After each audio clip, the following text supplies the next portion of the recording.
Boo Beach.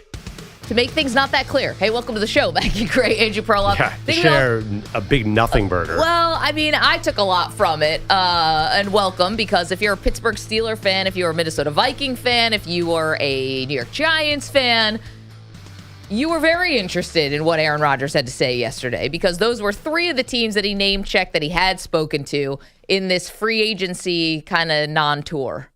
Well, Aaron Rodgers says, I'm not holding anybody hostage. He's holding you hostage, Maggie Gray, by floating out these things that sound like they mean something but mean nothing, because what is this guy doing? Okay. I ask you, Maggie Gray, right now, April 18th, somewhere around there, where is Aaron Rodgers' head? Because I don't know after watching that interview. Well, his head, I don't know. But I do think I have an idea where his heart is. So a couple things that he said on the McAfee appearance. First of all, again, he's like, I don't hear anything. I have people around me who are keep me updated. I'm like, well, then those people have to put some filters on, because he felt like he had to come out now to clear up. And I don't know why all of a sudden this was the time. But anyway, I appreciate it. One of the things that he said that he made abundantly clear is that there is an issue going on in his personal life that does seem very serious. They brought it up probably 15 times. They alluded to it, and obviously he puts a lot of his personal life out there. This one he wants to keep private. It's someone else's news. Yeah. It made it seem like, now speculate, some kind of health situation maybe, or something he's actively involved in helping someone close to him. You call that abundantly clear? Well, I'm just saying, he said that he's been open with everybody, including the Steelers, about this is why I can't commit to you right now. That's fair. Is because I have to tend to something that is more important and urgent.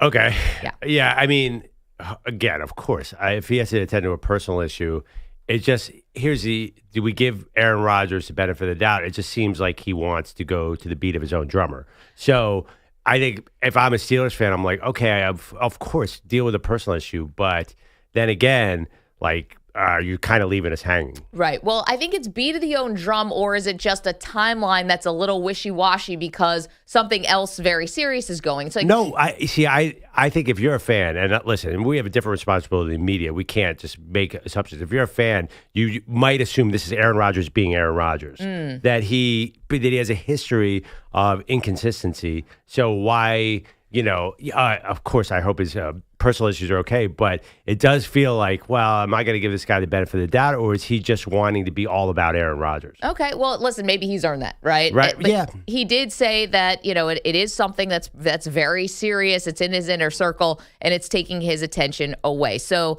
here is Rodgers on McAfee saying he's not ready to make a commitment to a team yet. So I have a lot of things that are taking my attention, and have beginning in really January, away from football, and that's been where I've been focusing most of my attention on. To make a commitment to a team is a big thing, whether you're a first-year player or a 20-year vet.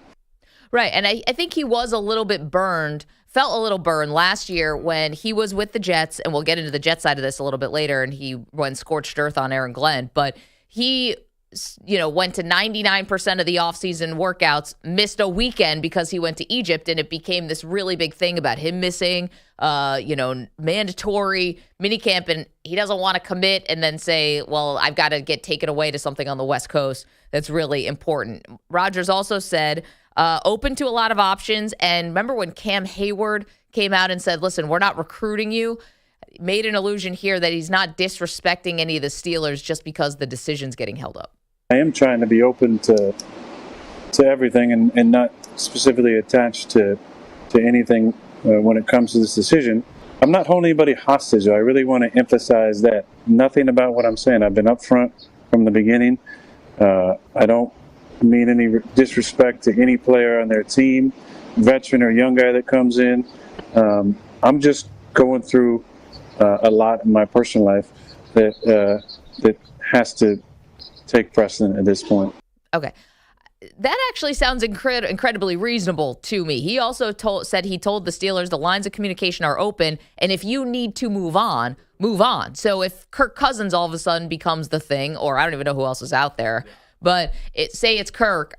What about, Do you think that means go ahead, draft a quarterback I won't mind? Because I think a lot of people read that comment that way. Also, they specifically asked him, McAfee did, or one of his guys asked him, would the draft have any influence? And he said no, and I kind of believed him. I really did. I don't think he feels like he's not going to beat out a rookie in training camp or that he wouldn't be the starter. That feels like it didn't even cross his mind. Let's talk for a second, though, about why we're even honing in so much about Pittsburgh. Is because Rodgers went there doing his due diligence. So, Manny, can I hear cut 14? Why he took the trip to Pittsburgh? Here it is. I wanted to see what it was like there, see the facility, get to meet Omar in person, see just get a glimpse, a snippet of what life would be like in Pittsburgh. So I thought it was important to go see it in person, and I also want to do it as quietly as possible. So. There were very few people that even knew I was heading out that way. Besides Mike and Omar and Arthur. Yeah, Steelers maybe not the tight ship that people had thought because it took about 5 seconds, then we all knew that he was there. Yeah. But anyway, so he also said he did his due diligence by going to throw with DK Metcalf, and that happened at UCLA. And here's the thing, and this is where I land after all the sound and after all of this. I think Rodgers is going to play for the Steelers this year. Yeah. And not just because of how complimentary he was, because he was complimentary of Dayball and he was complimentary of Kevin O'Connell and all that stuff, every place he went. But I think let's put it this way. The Steelers, I think, checked all the boxes for him when he did his due diligence, right? Like, he was reassured that it's a good organization. He said Mike Tomlin's even better in person than I thought, even better like in this intimate setting than he had ever thought before. The runway is clear. It's just going to be about the timing. And I think that I would imagine if we had the Steelers side of this, they probably told him, we don't need you for the whole offseason program. We're good. I would imagine that. Maybe not. Maybe. They probably, if they said that, then they're wrong, by the way. They definitely need to get him in there working with those receivers. He can't show up. I saw this training camp, mentioned training camp. They got to get him there this spring, right? Well, but this is the thing. I think they'd be willing to wait. It also makes me think that the Steelers are going to find a quarterback in this draft. Is it 21? Will they trade up? I just could see, I think Rodgers is going to end up playing. I do. I don't think, he said retirement's still on the table, but all the actions are contradictory to that. If retirement's on the table, why go to Pittsburgh? Why work out with DK Metcalf? Why do any of your due diligence? Now, maybe your personal life, this stuff is so serious, and it does sound very serious, that you got to sit this year out or your life takes you away. I didn't get that sense that he was done with football, Pearl. Oh, yeah, I totally agree. I think he is going to Pittsburgh, but I think you're being charmed by Aaron Rodgers, and you're not seeing the red flags here. You watch him on McAfee, and I do the same thing. I'm like, this seems like a really good guy, and he probably is a good he's guy in some ways. Charismatic until he starts talking about the vaccine stuff and how he needs an apology. I'm like, oh, God, we're back to that. But, he'd be the best color analyst in football. He's so good about talking football, too. But I do think you're underestimating, because I watched it, and I was like, okay, he's got this under control. I kind of thought the same thing with the Jets, too. I think that there are red flags. If they have to wait and he doesn't get in anything before training camp at the end of July, then let's face it, he gets in there in July. It's a new offense. It's going to be a little clunky. You're already starting behind the 8 ball, and you're not that good of a team that you can just plug in Aaron Rodgers and be good to go. So I'll bet you if you're in Pittsburgh, you're like, okay, this is encouraging. He's probably going to come here.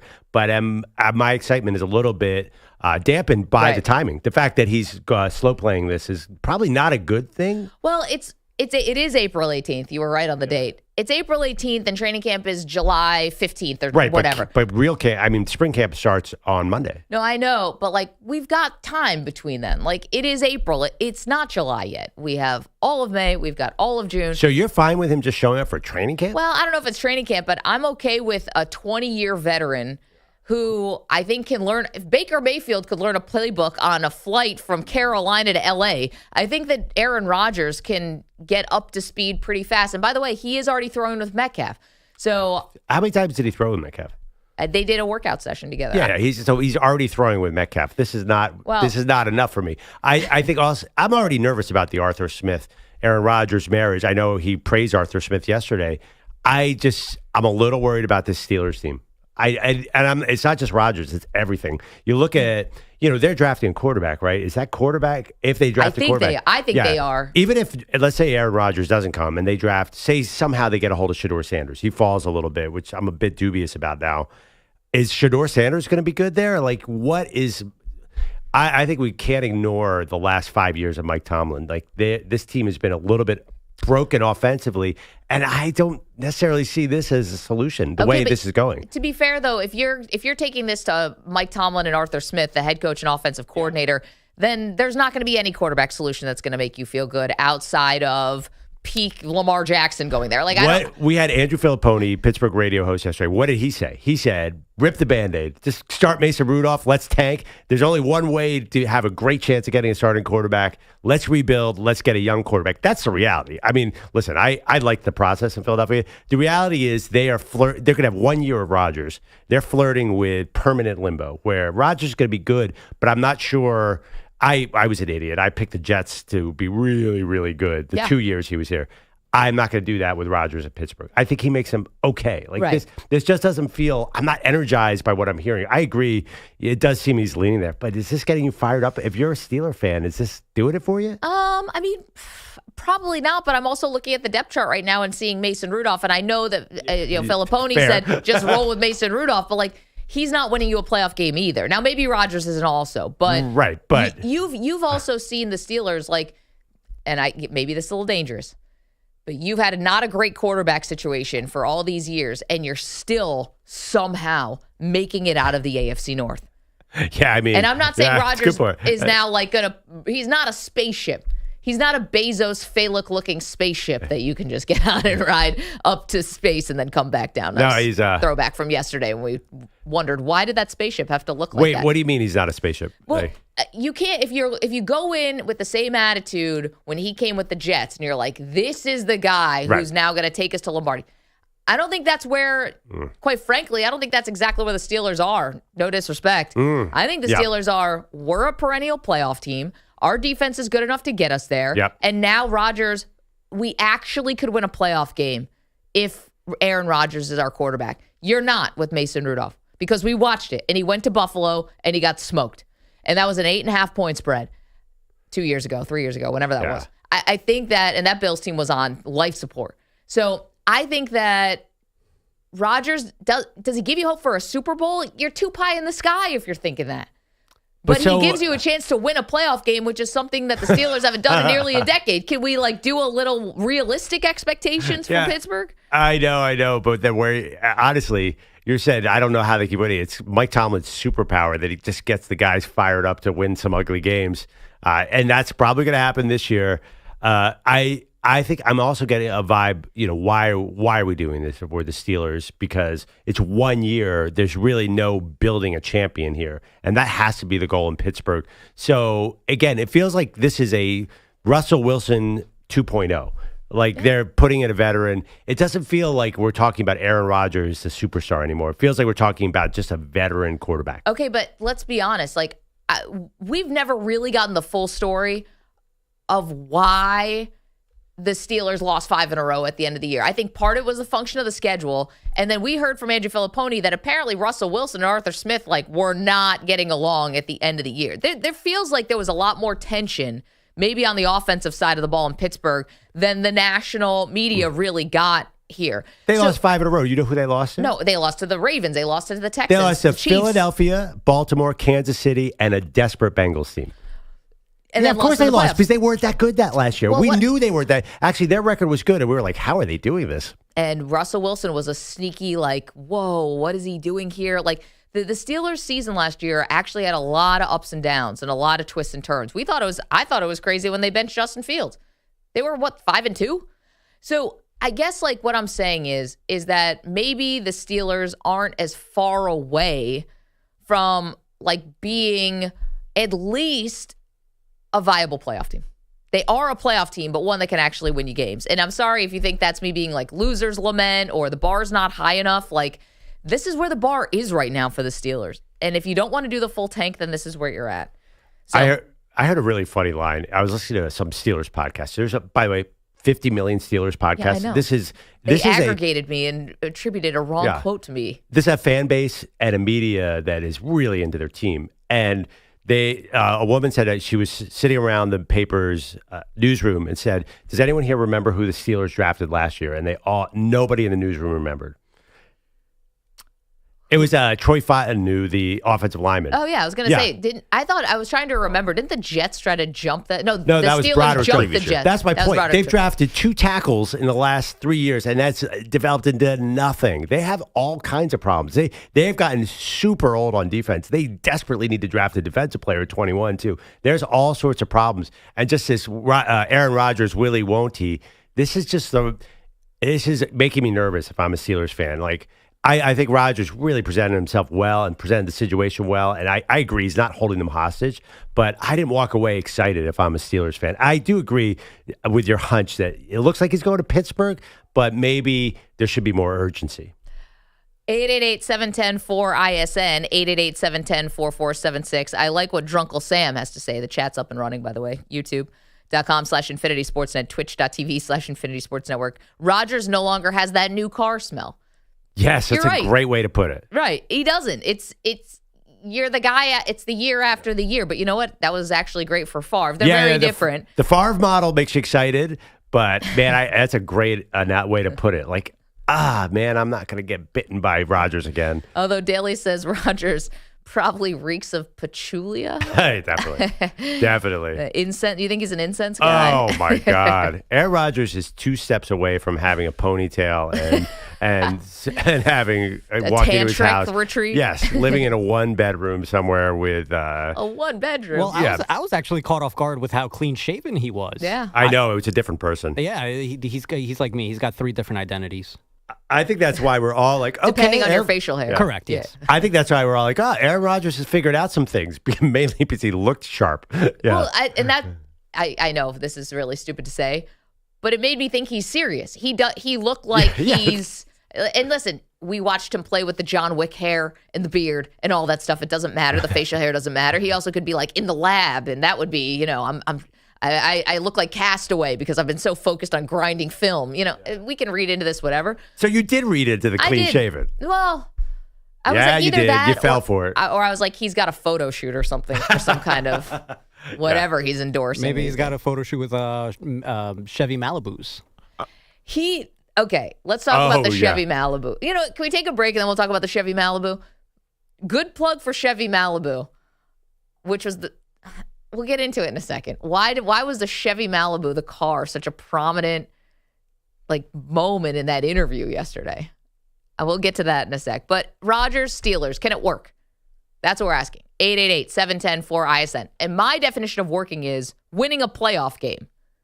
What? Super Bowl? Come on, guys. What's the point of winning a playoff game? You got to go for a Super Bowl here. You have TJ Watt and Aaron Rodgers. Dude, you haven't won a playoff game in so long. What's the point of having Rodgers for 1 year and winning a playoff game?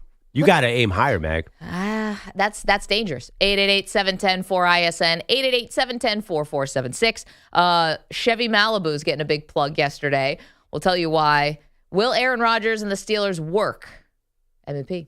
There's actually a couple Dolphins out there. I might need to get out there. You're in a 5-minute break.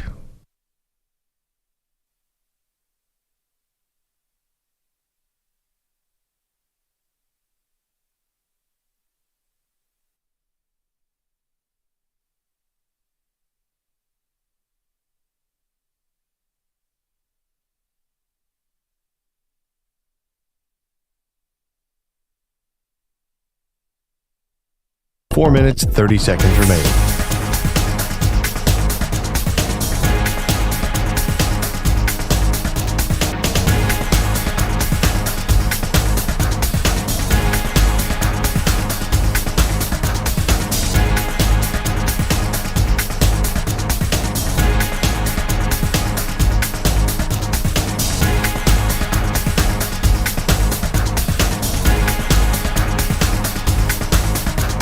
Four minutes remaining.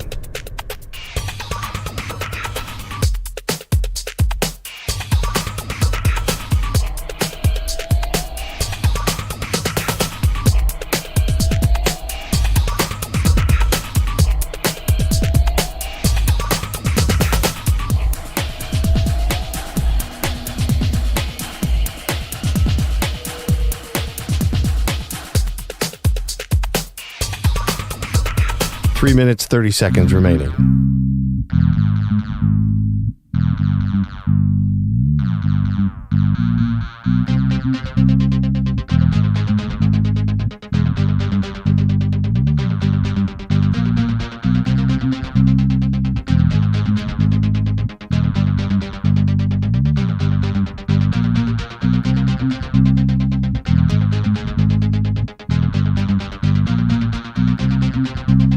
Three minutes remaining.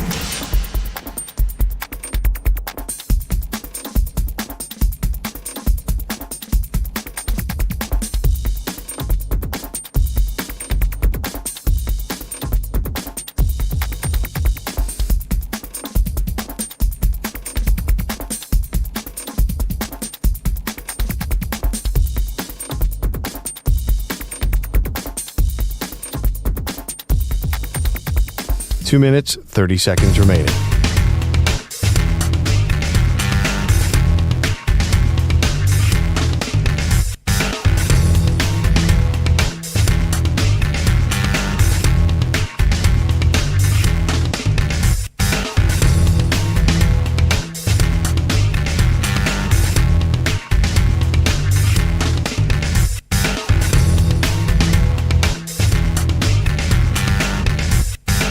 Two minutes remaining.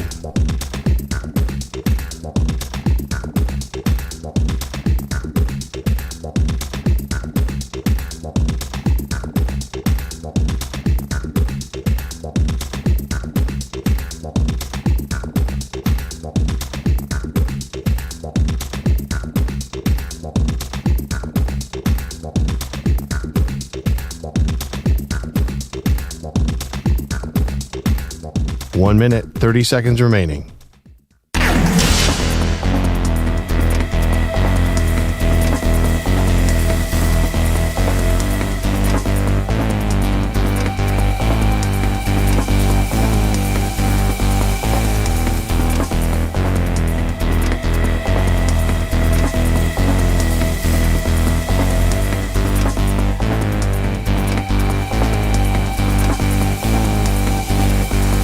One minute remaining.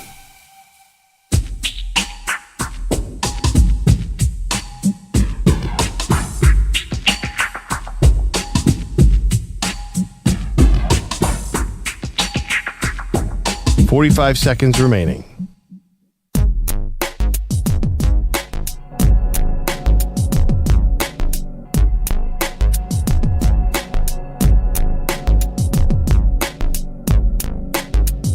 Thirty seconds remaining.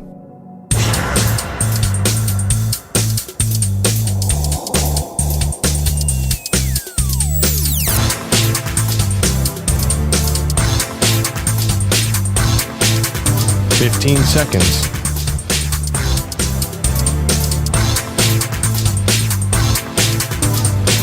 Break ends in 5 seconds.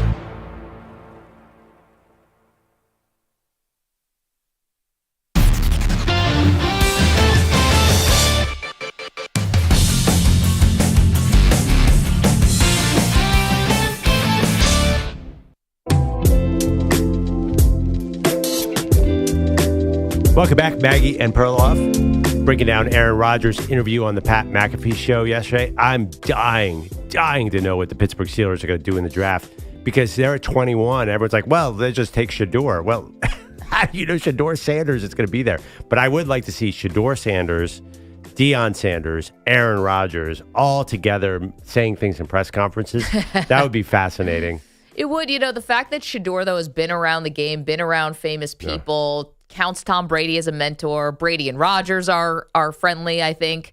Play golf together, whatever. I think Shedeur would handle being in a quarterback room really well with Aaron Rodgers. Yeah, I mean, you do get into the same base issue is here. Like, do you build around Aaron Rodgers or are you building around a rookie quarterback? Because Shedeur is 23. He's not, you don't have a lot of time to wait. I don't think you sit him for a year. He's going to be 24. Like, he should be out there. Like, Jaden Daniels is 23. All the 23-year-old quarterbacks are playing. Bo Nix. So I think it's kind of a waste of a pick if you have Shedeur there at 21 and then you give the reins to Aaron Rodgers for a year. You're going to wait a year on Shedeur? Why? I never think waiting a year is a bad thing. And what if you draft Tyler Shucks 25? Like these guys are way too old to be in the draft. It's not the NBA though. Like I don't think that being a little bit older I think it actually probably helps a little bit more in the NFL. Well, I mean, actually, the history of old quarterbacks is a disaster. Well, the old ones, the 28-year-old Brandon Whedons and stuff. Yeah, even the 23, 24, it's not usual. I mean, we're in a whole new world where college people are doing the 7-year plan like Animal House. But generally, this isn't I don't know. It just feels like you draft Shedeur at 21 and Rodgers is sitting there. I think it's a little bit combustible, just a bit. Right now, everything feels fine, but who knows? We're asking you, would this work? Now, Rodgers, again, was complimentary about the Steelers, has to work on his own timeline because of some personal stuff that's going on in his life, can't commit right now, told the Steelers, you can move on, you can do whatever, but it looks like there is a lot of mutual respect. We'll get to the Chevy Malibu story in a moment, but Josh is in Erie, Pennsylvania. That's Steelers country. Josh, do you think this would work with Rodgers and the Steelers? Absolutely not. The dude is going to be 40. I think he's 41, almost going to be 42 by the time the season starts, right? Yep. That offensive line looked like a Swiss cheese, a slice of Swiss cheese all year. Dude's not going to have any time to throw to DK Metcalf, let alone he's one play away from getting hurt and season being injury. Like, it's not going to work. I don't understand what the Steelers are thinking. Makes me go crazy that we're entertaining this. Unless the whole plan is to draft offensive linemen, but our defense needs age. They need to age down too. So it's just a convolution of just everything going wrong all at once. Yeah, I mean, listen, that's certainly the glass half empty look if you want to do that, Josh, and I get where you're coming from, but you could also do glass half full, which is, we said, Broderick Jones was a first-round pick, 2023 left tackle. Troy Fontenot, 2024 first round first round most pick. Of last year. Right, okay, but as your right tackle, you've got Isaac Seumalo, who you remember obviously profited, wasn't he, with your Philadelphia Eagles and was a free agent they brought over. Josh is not looking at glass half empty or glass half full. He's looking at the glass. That was what happened in Pittsburgh. And I mean, unfortunately, Omar Khan's been great in the third round, and he's missed on a bunch of first-round picks now. So that's a great question. Is a team good enough around Rodgers? Well, can you say yet they've definitively missed on these offensive linemen? If we're talking about the offensive line, Zach Frazier was a second-round pick. He's starting good at center. He's good. Right. So, Josh, thanks for the call. You have to then have so little faith that the Pittsburgh Steelers can develop their own guys. And I don't think of all the warts that the Steelers have shown, that's not one of them. They developed their guys. This is a new Steelers team. This is not hit on the offensive line. I mean, I think they do not like Broderick Jones so far. And obviously, we mentioned they didn't have the rookie last year. And they don't have a running back, too. That's the other thing you got to think about. Jalen Warren has proved he's not a full-time running back. It's a deep running back draft. They'll probably take someone. But generally, they're not a whole team to put around Rodgers. I know you have DK Metcalf and George Pickens. That does not make an offense. So the other part about the defense, I understand that, obviously Cam Hayward is coming back. He's an older guy. TJ Watt wants a big contract. He's 30. But you also have a bunch of guys here who are just straight up in their prime. Patrick Queen. Alex Highsmith. Okay. Yeah. Micah Fitzpatrick. Joey Porter is a young guy who's coming into this prime. I mean, they're not all old is what I'm saying. You have some star players on this defense who are actually right at winning time. Got it. Well, Micah's going to turn 29. I feel like he's been around a long time. Yeah, I don't know. Like, were any of those guys able to tackle Derrick Henry or Lamar Jackson in the playoff game? Well, if you want to go back to the Ravens game, nobody looked good. So I think that's part of the problem. The team that is going to be around Rodgers feels like it's taking a slide back. I mean, this is why, again, I think this is a more combustible situation than we're kind of, it sounds good in April when he's on an interview. Like, yeah, let's wait and see. Like, this should be a desperate situation in Pittsburgh. Oh, it is desperate. No, I can't fault you there. I just think it's the best of the possible outcomes because you're not guaranteed to get a quarterback in the draft. And if you don't love Shedeur or you don't love Jackson Dart, this buys you a year. Okay, 888-710-4ISN. Would this work with Rodgers in Pittsburgh? Chevy Malibu getting a glow up. I want to let you know the people of Pittsburgh will respect the fact you're driving around in a boo, brother. So here's the funny part. So I drive a Chevy. I really love my Chevy. It's great. Boo? I don't drive a boo. I wish I did. Boo. I know. Because that's a sweet car. It's comfortable. But the funny part is, so Rodgers tries to sneak in Perloff to the Steelers facility undetected. And his big plan here was he was going to get a rental car, presumably for regular people. Right. This was the whole crux of the joke, was he's driving a Chevy Malibu because, this is a $25,000 car. And, of course, I'm Aaron Rodgers. I would be driving a $250,000 car, I think was the implication here. This is where Rodgers loses a little bit of the charisma and the charm. The running butt of the joke is not, you were not in a jalopy. You were in a car that most people would like to have. $25,000 on a car, that's not nothing, guys. And cars are only getting more and more expensive now. So the fact that he got such a kick out of driving like a regular person car, to me, I was like, oh, right. You've been famous and rich for so long. You are so out of touch here. Did you take it that way? I don't want to sound bougie, but I don't know. All right, McLovin. That's not exactly what my takeaway was. Okay, what was your takeaway? I mean, no, I'm not going to comment. I'm just going to stay out of this car discussion altogether. I think he is bougie for getting the 4-door option. I mean, when you go to those rental car places, those 4-door options are a lot more expensive than the economy option that some of these places have. So Maybe if he really wanted, if he really wanted to appeal to the regular person, should have gotten the economy. You want him driving like a Ford Fiesta? Oh yeah, I mean, you guys are at the Hertz, and there are all these cars in front of you, and you're excited to get a Chevy Malibu. Well, Actually, no. yes. A Chevy Malibu is like a normal thing that I might get at a rental car. I don't think it's novel, is what I'm saying, because I'm a regular person. When I'm at a rental car, I want a car that I haven't driven, like something weird or new, like a Scion or something. One that looks like a box. I want some weird car. I don't want to just drive a Chevy Malibu. About a Maserati. No, I mean, I've never gone on the upgrade. I've gotten a couple convertibles, but generally that's as generic a car as you can have. It's basically the Honda Accord which I drive. Yeah, it wasn't a compliment to the Chevy Malibu yesterday. Of course, yeah. It was you've said glow up more than once. And I'm like, that they should be angry. They should be asking for an apology from Aaron Rodgers. Well, he treated it like a novelty, you know. But he used it as no one's going to think I'm in this car because it's a Malibu. Like, that's not fun. That's not nice to Malibu. It's kind of like, that I got this sweet Honda Civic.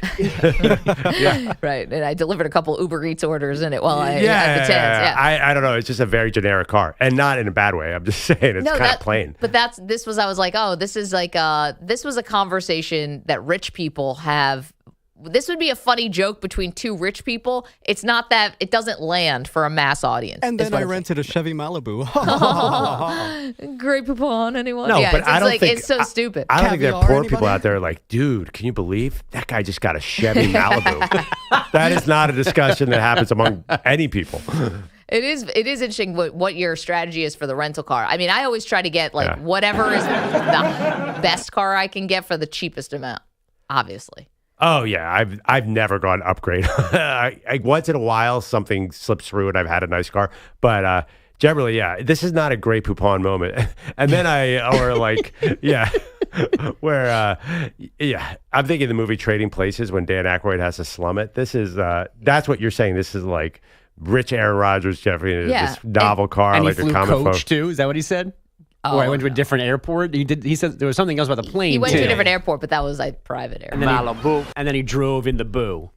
Like Malibu. Regular person to go unnoticed. He's awful. I mean, by the way, the Kirk Cousins driving the minivan. Now that's a dedication to an average car. Phillip Rivers. I mean, if Phillip Rivers has 15 kids or whatever, I don't know how many they're up to now. Like I live kind of a quiet life. I saw a player recently, and I get that. I'm this guy. He has a $50 million contract, and he drives the same car he had in college. He's like, what's the point of... I don't get spending tons of money on cars because they start to depreciate the second you bring it off the lot. Yep. Yeah. Why not just drive your old... Especially because I drive in New York City, and my car gets banged up all the time. I'm very comfortable in an old, beat-up car. No, serendipitous. I think it's two types... You're two types of people because, there are car people out there. Yeah, definitely. It's a big deal. And I kind of get both. I'm not a big car person, but that's, because I'm me. But I get when people want nice cars. It's nice to have a nice car. I like the pro athlete who has all the money in the world and drives a beat-up pickup truck. That's a cool look. There are guys like that, or Gardner Minshew in a van, or whatever those guys are doing. Does Rodgers have Jimmy one Butler. that was professionally beat up to look old and vintage? Oh, the chameleon? Like he sent it to somebody to make it, to like break it in for him so he can look the part but not actually do it. Doesn't he do I feel like he has a connection to trucks somewhere. Feels like he should be in a truck ad. Has he ever Aaron done? Rodgers? Yeah, I mean, No. Like Ford he is never makes sponsored sense. Ford. I yeah, feel just like throwing tools in the flatbed. Yeah. Like very sexy, closing the thing. Yeah, he's got a Ford F-150. There it is. Yeah. Aaron Rodgers Ford of Green Bay. I'm not going to lie. Guy in a pickup truck. There's something there. Yeah, I think most NFL players have a pickup truck. I think that's almost required. But you might have a sports car too, but you also, if you live out and anywhere in the burbs, you have a pickup truck. Yeah, and maybe have both. Although, it's funny, like you'd say, like, what impresses women more? There will be a few cars that are just completely undefeated as far as like the Malibu. Yeah. Chevy Camaro. It's the Ferrari. Oh, God. The Ferrari, that's the page. I mean, that's it. That's the number one. We got to show Maggie the movie Catch 20. What's our favorite movie with 22 Jump Street? 22 Jump Street. Where they keep on 21 making. Jump Street? One character's obsessed with Lamborghinis and puts posters all over his wall. He's like, Lambos haven't been cool since 1988. That was in 21. That was in the first one. That's right. Yeah. It's I mean, I love a good Corvette too, but I realize that's also very old school. But You're like it's the Ferrari. The Ferrari is You know which one is the real moneymaker? The Studebaker, guys. the Model T. Remember when in the movie 16 Candles when Jake pulls up in the red Porsche? Porsche's also cool. Yeah, now people are driving Escalades that are the size of the Titanic, and That there's a stuff- whole different vibe out there. Yeah. And what do you? Okay, let's put it out there. What do you guys think of the whatever those Teslas are, the fancy Teslas with the triangles? Oh, the Cybertruck? Yeah. Blah. Throw up. Yeah, they are Can ugly. I barf on air? Is that? Because the Tesla doesn't look ugly. That's a slick looking car. The Cybertruck I do not get. It's just you want people to ask you about your car. Yeah, I have some Cybertrucks parked near me. Tourists stop and take pictures all the time. I think it's cool. I'm sorry. What's not You cool think they about look it? good though? Yes, it's like a little spaceship. Yeah, but it's trying too hard. It's the Aaron Rodgers of truck Don't designs. be a freaking weirdo. This is my least favorite know. Perloff take. It has a garage door for No, a I know. back I know window. everybody hates it. This is definitely against the grain. I know everybody hates the Cybertruck, but you're telling me you see one driving along, you don't stop and look at it? No, not in a positive way. And Maggie's right. I would drive. I think a Tesla's a Yeah, beautiful this is car. not an Elon take. I love The yeah, truck Teslas is are a pretty. complete waste of time. I just don't Yeah. get it. I don't get it. And you can tell me all the things it does. Like my son knows all of the specs. Like it can power a house in a blackout. Like, great. No way. That's awesome. But like it looks stupid. Can the Malibu do that? I don't think so. Malibu calls But it I'll a tell you weapon. what, you can ride off into the sunset with Cindy Crawford if you got a Ferrari. That's not happening. What's Manny driving these days? Don't worry about it. Okay. Something American. Don't worry. Yeah. Yeah, I don't the Tesla truck I can't do. Okay. Are you a car guy? Yes, no. Don't put up the poll. Do you like the Cybertruck? Because that will not end up well for me. We might get on some kind of But list. you're telling me This might not go on the podcast. I think it's a hate crime now to say anything bad about those. So let's just forget we mentioned anything. Yeah, don't key them, by the way. Even if you think they're No. ugly, none of that is necessary. I think they're kind of cool. I don't know what's right. They look like Can little you imagine spaceships. you driving one though would feel really out of Yeah. like No, that would be a real May like with December relationship with you and tinted that Cybertruck. windows, hip hop blaring out of it, going down the street, and then roll down the window and lame me over. It's like, wait, that guy is driving the Cybertruck?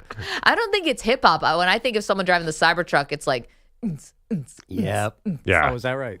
No, in our neighborhood, it's loud music. Like the Cybertruck people want you to know they have a Cybertruck. Exactly. Yeah. well, I mean, yeah. It's a compensation thing. Monetarily? But Sure. meanwhile, Physical. Maggie's like, if a guy's got a Ferrari, The guy's got a Ferrari. the I'm ultimate like, Andrew competition. who? If a guy has a Ferrari, that means he's either a divorce lawyer or a finance guy. I don't know what you're talking about. I'm telling you, they're nice, man. Ferrari's my dream car. And it's not the Lamborghini. The Lamborghini is just a little too. Go ahead. I don't know. So something that about the Ferrari that feels very classic, classy. Is it too wide, the Lamborghini? No, it just feels like a video game, maybe. I agree with that. You want the wing doors? Oh, like the DeLorean. Yeah. Go with Doc Brown. Just the classic Ferrari. Just give me something nice and sleek. Yep. We can ride off into the Italian countryside together. Me, I have a give family? me a, Wait, what? Give me a fuel-efficient Honda. I mean, we're talking like, am I putting lots of highway miles on here? Yeah. 6 CD changer in the trunk. Yeah, I'm not a car cord. guy. I mean, I've lived in this idiotic city of New York for too long. It ruins every car. Yeah. It's hard to be. You have to have open roads for a Ferrari. You have to be able to exercise that puppy, Mag. I don't think where you are it's going to work. Well, in this fantasy of mine, I'm not sitting around with you guys. I'm going to be honest. You're on the Autobahn in Germany going 100 miles an hour. Something like that. With Enrico. Flavio. Enrico. Where have you been my whole life? Okay, Bogusch, hang around. Let's get to some headlines because a lot did happen yesterday. Lots of people talking, not just Aaron Rodgers. We'll get you up to speed on everything. 888-710-4ISN. Will Aaron Rodgers work in Pittsburgh, and are you a car guy? Let's go. Malibu. You're in a 5-minute break.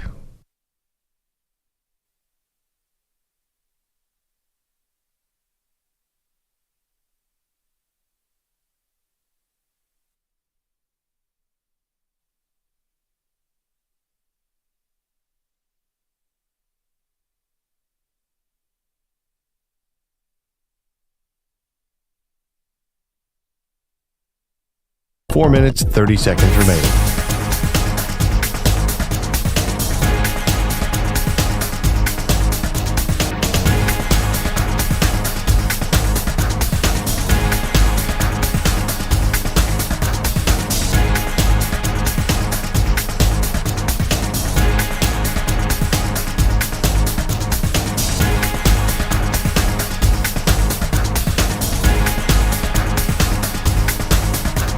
Four minutes remaining.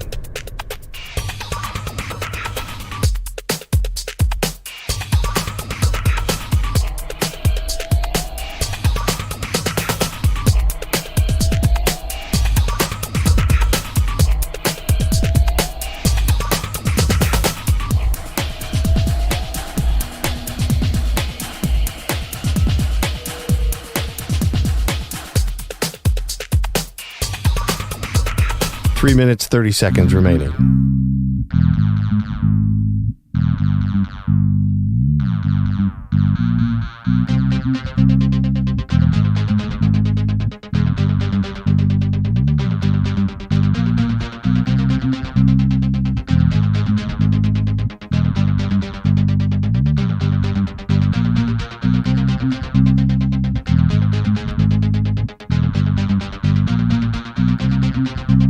Three minutes remaining.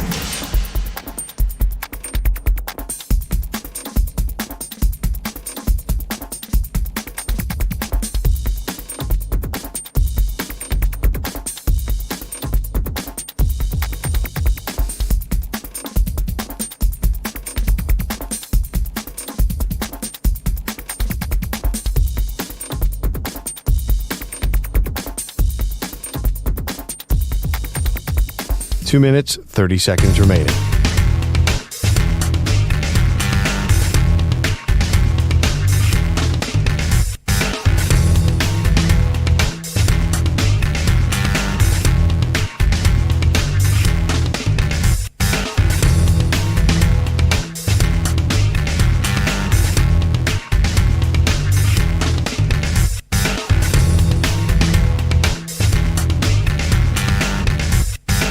Two minutes remaining.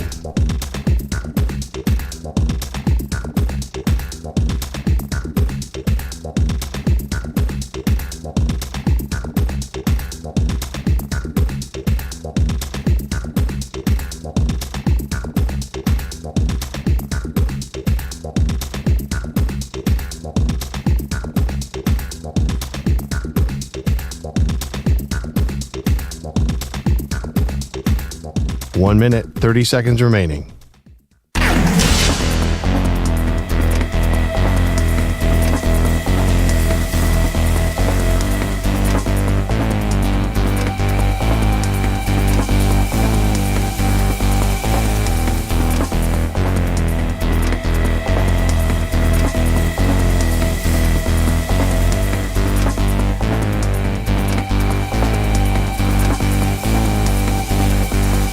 1 minute remaining.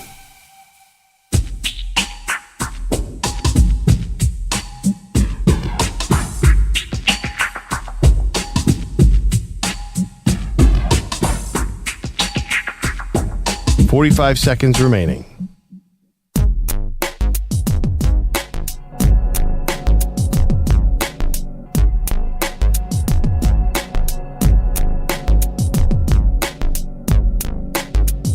.30 seconds remaining.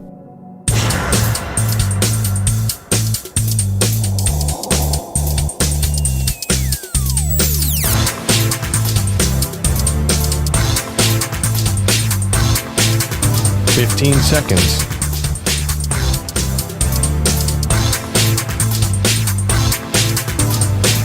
Break ends in 5 seconds.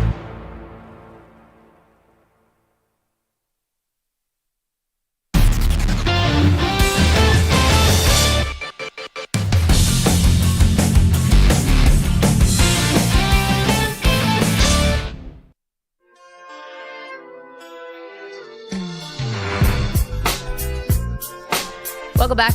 Maggie Gray, Adrian Perloff. Got a lot to do here. Rodgers, not the only, Aaron Rodgers, that is, not the only thing going on in the world yesterday. It was a big day beyond Aaron airing out the New York Jets, which we will get to in a moment. But Bogusch is here with all the latest headlines. What's up? All the headlines are sponsored by Progressive Insurance. Your small business keeps you on the go. Progressive Commercial Insurance keeps your policy within reach with our easy-to-use mobile app. Learn more at progressivecommercial.com. Why? The Yankees beat the Rays last night, 6-3 down in Tampa, but that wasn't good enough for Jazz Chisholm, ejected for arguing balls and strikes in the 7th inning. He then went to the clubhouse and tweeted, "Not even bleeping close." We're ball players. We're in the heat of the moment. We want to win every at bat. We want to win every pitch. So when you work that hard and it doesn't go your way and you really think it's a ball, you get fired up, you know? And I'm very passionate about my game. Narrator, it wasn't even close. The on-field anger at home plate umpire John Bacon's one thing, that tweet's another. MLB rules prohibit players from using electronic devices during a game, and then union rules prohibit players from ever criticizing umps on social media. So Jazz might be in a little trouble today. He said post-game he can handle whatever comes his way. And yes, this pitch was a ball, but there was a pitch that was earlier in the account in the at bat that was a strike. We called the ball, so we broke even. We've got a solution for this. Yeah, but maybe you don't miss any balls or strikes as an umpire. Mr. John Bacon, pathetic. Why not? Hey, get them automated. Yeah. Then Jazz can't say jack. I like it. Next season. Is that, I love the electronic rule device. Like, it's not pitch tipping. He said a tweet. It's totally different, right? No, like you're not supposed to be on your phone. Yeah, like, no, I know. But anything. is that related to the Astros scandal? Is that why I they believe were that's all? But this is the exact opposite. Like, he wasn't trying to get a competitive advantage. Also, if you go back to the clubhouse and go in the bathroom, bring your phone with you. I don't think MLB is going to come down on you. I love what are you doing a crossword puzzle in there? Playing connections. But also, what an NFL guy, hasn't someone sent a tweet at halftime? That's like the ultimate non-committed. That's happened a few times. As a basketball player, You are a basketball player. It's like you go into halftime and you're like answering replies like, yeah, you don't know anything about it. I'm like, dude, aren't you listening to the coach right now? I always thought that if you're a young baseball player, I don't know how old Jazz is, 28, something like that. Let's say a younger guy, say you're 22, 23, and you actually go 3 hours or 4 hours out of your day without looking at your phone, that has to put you in a totally different stratosphere than the rest of people your age. Think about yourselves. Yeah. Do you ever go 4 hours in a day, unless you're asleep, without looking at your phone? Definitely not. Unless I'm playing video games. Yeah, but also... then you're doing another thing that's... Yeah, we have to... Also, we're not high-class athletes, though. Like, these athletes, they understand that they can't be looking at their phone for 4 hours. We're just yo-yos who work in sports media who have to look at our phones to get news. How about this dude doesn't need to be looking at his phone. Rory McIlroy, before he had the final round of the Masters, one of the biggest things he said is, I can't look at my phone tonight. That's a big admission. He doesn't want to see what people are saying about him. Back to you, Bogusch. The Mets, by the way, behaved themselves in a 4-1 home win over the Cardinals. The Rangers got a 3-game sweep of the Angels, 5-3, and the Tigers kept the Royals struggling. 2-2 line drive, base hit down the right field line. Carpenter in, Torkelson around second, Green around first. He will hold as the throw goes to Witt at second base. Sharp line drive single for Riley Green, his second RBI hit of the night.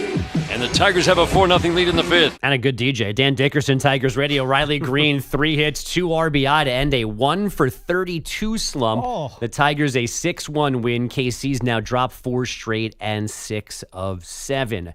Gio Lopez is now the assumed QB1 at Chapel Bill. Bill's version, the former South Alabama QB, transferring to North Carolina, reportedly with a 2-year agreement worth $4 million.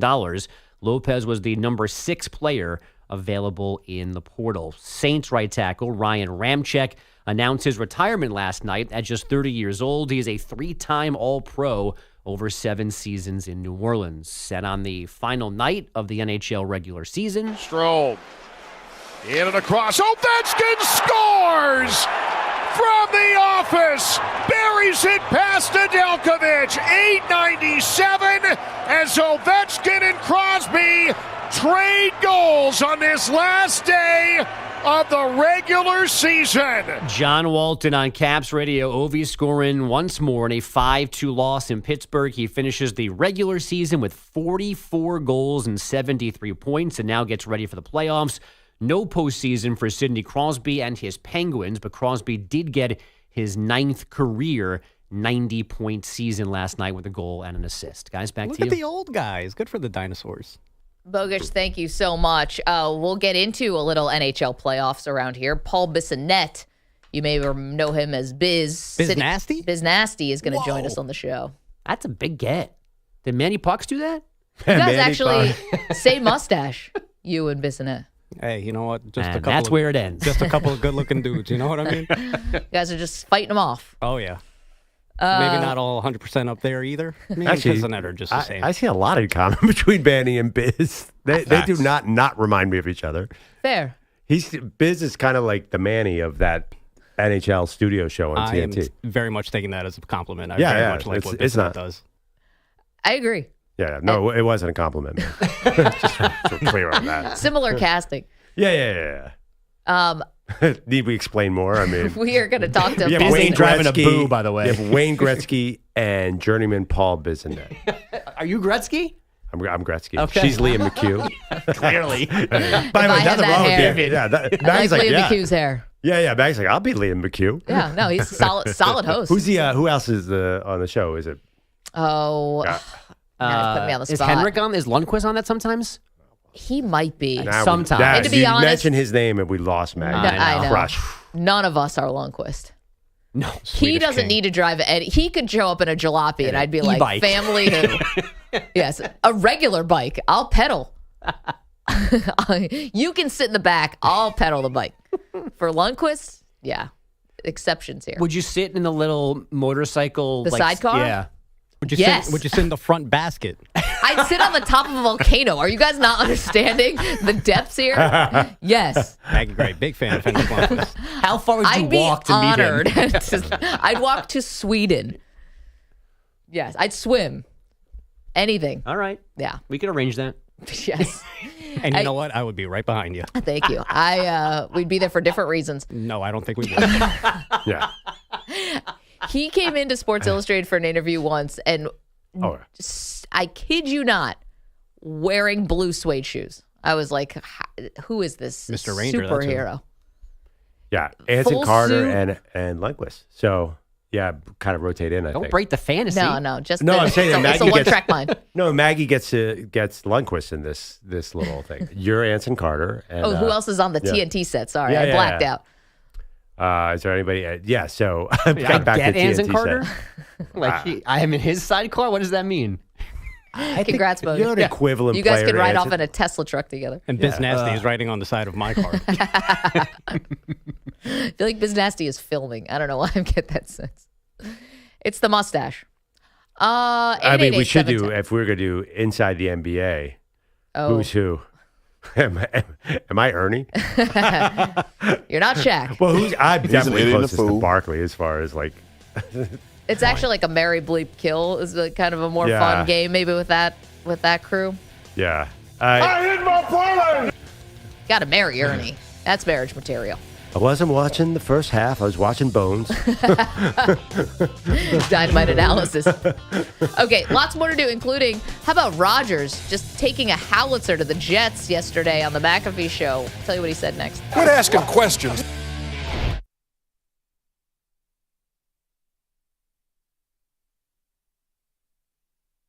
You're in a 5-minute break.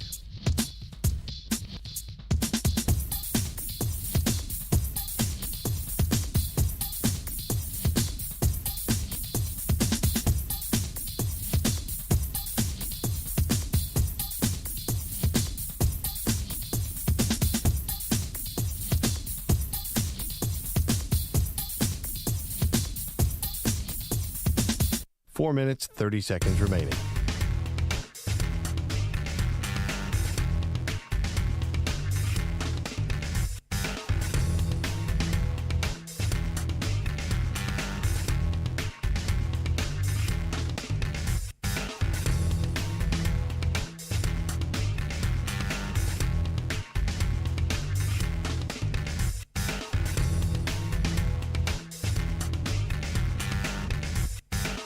Four minutes remaining.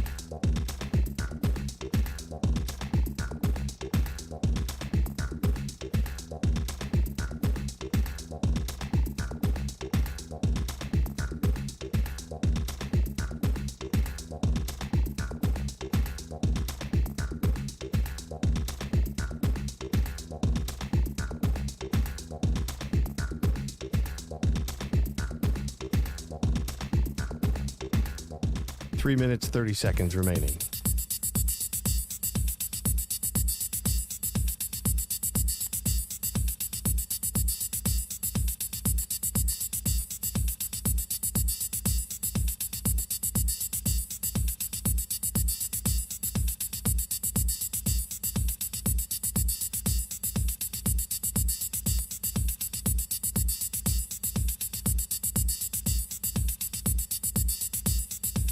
Three minutes remaining.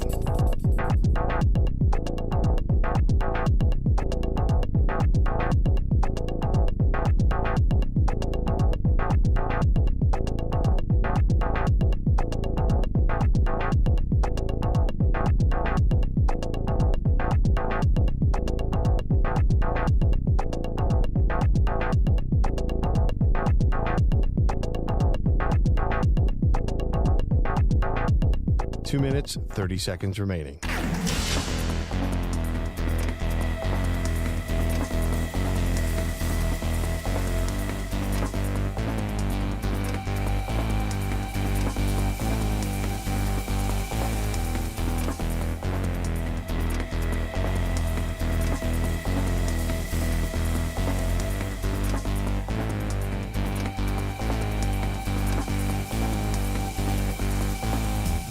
Two minutes remaining.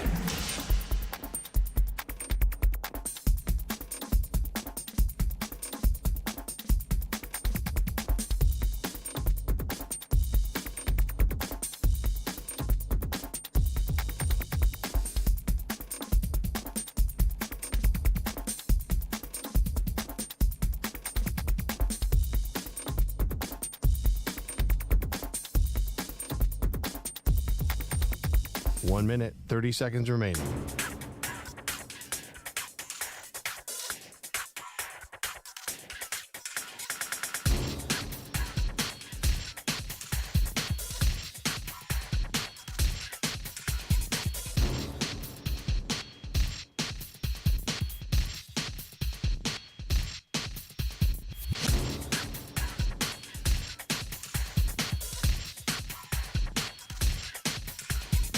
One minute remaining.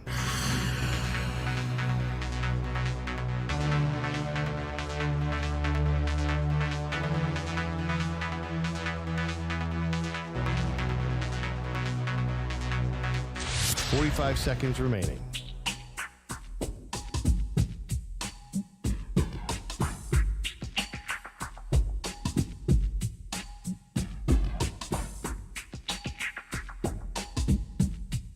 Thirty seconds remaining.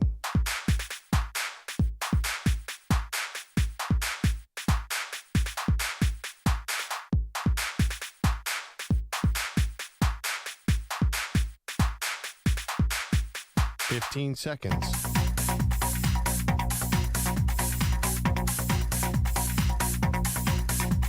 Break ends in 5 seconds.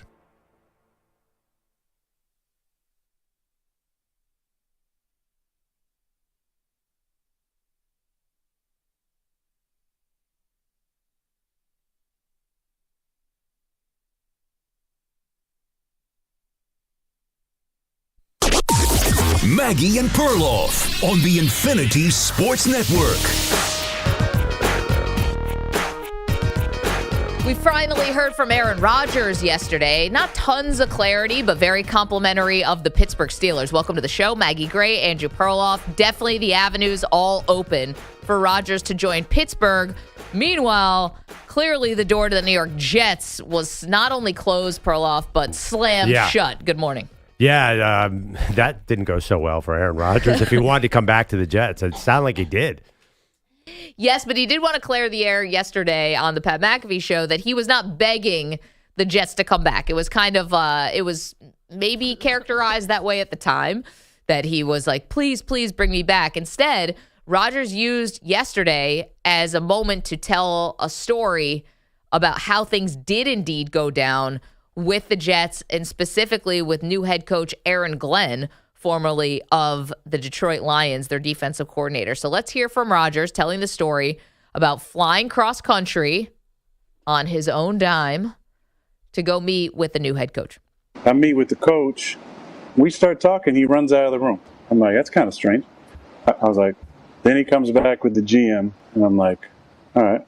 So we sit down in the office, and I think we're going to have this long conversation. I've flown across the country, and 20 seconds in, he goes, I mean, literally, I'm talking to the GM about something, and he leans to the edge of his sheet and goes, so do you want to play football? And I was like, yeah, I'm interested. And he said, we're going a different direction at quarterback. Okay, so just making it very plain, very blunt. And I want to hear cut 6, Manny. When Rodgers asked, like when Aaron Glenn explained maybe why he was a little suspicious of Rodgers, he kind of said, according to Rodgers, that he thinks that Aaron would be undermining his message. I said, why?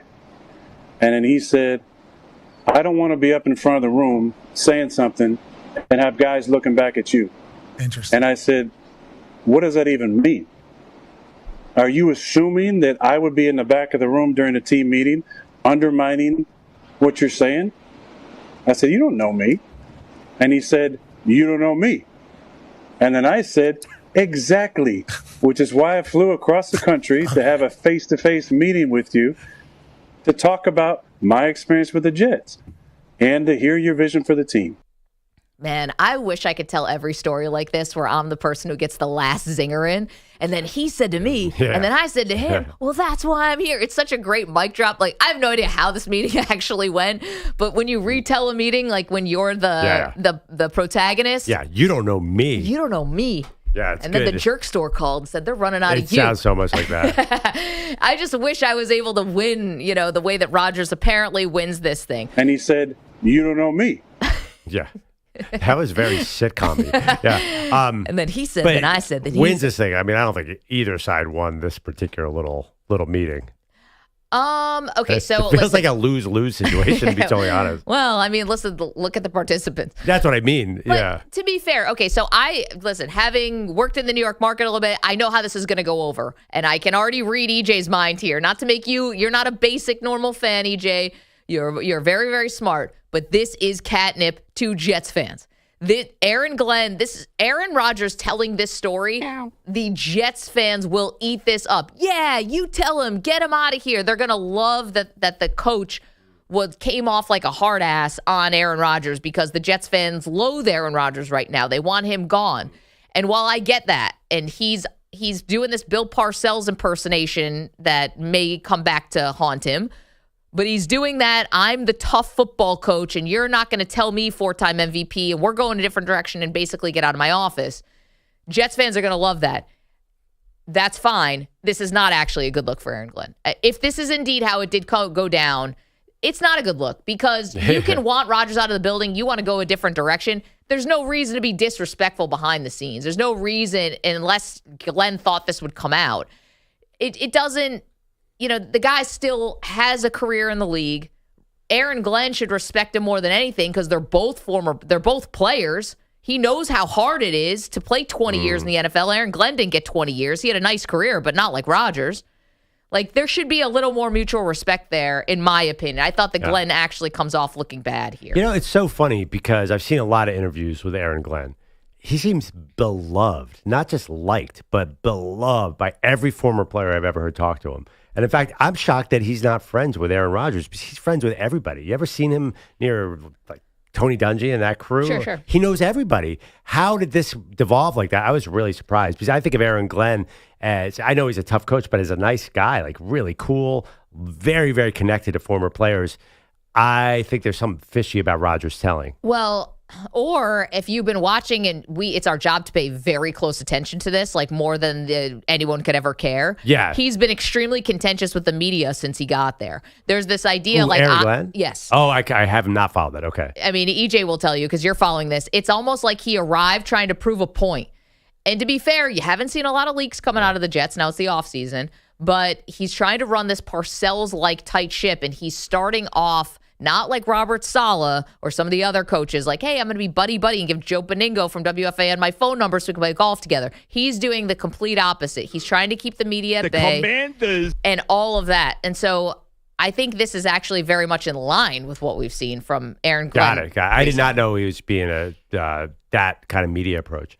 But and to be honest, like it's not working. You have watched some of the interviews with Aaron Glenn. Like, he is hard not to like. He is very, very funny storyteller. Been around everybody, as a player and a coach. So I'm surprised. Maybe he's trying to be like a tough guy there. Because I don't necessarily think that he's a non-player friendly coach. It seemed like the players in Detroit just loved him. So the other part where, and I agree, but I think the other part where this falls short for Glenn, and we're talking about Rodgers retelling the 15-second meeting or 15-minute meeting, I guess, that went down where Aaron Glenn, the new head coach of the Jets, basically brings him in and says, we're going in a different direction. Rodgers thought it was rude. Rodgers thought it was disrespectful. They never had a conversation, anything like that. I said, you don't know me. The other, it's so good. The other part of this I think makes Glenn look bad is that Mike Tomlin isn't having this reaction. Kevin O'Connell's not having this reaction. So guys, and I'll just stop with Tomlin. Tomlin's been at this for 2 decades, right? Yeah. Mike Tomlin is an established coach in this league. Aaron Glenn is not established yet as a head coach. He is as a defensive coordinator.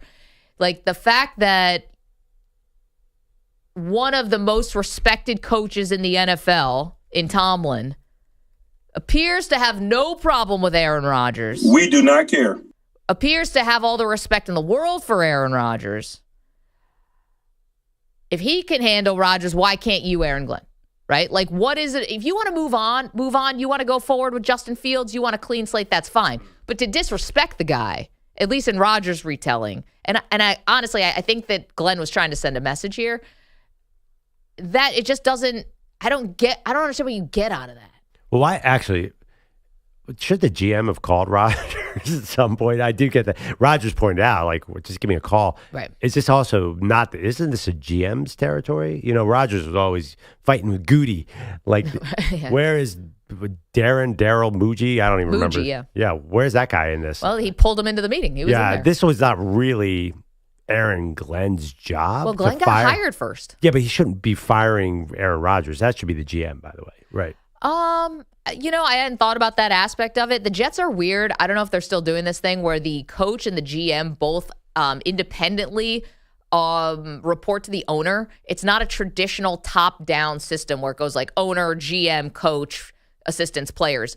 They do this thing differently where they set it up, and I've never thought this has worked for them, quite frankly, where they kind of set it up where the coach and the GM have equal power. So I don't know. That's just a little inside behind the curtain about the Jets. But all right, EJ, Jets fan, we'll let you have a moment here. I know you love that Glenn threw Rodgers out, basically. He's been tapping his hands on his desk this entire conversation. He's been eating. No, I know you love this, but it still is not a great look for the coach. It's a great look for the coach. This is amazing. No, this is my MFing coach. Like that's what we wanted, right? Aaron Rodgers got his behind kissed by everyone in that organization for 2 years. And then for 20 seconds, he doesn't, and this is what he does. And then go ask Brian Gutekunst and go ask LaFleur. The minute you don't kiss his behind, this is the guy you get. So Pittsburgh Steelers, Mike Tomlin, Omar Khan, get ready. Because guess what? He's going to go to your team. Things aren't going to go the way they want. And the minute you say, maybe we're not, he's going to go on Pat McAfee and talk about how, this guy didn't do this guy didn't do that. How dare they? How dare him? He came in and showed no respect to anybody else. He says, I don't know how he would think I'm undermine him. He undermined Robert Saleh at every single point as Jets quarterback over and over and over again. All Aaron Glenn had to do was just watch a press conference. Or, I don't know, he was around the building for a month. You don't think he was asking people about Aaron Rodgers? Right, but EJ, hold on one second. First of all, the Robert Saleh was in the wrong about the whole Egypt thing. That was a self-inflicted wound by the Jets. Why was he in the wrong? Because he didn't have to say that Rodgers was he missed practices and no one signed off on it, right? They all knew about it. Unexcused. Yeah. They all knew about it. They created a media storm there on their own. And well, that's because they wanted to give him preferential treatment. You're saying that they should have. No, I'm saying that they could have said, listen, we knew he was going to Egypt. We knew that because they did know that. Right, and but they decided to make a story. But because you say I'm going doesn't mean that you're okay, fine, cool, you get to go. Is he the head coach? Is he the GM? Is he the owner? Well, then actually, they made a mountain out of a molehill there. I thought that was their own bad. And the thing is about Robert Saleh, it was the owner who fired him 5 games in. Right? I don't think that Rodgers, like you said, he undermined him at every turn. Robert Saleh also just wasn't a good coach. Of course he wasn't. But that doesn't mean, but that has nothing to do with Aaron Glenn. Aaron Rodgers is saying that why would anyone think that I undermine head coaches? Is he serious? The gaslighting from this guy, you can't even take that with a straight face. He undermined LaFleur, he undermined Goody, he undermined Joe Douglas, he undermined Saleh a bunch of times during his career.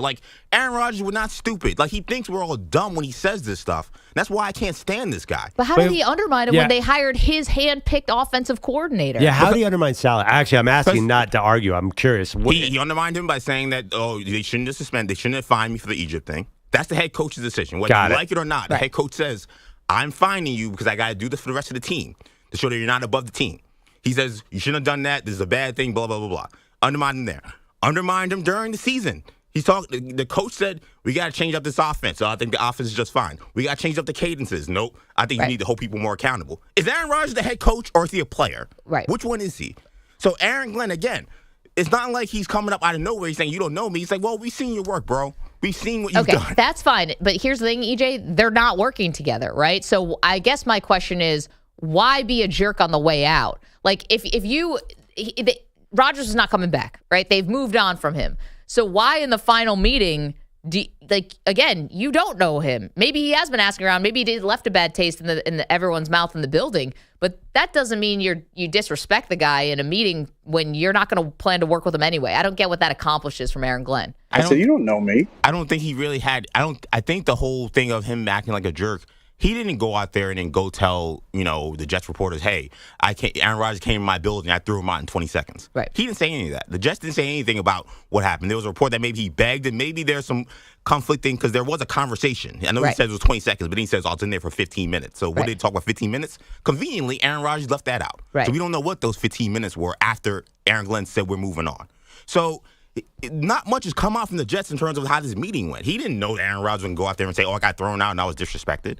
So he went in there, treated him how he felt he needed to be treated, which, to be honest, Aaron Rodgers has been an embarrassment. Aaron Rodgers has embarrassed the organization, and he was a mid-quarterback. But not for Glenn. This guy was not Joe Namath. This guy was not. I get it, EJ, but not for Aaron Glenn. See, that's where you and I are going to disconnect here. You have all the scar tissue of, and I know Aaron Glenn was a Jets draft pick back in the day, so there is a connection. But he also played for the Saints, and he also played for the So this is not Aaron Glenn's battle to fight, is what I'm saying. Why? He's a head coach. But Rodgers isn't his player, and never has been, and hasn't coached him for 1 second. So why is it feels like he's doing the dirty work for all the people in the building who may have had issues with Rodgers? It's not his fight. You don't think that there are people in that building who heard this meeting and said, good riddance. Exactly, and I think that's why he did it. Well, that is his fight, but Maggie. It's not, though, because here's the thing. whatever happened in the past, like, do you want to start picking fights about every single thing that happened in the Jets' history? Let's go. It's a laundry list. Aaron Glenn's never going to have time to get up, brush his teeth, and tie his shoes if he's trying to go back and relitigate every bad thing that happened in the Jets building over the last decade. Maggie, he's talking about he's coming in from what happened last year. He's not worried about Bill Belichick saying I'm resigning as AC. He has nothing to do with that. He's trying to take over a team that was fractured by what happened with him last year with Aaron Rodgers at the top of it. So, yes, I think that when you're trying to ingratiate yourself with your new team where he's dealing with a bunch of people that dealt with Aaron Rodgers. So there is a potential advantage that comes with people saying, like, that guy sucked. He was a terrible leader. He threw people under the bus, and he needs to be gone. Some people may look at that and say, you know what, bravo. I've worked at places where guys have come in, getting rid of people who were bad people, who were terrible. Fumigated the building. And then said, you know what, good for this person. Thank you for getting rid of that clown. Okay, like, that's happened all the time in any job. Okay, but that's fine. It does. The bottom line is he's gone. So did you have to throw him out like Uncle Phil throws out DJ Jazzy Jeff? Like, it doesn't. Rodgers still is a 4-time MVP. Like, Aaron Glenn is a former player. You might not have loved how it all went down, but to disrespect the guy on the way out, which Rodgers definitely felt, to me, that's what I don't get. Like, you want to move on. That's it. You made the point. You're moving on to Justin Fields. You gave him $30 million. Rodgers is out of the building. How your bedside manner, I guess, and how you did it, to me, just it didn't. The Maggie, juice is not worth the squeeze there. Are you sure that's how he did it? Well, I mean, we're taking Rodgers at his. Well, let me ask another question. I do agree. If Aaron Glenn said that, he's absolutely right. If you're at a meeting and Aaron Rodgers is in the room and you're an offensive player, who you look at? Aaron Glenn, who you don't even know, or Aaron Rodgers? Well, it's another defensive coach. You always say, why are the Jets keep bringing in these defensive coaches? You kind of leave yourself open to a veteran quarterback having a big say, whether you're the Jets or any other organization. You're right. It's not even Rodgers. It's just a 41-year-old established quarterback. You're just trying to start a new culture. You could have done this in a much nicer way, like, listen, we appreciate what you did the last 2 years, but let's face it, I can't restart with you in the building. Well, the other part, too, is about why have them fly across country and why do this? Why not do it over the phone? And I was thinking about that because usually when someone, and I think that we've all had that, maybe some of us have had this happen to us in our lives, like in your actual life, where someone is either breaking up with you, whether it's personal or whether it's professional. And some people do it over the phone and some people do it in person. And I think the reason why you do it in person is when you actually want to say, thank you. We're just, when you want to soften the blow is when you do it in person. When you want to be cold and callous, that's when you do it over the phone, on Zoom, in corporate America where they do these mass layoffs. And I'm not trying to compare. Nobody's crying for Aaron Rodgers. I get that. But usually if you do the in-person, it's to soften the blow. It's not to land the kill shot. You want to land the kill shot, do it over the phone. Well, but this worked, though, because Aaron Rodgers took offense to it. Right. They were trying to make him take offense, which I just don't understand why you're fighting that battle anymore. If you're Aaron Glenn, because you just got here. Rodgers would have killed him if it was a phone call, too. But I gave him 2 years and they give me a phone call. Yeah, he's killing him now. It's literally tweets from Aaron Rodgers saying, always do meetings in person. Don't do it over the phone. I saw that. That was from 2013. We have no idea what he was talking about. But a lot of people do think that, too. I mean, I think, you break up the core question. Do you break up in person or on the phone? Because a phone breakup is not well thought of. No, poll question. But think about it. That's not good. If you've ever broken up with somebody in person, aren't you trying to soften the blow there? If you really don't care, you ghost them, you text them, you You go to a public restaurant. It's a well-lit place. Yeah, it's hard. And by the way, not for nothing, in trying to piece together clues from this meeting and trying to take Aaron at his word, Coach asked you want to play football. You say, I'm interested. Get out of my office, bro. Yeah. I'm sorry. This idea that, this guy, this is not a serious person. He probably was sitting in that meeting. Aaron Rodgers talking about the sky. He's talking about nonsense. Aaron Glenn's like, what are we doing, bro? I don't think he leads. There's a couple Dolphins out there. I might need to get out there. I doubt he's leading with UFO stuff. Maybe, though. But, I really think that, Glenn he could have also been like, what is this guy's deal? I brought you over here to talk, and, we're talking for whatever. And then he's like, yo, do you want to play football? And he's like, I'm interested. All right, we had enough. Get out. That, maybe it didn't go well, but don't you think that they brought him in there with every intention to break up with him? No, that's fine. My thing is, we're talking about why could he have been so rude? And I think there could have been an aspect of, I want to talk to him and see what his vibe is like. Right. If Aaron's walking around like he's indifferent, which is his response, not just to this, but also to joining the Steelers. He sounds very indifferent. He's dealing with something very personal, and I respect that. But it's very much like I'm open to anything and committed to nothing. Like that's how he lives, and I think there's a possibility, just maybe, that he saw Aaron Rodgers' energy and he's like, I'm done with this. Where's Muji? Can we get this over with and get him out of here? Like, what's this guy's deal? Maggie, let me ask you this question too. What is the ramifications of Aaron Glenn, even if he was rude to him? There's no Rodgers is going to play one more year. He's not going to come back to burn them on the field. So who cares? Like, what difference does it make to him long term? He's only got to worry about the building. I'm glad you asked, because there may be absolutely nothing that comes of this, or this is what I fear a little bit for EJ, for the Jets fans, because I've seen this a couple different times. I don't know Aaron Glenn personally at all.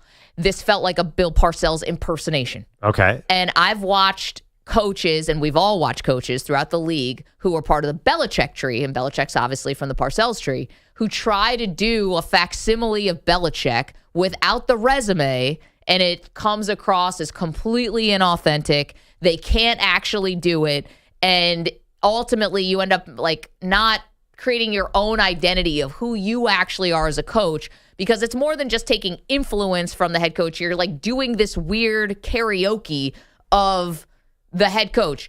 That was the first thing I thought of. Now, again, this could be Aaron Glenn. Maybe it is. I have no idea. Maybe this is him, and he certainly is putting out this I'm a hard-ass vibe to everyone. Just ask the media.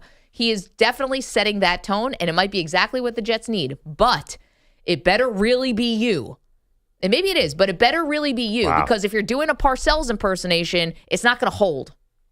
That's where I'm at with that. That's why I think it matters. I honestly haven't followed him since the day he got hired, but to me, he strikes me as one of the more authentic coaches. And by the way, maybe. And by the way, you know who his coaching mentor is? Another guy accused of doing Bill Parcells impersonations. Sean Payton. Oh, right.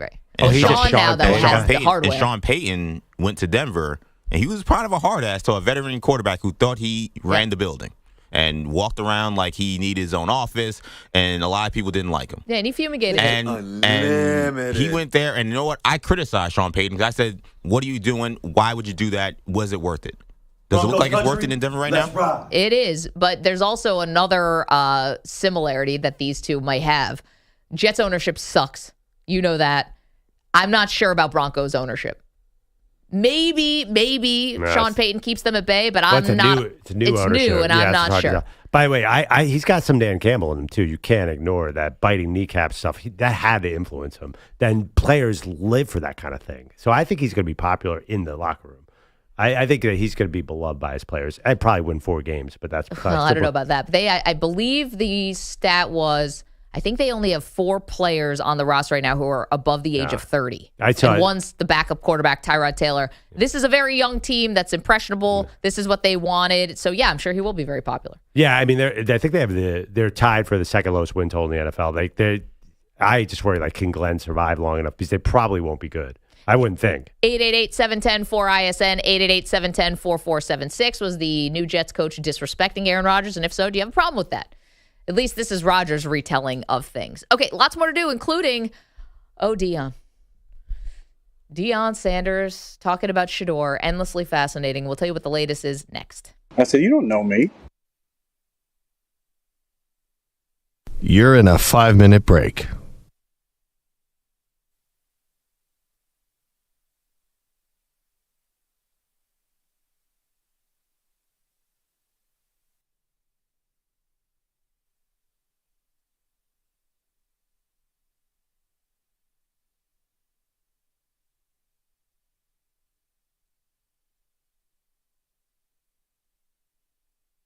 Four minutes, 30 seconds remaining.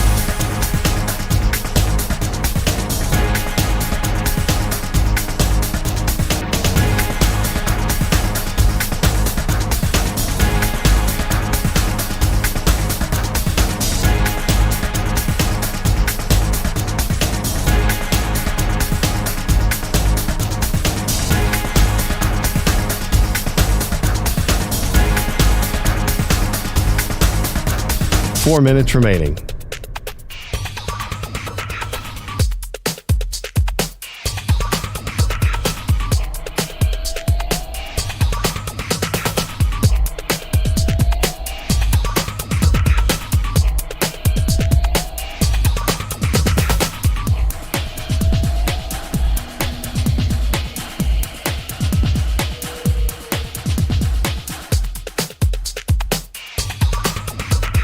3 minutes, 30 seconds remaining.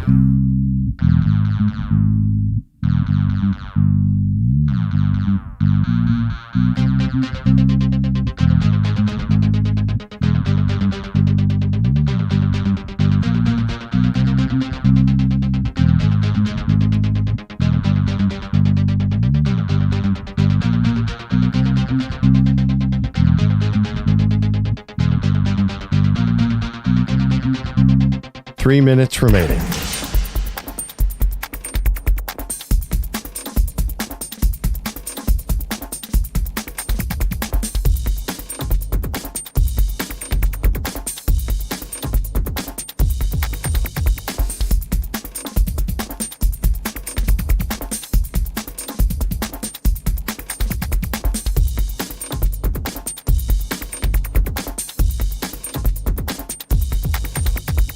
Two minutes, 30 seconds remaining.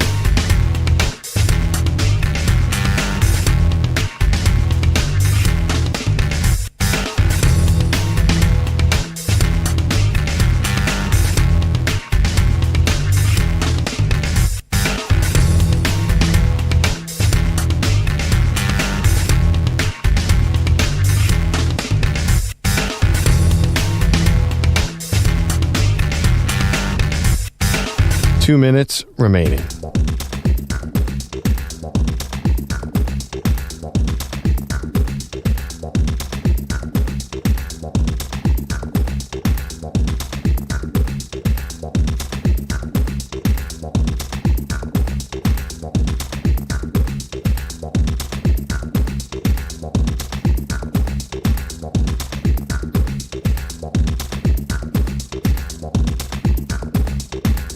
One minute, 30 seconds remaining.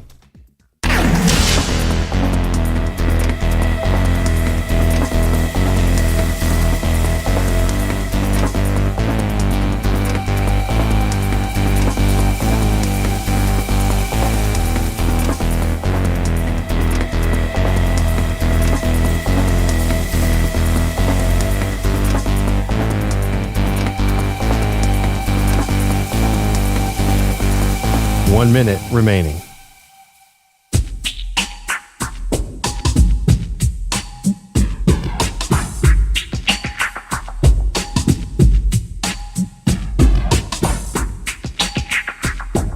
$45 seconds remaining.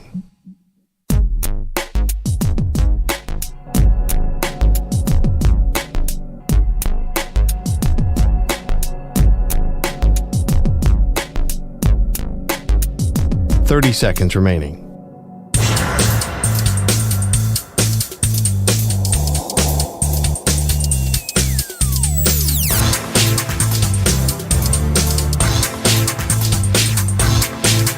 $15 seconds.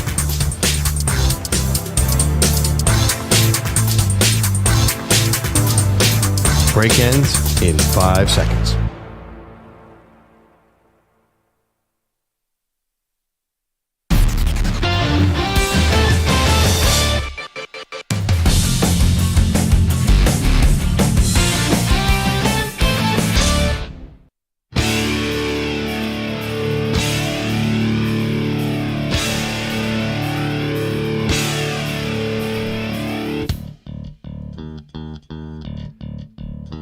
All right, this NASCAR race preview is sponsored by WeatherGuard Truck and Van Equipment. They're just as driven as the hardworking pros they serve. All right, Manny, what do we got on tap? Guys, there's a weekend off in the Cup Series, but they are racing in the Xfinity Series. It's the North Carolina Education Lottery 250 presented by Black's Tire from Rockingham Speedway. Kyle Larson, he had a weekend last week. Not only did he win the Cup race at Bristol, he also won the Xfinity race. So he's looking for back-to-back trips to victory lane. But searching for win number 3 of the season is standings leader Justin Allgaier in the number 7 Camaro for Junior Motorsports. A bit of an eventful week for Dale Jr.'s team. Fined $5,000 for a missing lug nut in Allgaier's car after last week's race at Bristol. He still finished third behind Larson. But guys, it's the North Carolina Education Lottery 250 presented by Black's Tires from Rockingham Speedway. Green flag wave Saturday at 4 p.m. Eastern. NASCAR is back at the Rock for the first time in 11 years. Wow. Great job, Manny Tires. Missing lug nut. I know. Tariffs, man. I'm just saying. I have no idea. Sorry, NASCAR. That's awesome. No, Rockingham is known as like one of the most state-of-the-art tracks. That's fantastic.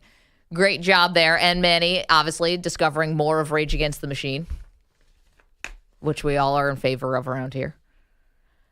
Okay, we'll get to Deion's. They did not catch up on that. Pearls did not sound very... No? You're not a Rage person? Not a Rage fan? I'm just like, what are you guys so angry about? You know, you're on tour, you're getting all the girls. They're mad at the machine, so much rage. Yeah, no, actually, if they had grown up and been like mildly annoyed against the machine, that's a band. That's a band I could follow. Rage Against the Machine? No, not so much. We're good now.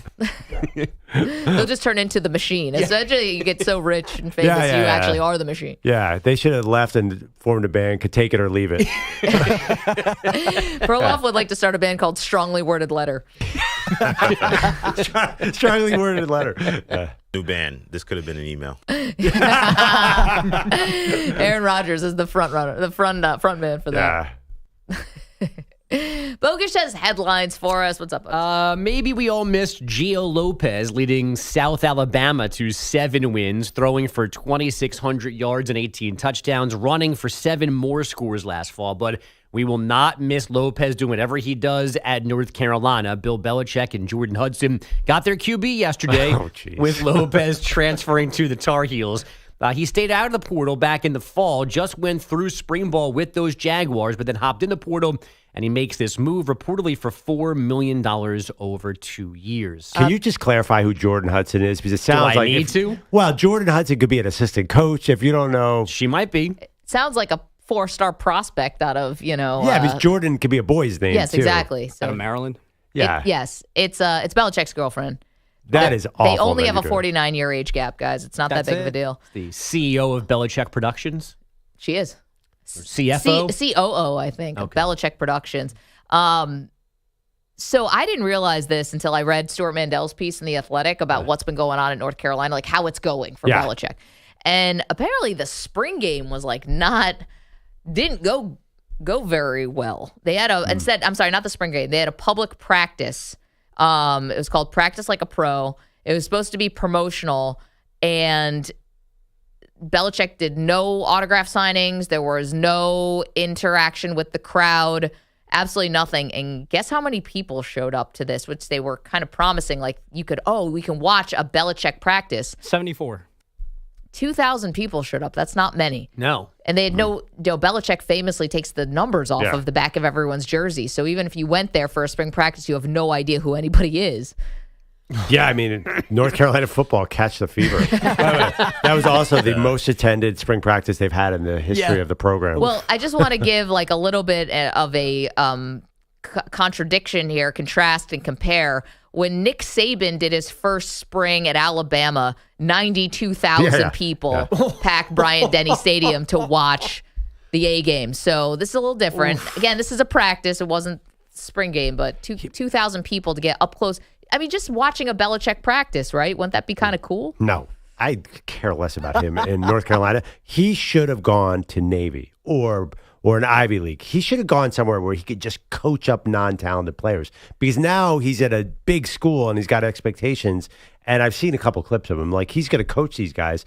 But at college football, you always say it's about the talent. Yep. He's not going to get the talent here to do anything, so it's not going to work. Well, let's be honest. If it goes poorly at North Carolina, he may be coaching one of those teams. Yeah. Could be Navy. It could be your Dartmouth, whatever you guys are, Green Wave. Actually, Big Green. But don't you think narrative-wise it would have been cooler if he was at a small school where he was really getting his hands in coaching, and then this could all work? I think the narrative is all wrong in North Carolina. Well, that's maybe 80-year-old Belichick. At 72, I think he still wanted to be part of a big program.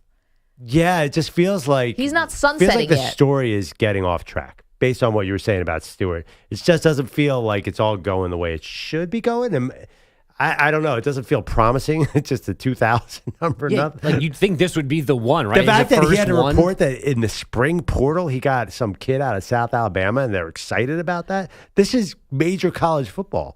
Like, Carson Beck went to Miami. Like, where was he for all those guys? Well, the Nico Iamaleava from Tennessee, like, that one could have fell into your lap, and they said no thank you immediately. And Stuart Mandel, of course, The Athletic was maybe hypothesizing that they don't have any money left because of how much money they've paid Belichick and all of his assistants. Right. Again, it's not shaping up to be a home run. Yeah, the problem is I hate when places like North Carolina cry poor.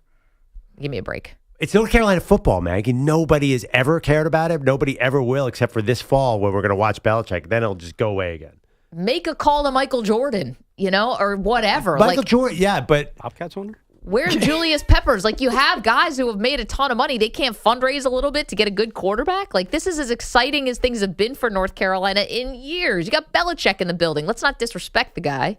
No, I mean, remember, though, Belichick is the kind of guy that the Patriots, what was their motto? We don't pay anybody. Yeah. But everyone else had a salary cap then. This is now whoever has the most money. Well, I mean, he has a salary cap. It's whatever North Carolina's budget is telling them. It's like, hey, here's $10 million. Yep. No, I know, but there's parity in the NFL. Well, Lombardi's the GM. Mike Lombardi, former NFL GM, has the cap. But I got to be honest, an SEC school was not going to hire Belichick. He had to take North Carolina. It's not like he had the pick of Ohio State, Alabama, and USC. He could not, I don't think a major program wanted him. I mean, it's still an ACC program. I don't think of North Carolina as being a poor school. Yeah, but the football, have they, I doubt they've ever been a big spender, really. We could find this out.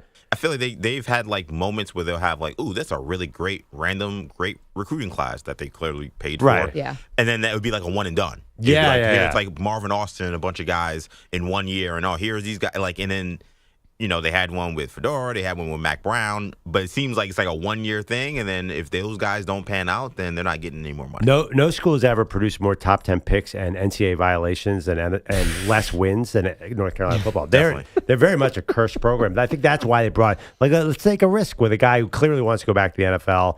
I just think I haven't read Mandel, but it sounds like the narrative is, gosh, things are not starting out the way they wanted. Is it optimistic there? I think it's still wait and see. He still is Belichick. Could there be the magic there? Bogues, what else you got? On a lesser note from college football, Notre Dame QB Steve Angeli is now in the portal instead of staying in a three-way battle for the starting job. He was Riley Leonard's backup last fall, appearing in the CFP semifinal against Penn State. Tennessee, maybe? I mean, they need somebody, right? It took a couple of weeks, but the Orioles have finally won their first series of the young baseball season. The pitch.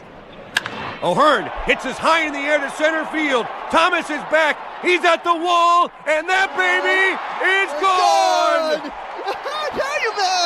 I tell you, no. They want to make sure. I think it was a homer, and now they're officially calling it a home run.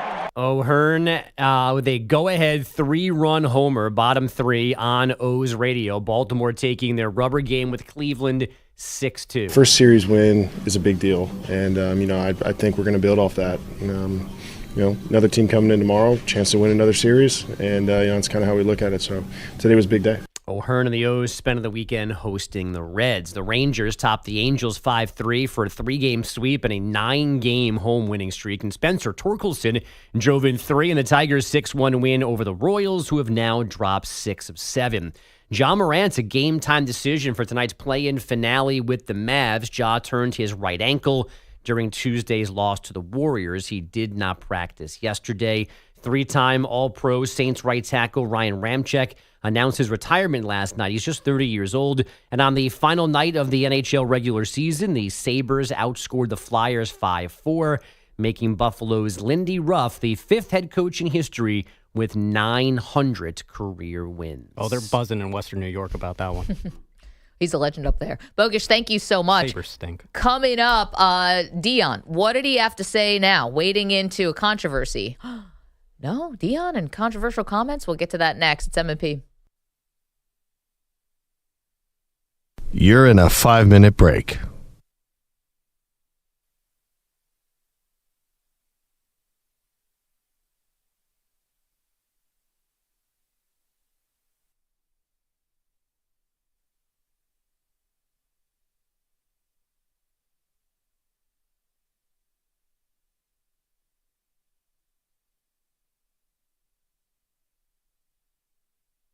Four minutes, 30 seconds remaining.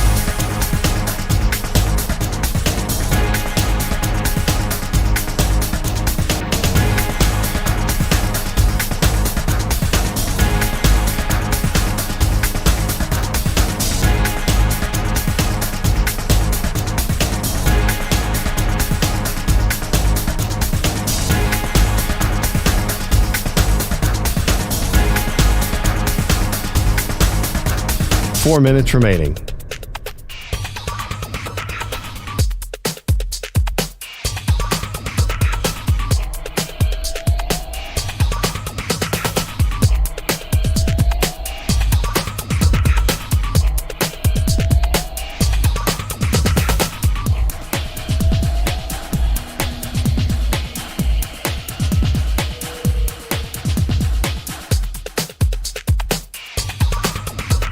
Three minutes, 30 seconds remaining.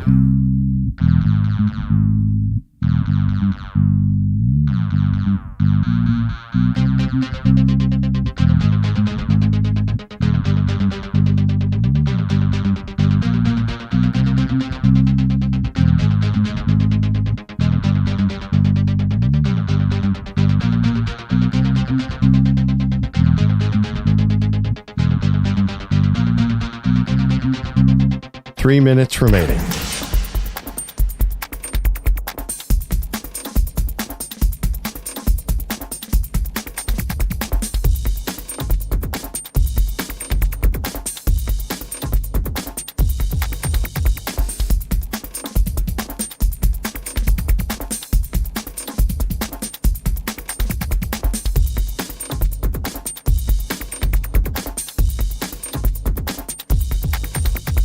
Two minutes, 30 seconds remaining.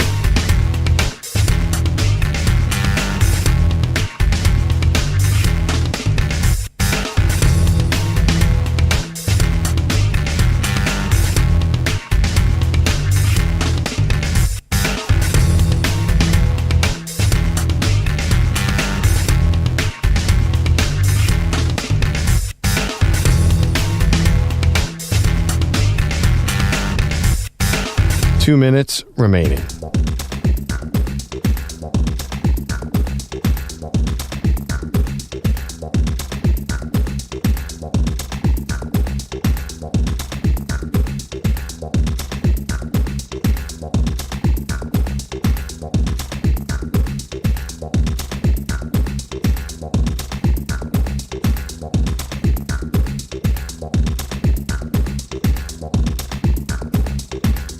One minute, 30 seconds remaining.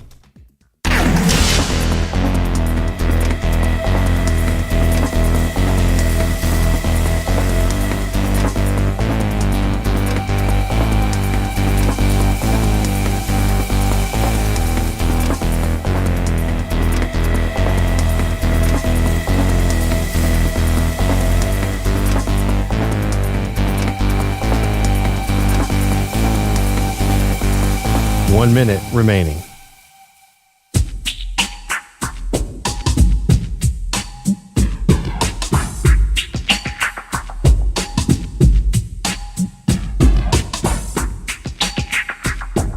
.45 seconds remaining. Corso wipes the bottom of his sneakers. He's guarded by Lawson. Play in action. Corso gets a screen from Ratliff. Corso driving. Finds Ratliff. Free throw line. Jay. Yes! Clock continues to run. Panthers have one final chance. Here's Kennedy. Kennedy with 5. Step back. Jay. Yes! Oh, 15 seconds.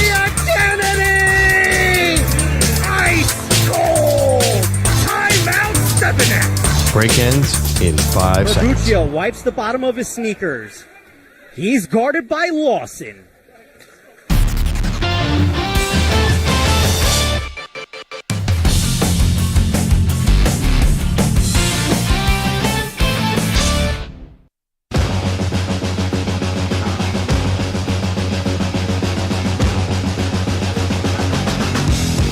Welcome back. Maggie Gray, Andrew Perloff. Lots going on today, including fallout from Aaron Rodgers, Pearl. His interview with Pat McAfee's show took a howitzer to Jets' new coach, Aaron Glenn, called him disrespectful in the 15-minute meeting that they had, but very complimentary of Mike Tomlin, the Pittsburgh Steelers, Omar Khan, the GM, and DK Metcalf, who we had a throwing session with. And Arthur Smith, I believe, too, the OC. And Arthur Smith, too. Yeah, they all respect Arthur Smith because he's the son of one of the FedEx founders or big-time top muckety mucks there, and yet he grinds film, sleeps in his car, does all the things where you feel like he doesn't have two nickels to rub together. Meanwhile, he's probably richer than, I don't know, most of the coaches. I have no idea. John's in Western New York. Buddy. John. Have a great day. I'll talk to you later. Hey, John. John? Yeah. Hey. Hi. Hey, I'm sorry. You got me in the middle of doing something. Hey, I just want to put a real quick... No, I'm fine. Okay. I want to put a real quick spin on this Aaron Rodgers and where the Steelers sit, because everybody thinks that the Steelers have to make a move.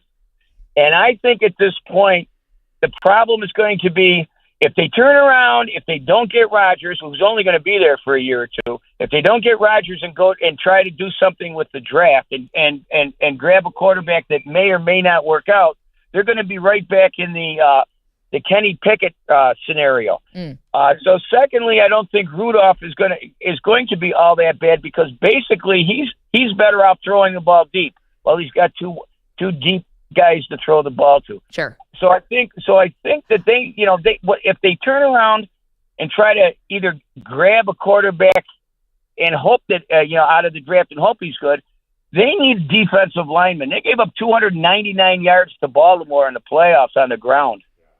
That was a big deal. Yeah. No, I get it, John, but you got to find the heir apparent to Roethlisberger at some point. Yeah, okay, so yeah, you will. But look at it this way. Okay, so if Rudolph doesn't pan out, what does the quarterback draft look like for next year? Because they may be in a better position to get a quarterback instead of gambling and guessing and hoping that they're going to get somebody this year that may or may not pan out. No, John, I get that, but you also just said when you called him, Mason Rudolph's not that bad, and that he might you might have Mason Rudolph if you think he can throw the deep ball and he can run the offense. Then you might not be looking at a 3-win season and a top 5 pick with Rudolph. That's a problem. You don't want Mason Rudolph to get you to 10 wins, and then you're screwed again. But you're not going to get any farther ahead you're going to get trapped into the Indianapolis Colts cycle of trying to pick up old quarterbacks. And you're already there. I hate to tell you. I don't disagree with you. And so you got to put the brakes on it at some point. So how many more games? Let me ask you this. Here's the thing, John. The Indianapolis Colts thing is interesting you bring up, because they're right. They went through Phillip Rivers, and then it was Carson Wentz, and then who was after that? Why am I blanking? The guy from what's his name from Atlanta? Quarterback, Matty Ice. Ryan. Matt Ryan. I forgot about that. That really didn't work. But then they had a top 5 pick, and they blew it on Richardson. Little Joe Flacco action. Now you're going exactly to what I'm talking about. So if you make that pick and the pick is terrible, and then you turn around and you don't draft a defensive tackle, now you're really crashing and burning. No, okay? John, I get it. And John, thanks so much for checking in for the call. Have yourself a great weekend. But my thing is, the Colts did actually do the thing you want, right? If you're looking for a quarterback, they got bad. They got a top 5 pick, and they may have blew it anyway. And now they're bringing in Daniel Jones, which is just a different version of Carson Wentz. And, Joe Flacco. And the Colts did, yeah. Like, I mean, they may have blown it on the quarterback even when they set themselves up to get the next franchise guy. The funny thing, too, is the Colts are a little like the Steelers. Like, they have these random 9-8 seasons with Gardner Minshew and Joe Flacco. I think Shane Steichen's a very good coach who can win with bad quarterbacks. So you brought up a great point. What if they do start Mason Rudolph? And all indications are Mike Tomlin's just fine with that. He's 8-4-1 as a Steelers starter. He will be 9-8. He's not bad. He's definitely not bad. That problem is that's not high enough to draft any of the quarterbacks next year. So you're in the same exact space. I think John nailed it. Like, you're going to just go to another Aaron Rodgers this year, and then who knows, Kirk Cousins next year. Like, so you have to tank. That's what Filippone, the radio host from Pittsburgh, told us yesterday. You got to tank, but I don't think they can. I got a draft pick for them. Oh, okay, go ahead. If you read mock drafts, everybody has either a quarterback or there's this guy, Kenneth Grant out of Michigan, defensive tackle, who I guess can do like Larry Allen squats, like 1,000 pounds. So I think we just kind of figured out they need a stout run stopper. I think the Derrick Henry-Lamar Jackson game, to me, was so alarming because when does Pittsburgh's defense just get their butt kicked? Right. So their identity is to be a tough team. Last year was alarming to me. It's not even the quarterback. It's everything. I think things are starting to unravel there a little bit. Like is Tomlin losing his edge here? That game was so embarrassing for the Steelers. Yeah, I get that, but you also don't want to overreact because they were winning low-scoring games. Yeah. So the defense, I think, got hurt. Alex Highsmith was hurt for a lot of the year. He's always hurt, but yes. Okay, but I'm just saying, you also don't want to overreact to one game where, you did get torched. That's a tough one. Well, my point is, and I'm kind of with John, if you're sitting at 21, I might not go QB. I really might be like, well, because I think you're like, you got to start a plan at some point, but it might not be the time. You might want to wait to build the team around him. Let's get to Deion Sanders. Daily. Do you believe that? Deion. You believe that? Okay, so we brought you this story earlier this week, which is Colorado announced that both Travis Hunter and Shedeur Sanders are getting their jerseys retired, and that's going to happen soon. I think maybe this weekend or next weekend, the 26th, I think, of April or something, with the jersey retirement.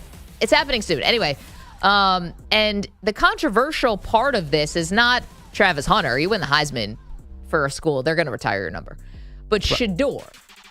Like, if Shedeur Sanders was not Deion's son, would he have also gotten his jersey retired? So here's Deion yesterday. Let's hear cut 2, Manny. Says Shedeur being his son is the only reason why this thing is controversial. Let's get the elephant out the room. I don't want to talk about this too long. I'm going to just talk briefly and let it go. We talking about Shedeur. We ain't talking about nobody else. But his last name wasn't Sanders. We wouldn't have this discussion. The only reason we were having this discussion is his last name is Sanders. Okay? That's it. Okay. Deion's absolutely right about this, but he's, I think, doing it in the wrong order here.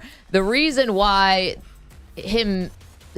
it being Shedeur and Deion's son is the reason why this is controversial, because we all believe, I think, Pearl, that if his name was Shedeur Smith, he would not have been getting the jersey retired. Like, that's the thing. It's not controversial, like, for the reason I think Deion says. I'm not sure I agree with that. Like, he's definitely, I know, he's right there with Cordell Stewart as the greatest quarterback this program has ever seen. It's not even close. Does Cordell Stewart have his number retired? Well, that was confusing to me. No, he apparently doesn't. He does not. But let's talk about that. Well, how could Cordell Stewart, they must be, but I mean, Shedeur is a big deal for this program. He's, as I would argue, I think you really could have a discussion who is a bigger deal to this program, Travis Hunter or Shedeur. I think Shedeur was right there. Okay. I think it's 1A, 1B, probably Shedeur, to be honest. Well, that's what Deion said. Well, actually, we can hear cut 3, please. This is Deion. This is why Shedeur is getting the jersey retired. It's a whole lot of things that are brighter and they're better because someone stands on business and makes it that way. And he's resilient when it comes to it being that way because everything we do is to improve everything for us. Okay, so here's what I would just say about this. Yes, the one thing about Travis Hunter is he actually won the Heisman. Do you generally retire people's jerseys for teams when your records are 4-8 and then 9-4? And I understand they were coming off of a 1-11 season, and that's awesome. And they turned around Colorado, but jersey retirement worthy? Now, this is not just the media, by the way, that's stoking this. This is former players who went to Colorado said, you've got like I think it's 2 players retired from the championship team, or maybe one, that it's one. Yeah, I can't believe that Cordell Stewart's Salam's the only one. Oh, Rashawn Salam's the only one. Okay, so that's one. You're not going to put more guys in who actually won a title at Colorado before Shedeur. Again, nobody has a problem with Travis Hunter. You win the Heisman, you're getting your jersey retired. But Shedeur, with going 4-8 and then 9-4, is that actually jersey retirement? The highest that they finished was ranked 16th in the AP poll. 9-4, I can squint and see it. But again, name. God, he's definitely he's going to be the only first-round quarterback ever out of Colorado. He is by far. His numbers. He's going to hold every record in that school for 30 years. His seasons were incredible. That's fine, but do you have to win something? Is it too soon? Yeah, I mean, let's stop saying Cordell though, because that's insane that his number's not retired. Right, they should make that right. That's true, but that doesn't take. But that's unfortunately, Shedeur shouldn't be the victim of the fact that they missed on Cordell Stewart. He definitely at some point deserves to be in number retired. He was great there. But hold on, I just wonder if you took all the retired numbers in sports, whether it's college or pro, outside of sentimental things, and reasons why people get things retired. Isn't it generally reserved for winners? People who won either individually, the Heisman, or actual championships. Isn't Barry Sanders' number retired in Detroit? Won the Heisman. In Detroit. Oh, in Detroit. Okay. And also, how good was? Yeah, there's a lot of guys who did not win the title. Whoever RG3 lost 3 games, won the Heisman. His number's retired. But Barry Sanders may be one of the greatest football players who ever lived. I'm just saying, you don't have to win. Interesting. I don't agree.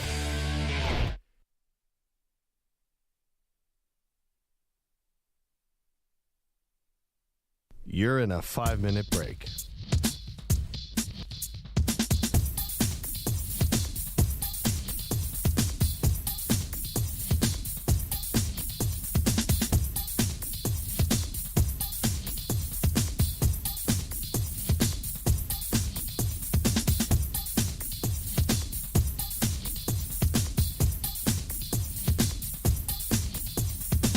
Four minutes, 30 seconds remaining.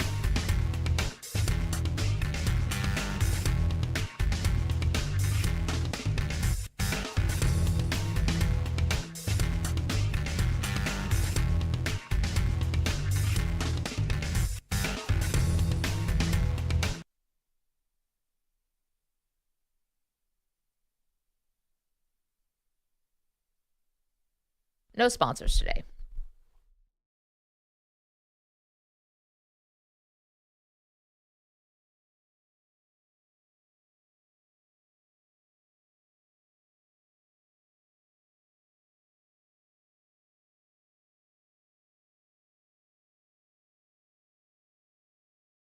Night after night, with fire in his voice and truth in his mic.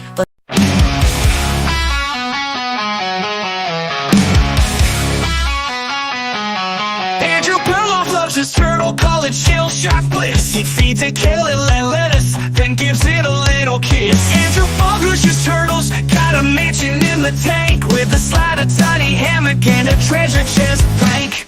Two-tone Tony rolls in, his turtles got swag, cruising slow but steady, repping that reptile flag. Meanwhile, Kevin Lamel's got tacos on his plate. Breakfast, lunch, and dinner, he's got no time to wait. Turtle love, taco dreams, Andrew living supreme.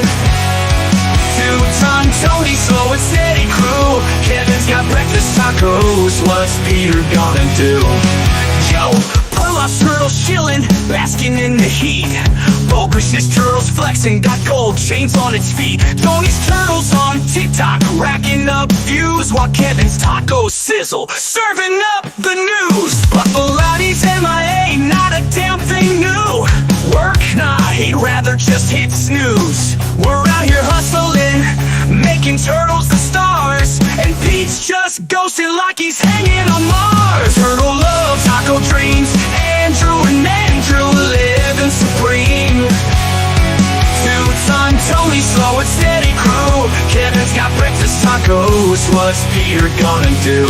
Yo, Perloff's turtle spotlight, tacos taking the stage, while Velati's excuses keep showing his age. Perloff's turtles name LeBron, Bogusch calls his taco just for the show. Tony's turtles trending, breaking the mold. Kevin's got a taco so spicy it's gold. And Pete, yeah, fuck that guy, still a no-show. The legend of Velati always laying low. Turtle love, taco dreams, Andrew living supreme. Two-ton Tony, slow and steady crew. Kevin's got breakfast tacos, what's Peter gonna do? So here's to Turtles tacos and the crew on the grind, except for Velati, who's always lagging behind. Perloff, Bogusch, Tony, Kevin, y'all are the best, but Peter Velati, man, he's failed the test.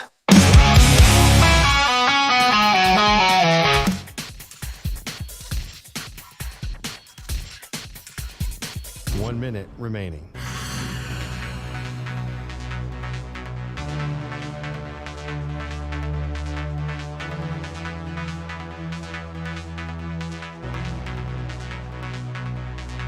$45 seconds remaining.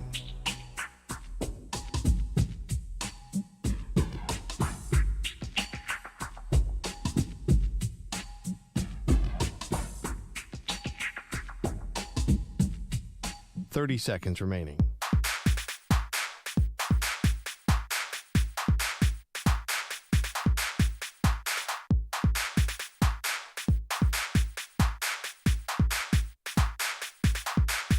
$15 seconds.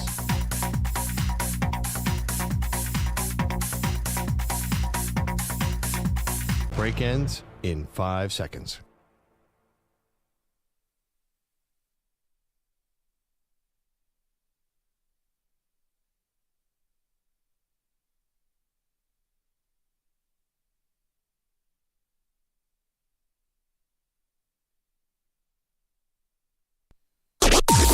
Maggie and Perloff on the Infinity Sports Network. Would LeBron James get full credit for a 5th ring? Welcome to the show. Maggie Gray, Andrew Perloff, NBA playoffs kicking off tonight. Pearl, the Lakers are obviously going to be front and center because ever since the Luka trade, well, they're the Lakers, number one, but 2, ever since that Luka trade, just everything has gotten ratcheted up. And LeBron truly has, a wingman, which he's always had. He had Anthony Davis. They won a title together. Anthony Davis was huge in that bubble title, but LeBron still gets the full credit. You're a big full credit, partial credit guy. This is a little more for you. Yeah, you won't give Peyton Manning credit for the 2nd Super Bowl. Oh, you give him credit for that? Well, but yeah, I guess I am. No, you are. There's no partial credit. I give him no credit for that. He was just breathing for that. Sure. So what do you think about a 5th title? If somehow LeBron, Luka, JJ Redick, and company can pull off it'd be an unreal run. Yeah. Do you think LeBron gets the air quotes full credit, or do you think we'll give more credit to Luka? So I get 5,000 times more credit than Peyton Manning because he is. He has almost MVP-like numbers. Manning had 9 touchdowns and 17 picks in the year 2015. He was one of the worst quarterback seasons we've seen in 20 years. LeBron is still a baller. Yeah. I will give you that. So it's much closer to full credit. I'm going to go on a spectrum here, but I don't think it's going to, this is just my opinion, move the needle on the Michael Jordan-LeBron James debate. Because I think he will be considered the B player on this team. And you know how Jordanites are. They'll say Michael was ever the B player. He wouldn't even dream of being the B player. I think to win a title, they need Luka to be the leading scorer. And that, in a funny way, could be used as an argument against LeBron. Yeah, I totally see it differently. Yep. Obviously, because you and I see LeBron's career just completely differently. Well, in comparison to Jordan. And I think that it would actually give a lot more fuel and ammo to the LeBron's, is number one in terms of the GOAT debate, because at 40, to be playing at this all NBA level, you can't, the longevity aspect of LeBron's career, I think, becomes the biggest thing. Doing it over 2 decades, if he's not the one, he's the 1A. He's not a bus rider. This is not a guy who's, glomming on to Luka's coattails to try to win a title, just like it wasn't with Anthony Davis. I think that LeBron gets more credit, pulls more people over to his side. Now, he doesn't have the Jordan 6, obviously, but to be able to be doing this at such a high level over, again, like 20 years to be winning a title at 40 when you're still the guy. The longevity is she has a good personality of GOAT debates. Is Frank Gore better than Terrell Davis? But Frank Gore was not the best player or second best player on his team longevity when he was 40. Is not something that should be anything to do with these debates. Auntie, chill.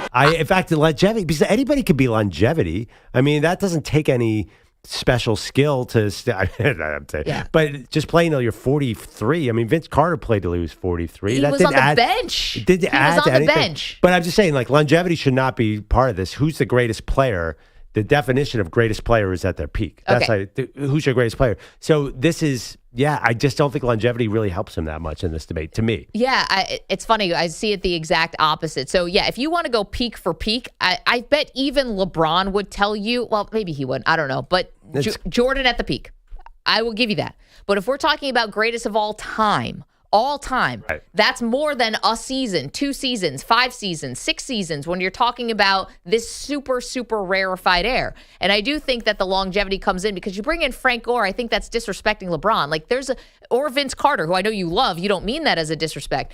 But Vince Carter coming off the bench, basically being a player coach. Udonis Haslem. This is not what we're talking about. So with LeBron. Longevity and still being good. He's playing 40 minutes a game and he's kicking ass. But the word longevity does not imply that. I mean, that's different. Well, we're also at a different part in sports a little bit now, where Tom Brady at 42 was still you're still able to be amazing in this day and age. But I mean, for these rare guys. I just think, and this is not even about LeBron and Jordan, you're sitting and having a GOAT debate with your friend. You're really getting into it. But what about longevity? Like, that's the lamest reason in a GOAT. Like, how about the fact that Michael Jordan could literally fly? Well, Have you ever thought about that? LeBron literally flies, Perloff. Those tomahawk dunks are legendary. Good. Michael Jordan would go up in the air. People think that Michael Jordan was all personality. He reinvented the entire game by being more vertical than anyone we've ever seen. He did things that you couldn't even imagine. LeBron's just power. He's the point guard version of Karl Malone with a lot of really good passing skills. Well, that's also just like your flavor. I mean, if I was going to go to the Jordan debate, I think the bigger thing is actually the defense and winning Defensive Player of the Year and stuff like that. That makes him more well-rounded. Yeah, because you weren't a Sixers fan who watched him in the final 5 minutes of a game just torch you up.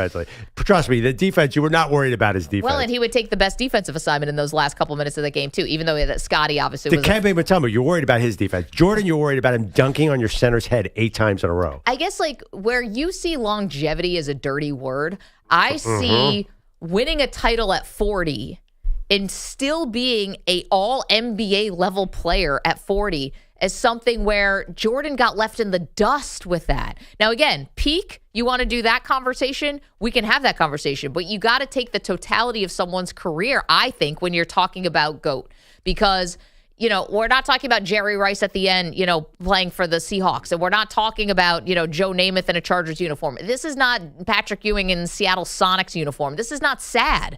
This is not a weird hanging on ending here. It's not like, oh, gosh, we have to look away. Like we did with Jordan and the Wizards, by the way. And most people have just completely erased that out of their memory bank. Jordan's prime right there. Yeah. Right. By the way, we'll probably get that LeBron year in about 3 years from now. Well, maybe. Yeah. But anyway. But we're not there now. And we're talking about the playoffs now. And if he and Luka, if they do win a title, he gets full credit for this 5th title. But is he the best player on his team? Let's see how the playoffs go. I mean, listen, Luka's 25. Of course he should be the best player on the team, but let's see how the finals go. I mean, that's the crux of the argument. If he scores 24 points a game in the playoffs, I think he'll probably score a little more. But if Luka scores 35 and LeBron scores 24 and Luka wins the finals MVP, I don't know. I'm not sure it's going to move the needle as much as you. Like you said, pull people over to LeBron's side. One thing is people are really, really firmly set in their camps here. Yeah, but I think the old line from that Jason Segel movie, I got 6 rings, Sean. That's the only argument I need. I think that... Yeah, well, 5 rings is not going to help in that argument. No, I understand, but I think that LeBron has actually redefined the argument because of just how good it still looks. And I do think he would pull people over because that 6 rings argument, I don't think holds anymore. First of all, the 6-ring argument, then you should be a Bill Russell person, right? You should be an 11 rings argument. Well, if you're longevity, you should be a Kareem person. And Kareem had 5. And so that would have been, you'd be potentially there with LeBron. Yeah, there are people who think Kareem is better than LeBron. Yeah, that of course. Sure. You're going to have all your people. That's fine. But if we're talking about just Jordan versus LeBron and whether a 5th ring would help LeBron's sort of argument here, if you will, because it always feels like LeBron's got to be on the offense and Jordan's on the defense of this argument.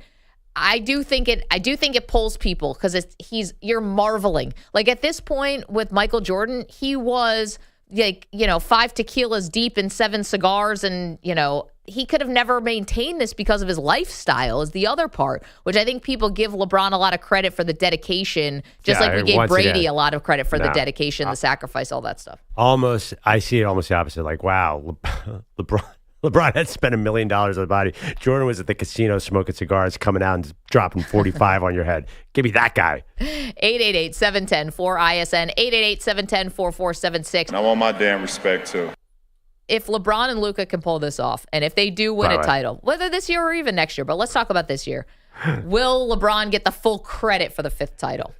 Can we just emphasize that's a huge if. Huge if. We got Jackson Hayes it's in between. It's not just about size issue. And by the way, I think some people are going to, I bet you a lot of people have not watched a lot of Lakers basketball this year, are going to tune in for the playoffs and be like, oh, yeah, LeBron is a little older. He does hang out the first 3 quarters of the game. It's definitely a different LeBron, too. I'm not sure everyone knows about that. Well, let's see what the playoffs hold. 888-710-4ISN. Our pal Jay is in Nashville. Jay, good morning. How are you doing? Good morning. First of all, Maggie, what? Quit poking the green and white bear that's sitting in the studio named EJ. It's not a good look. What about Aaron Glenn and the Jets? Yeah, stop that. And as far as Aaron Rodgers, home skillet, I'll say it again, you should have took the Jeopardy money. Now, as far as this Jordan and LeBron argument, I'm not even getting into that anymore. That argument is played, and I hate to quote the Jizza, but that argument is weak. Like clock radio speakers, man, like for real. But what about a 5th title, Jay? It changes the argument, no? No, it doesn't matter. They're different. They're different eras. That I wish people would get that. They're different eras, and you can't look at that argument. You got to look at that argument from a GM standpoint. If I'm a GM and my team sucks and I need this one player, I'm going to take LeBron because he facilitates and scores. He's not just a scorer. He's not just a ball hog type of dude, but he's not my favorite player out of Jordan and LeBron. Really, Kobe is my favorite player. It's all about who's your favorite player. Now, as far as his Deion and his son and them retiring the jersey, let's read the tea leaves, y'all. Colorado does not have the money like the other schools. They're pulling out all the stops to keep Deion there. And remember, number 2 is Deion's college number at Florida State, which they should have retired it there. So they'll retire his number through his son here at Colorado, and then he's got an all-NFL coaching staff walking around the little city of Boulder, Colorado. Yeah. So they're trying everything to keep him there. Like, hey, let's do everything. Let's retire this jersey number. And that's smart. You know what I mean? Because you want to keep that there. So you think this is pandering to Deion? Brilliant. But here's the thing. Damn right it is. But Jay, here's the thing though. You're saying Colorado has no money, and I understand that maybe they're not working with the same budget as Ohio State and Alabama and stuff. But Deion just signed a new contract, 5 years, $54 million. So that's over $10 million a year. That's very modest buyout. That contract was nerve-wracking. No, I get that, but it's still like the average is on par with what Kirby Smart is getting. And what Dan Lanning is getting. They're all the high level coaches are getting about $10 million a year.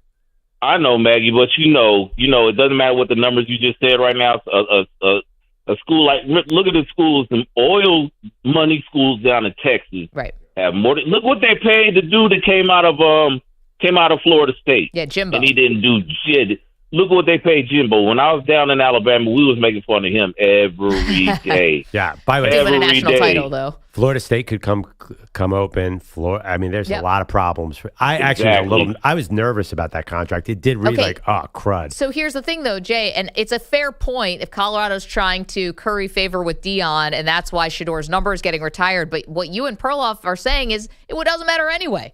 Wait, but they could retire the jersey. He could leave tomorrow for a bigger school or the NBA. So why pander to him if it's not going to get you where you need to go, which is Deion staying at Colorado for sure? Might as well try it. Because you're trying everything you can. You're pulling out. I mean, I will pull out all the stats. I got Marshall Falk and other people walking around my city. Warren Sapp walking around my city. So I got who's the guy that came out of Georgia, and I was living in Atlanta. Champ Bailey. I got Champ Bailey walking around my city.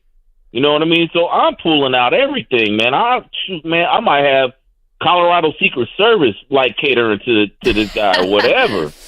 But can I just say? Yeah, it's a good point. Jay, and help me on this. Shedeur Sanders.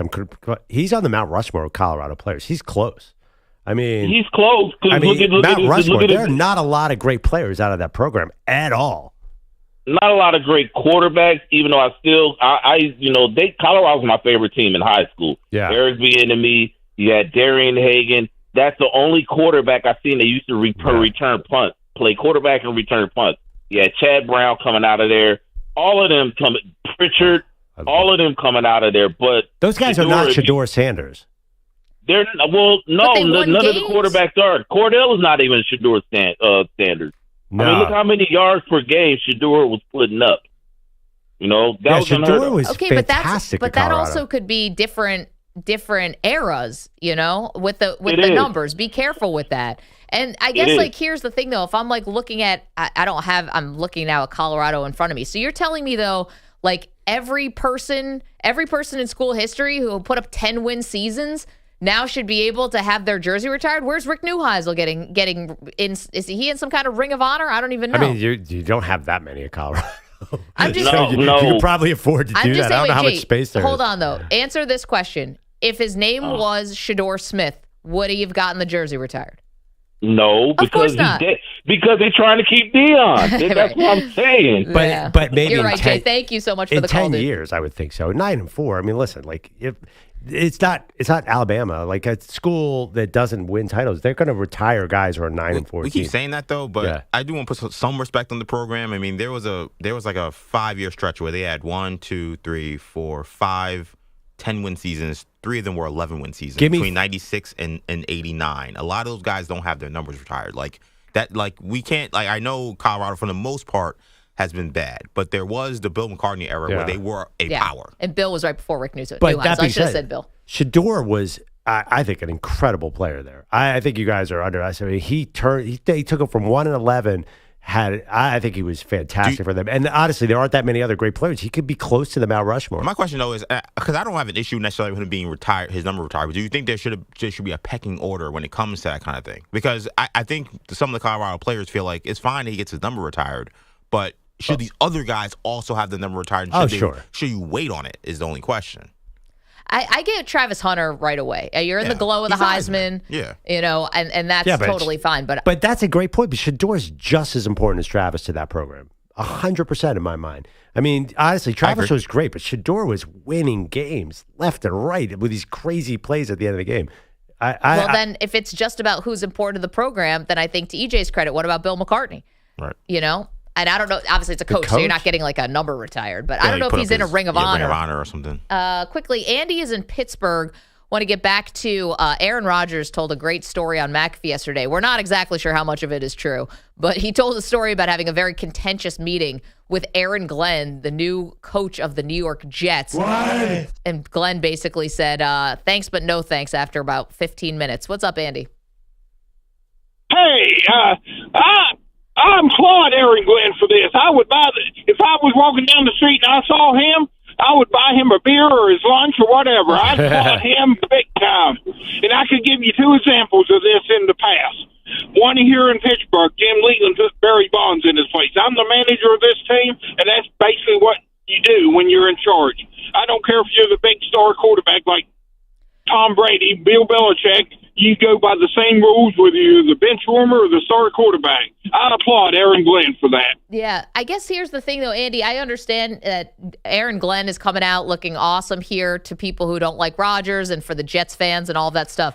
My question is, why do you handle it this way? You're not planning on coaching him. You're not coaching him. You've never coached him for 1 second. You guys are both, Aaron Glenn's a former player in the league. Rodgers is a 4-time MVP.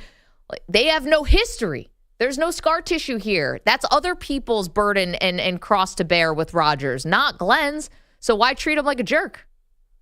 That's my point. How would you have handled it if you were Aaron Glenn? Just sort of sat there for an hour and a half and talked to him? No, I don't think I would have brought him in because I think you do the face-to-face when you want to smooth the blow, and I don't think they ever wanted to smooth over anything. I'd like to see how this exchange went down. Oh, me too. Did Rodgers half invite himself, or did the Jets fully invite him? I was wondering that too, because Rodgers invited himself to Pittsburgh. We know that. I don't know. Now we're asking the right questions, bro. And then he said, and then I said, and then he said. Rodgers is so good telling the story when he makes himself out to have the ultimate mic drop moment. I said, you don't know me. But I mean, Aaron Glenn, this Rodgers thing is, to his credit, like this is going to be totally irrelevant to Aaron Glenn moving forward. He's solely going to be judged on wins and losses here in New York. I have a question though. What happens if he ingratiated himself to this locker room, though? Is that not a plus? Because we keep saying why would he do this, or what benefit does he have to it? Well, he may have the benefit that the locker room that he's going to now coach feels a way about how Aaron Rodgers treated people. I have no idea. I don't know how Aaron Rodgers treated people, but that could be the question. Is he can go in there and say, "Oh wow, I'm talking to a lot of people," and people say Aaron Rodgers was an absolute terror. You know what? Let me show who's These boss guys. around here. And then when he goes back into that locker room, they can say, "You know what? Good job, guy. Good job for sticking up for us." See, Well, Quinnen Williams is not one of those guys, because right after they released Rodgers, he took to social media and said this is a mistake. And he's one of the highest paid players, and I think one of the respected players. Now, Garrett Wilson, the wide receiver, who Rodgers was throwing more to Devontae Adams than him, I'm sure he's pleased. So I don't think it was so much of let me win these guys over. I think because he's in the Parcells vein, I think this was a message to the team. I'm going to treat no one's getting preferential treatment. I don't know if it's so much that makes sense. Yeah, I think it was more I'm a no nonsense hard ass, and I'm going to show you because here's how I'm going to treat Aaron Rodgers. I think Rodgers will be gone. I don't think he's going to be a distant memory really quickly. That didn't last at all. He came, he went, nobody cared. I think Aaron Glenn's starting over, and there are a lot of young guys there. I don't think they're going to remember Aaron Rodgers in 2 years, to be totally honest. I don't think he made that big of an impact. Maybe not. And again, there's a lot of people who've come and gone with the Jets. It's been very transient there as far as players. And if you're just getting caught up on what we're talking about, Aaron Rodgers went on Pat McAfee's show yesterday and was talking about a 15-minute meeting he had with Aaron Glenn that just did not go well.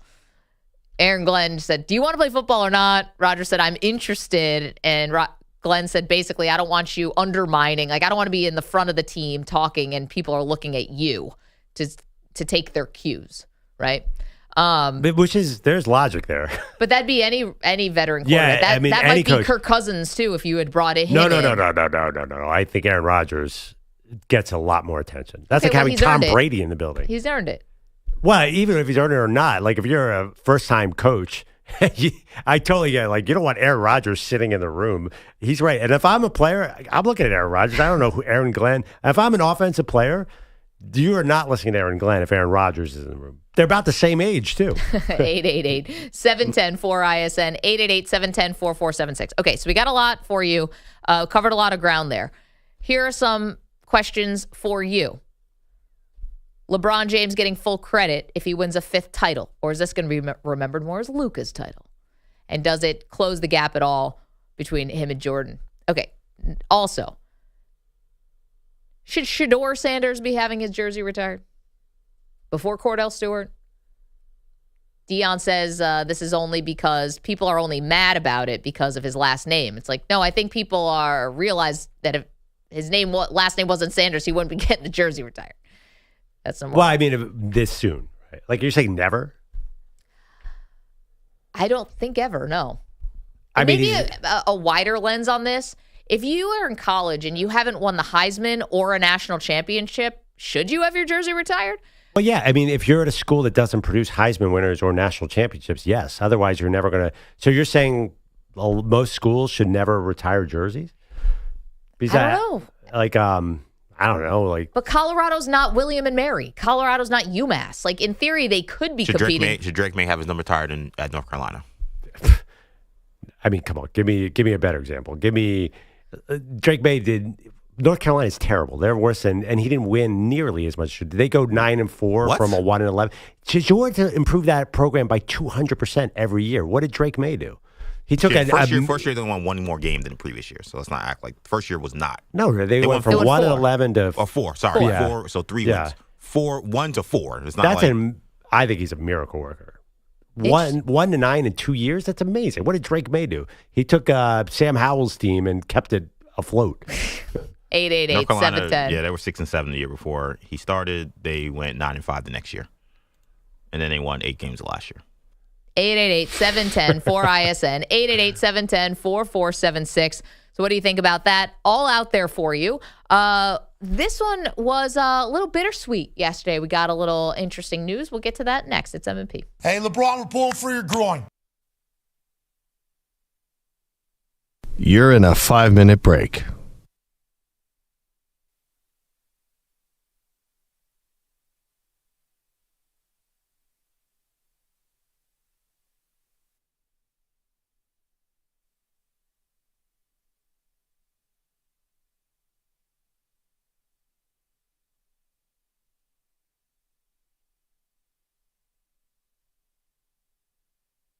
4 minutes, 30 seconds remaining.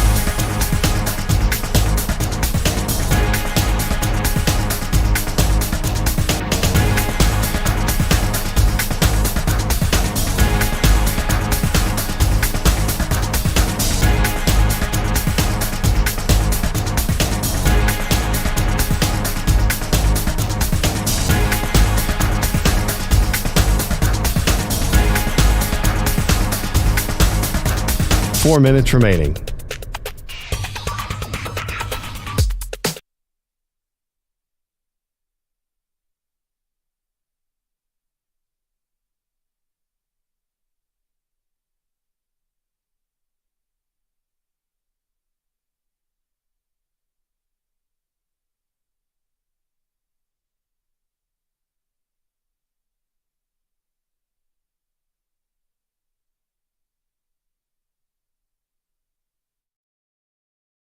Still a no-show.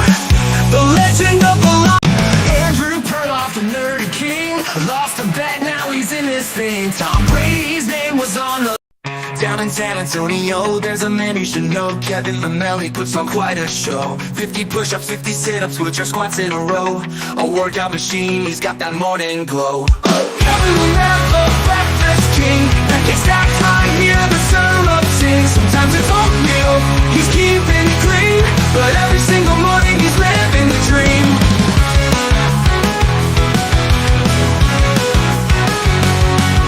He tunes into Maggie Perloff on YouTube each day. Comments rolling in, got plenty to say. But there's one thing missing, it's becoming a trend. Where's Manny at? Didn't he just begin? Like his mentor Balani, he's coasting the crew. Consistently MIA, what's a viewer to do?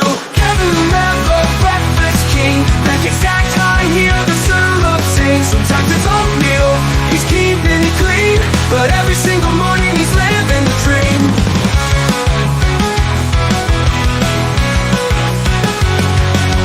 He tunes into Maggie and Perloff on YouTube each day. Comments rolling in, got plenty to say. But there's one thing missing that's becoming a trend. Where's Manny at? Didn't he just begin? Like his mentor Balani, he's ghosting the crew. Consistently MIA, what's a viewer to do?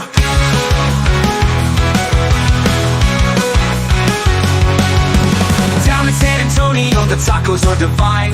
Kevin's chowing down, Wemby's right there in line. He says, Perloff, come join us or we all know the score.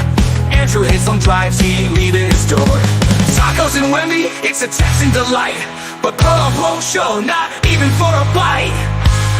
Wheelchair squats, he makes it look easy. Breaking a sweat, while others stay breezy. Meanwhile, Manny's got a new full-time gig, but missing work like Peter, it's GameDay. Kevin Lambert, breakfast king. Pancakes stacked high, hear the syrup sing. Sometimes it's oatmeal, he's keeping it clean. But every single morning he's living the dream. So raise your fork to Kevin, the man of the hour. With tacos and pancakes, he's got all the power. San Antonio's hero, he's making life sweet. With Wemby on deck and a table of treats. And Perloff, stay home, you'll never make the drive. But Kevin's out here living large and alive.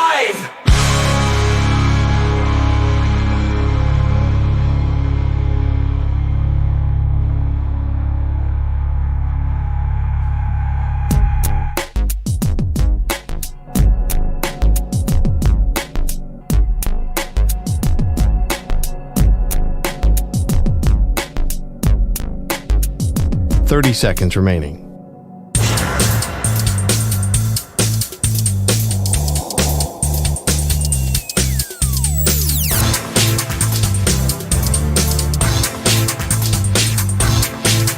.15 seconds.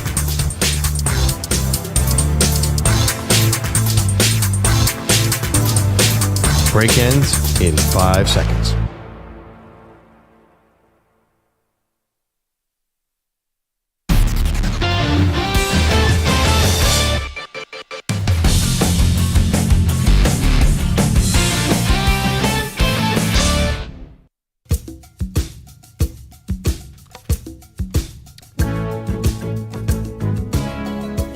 This portion of the show is sponsored by Hyundai. The Hyundai Getaway Sales event is going on now. Get deals so right, it almost feels wrong. But don't wait. Visit your local Hyundai dealer today.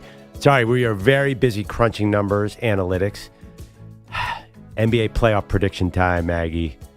Are you, I hope you're not allergic to chalk because I'm about to go heavy chalk.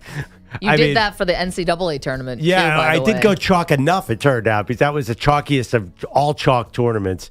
I had Florida and Duke did okay, but I find it hard as we're gonna get into the NBA playoffs. It kind of feels like the front runners are pretty far up front. So it's tough. It's tough. That's why the NHL playoffs are better than the NBA. Yeah, the NHL, you have no idea. No, you don't. And I think with the NBA, it's so rare that you get these massive upsets. Like we remember, just how huge they all were. The Knicks back in the day, obviously the Warriors over the Dallas Mavericks and the We Believe Warriors. Remember when the Nuggets knocked out, Dikembe Mutombo knocked out the Sonics at 1-8? But that was also 3 games. That was best of 5. Yeah, you it's can't hard. Can't even do it anymore because it's best of 7. That's the difference between the NCAA tournament and the NBA playoffs. That best of 7 usually makes a better team win. But then again, we haven't had a repeat champion in, 7 years, 6 years? So there is a lot of new. It's hard. I didn't necessarily think the Celtics were going to kill everybody last year. So who knows? But I'm going chalk. I'm just going to warn you right now as you prepare your picks. Okay, well, I'm not, but I'd be wise to. I just want to make it more fun for myself. Okay. Yeah, I mean, you're not going to get good odds on the teams I'm picking, so that makes sense. Let's go to our pal Sean, who's in Oregon. Sean, good morning. Do you have a thought on whether Shedeur Sanders should have his number retired by Colorado? Yeah, I love your debate seats this morning, you guys. And I do. I want to say that, Cordell Stewart, his coach wasn't his father, his campaign manager. And I feel that this whole year has been like a campaign manager, and it's been a whole rally to get these guys. He's been lobbying all season long for his son and Travis Hunter, and that's how I feel. And then I want to jump over real quick to LeBron, you guys, and I'll always make a case that LeBron's a better player. When he came into the league, and I had that Sports Illustrated that said he was the chosen one, I didn't like that too much.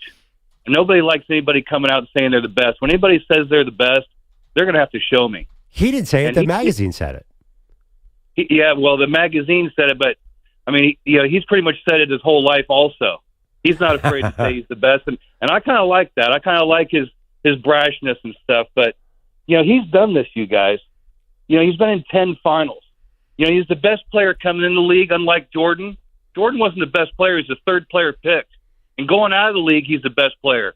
And he's not going to wither away like Jordan shooting 28 and 30% in his games. I watched LBJ this year. He's the best player on when anything goes down and anybody needs help, LeBron is there. Yeah. Look how many times he scored 40 points this year. I watched him score 40 points in Portland this year. This is just a serious thing, you guys. And look at his coach. Look at Phil Jackson, the Zen master.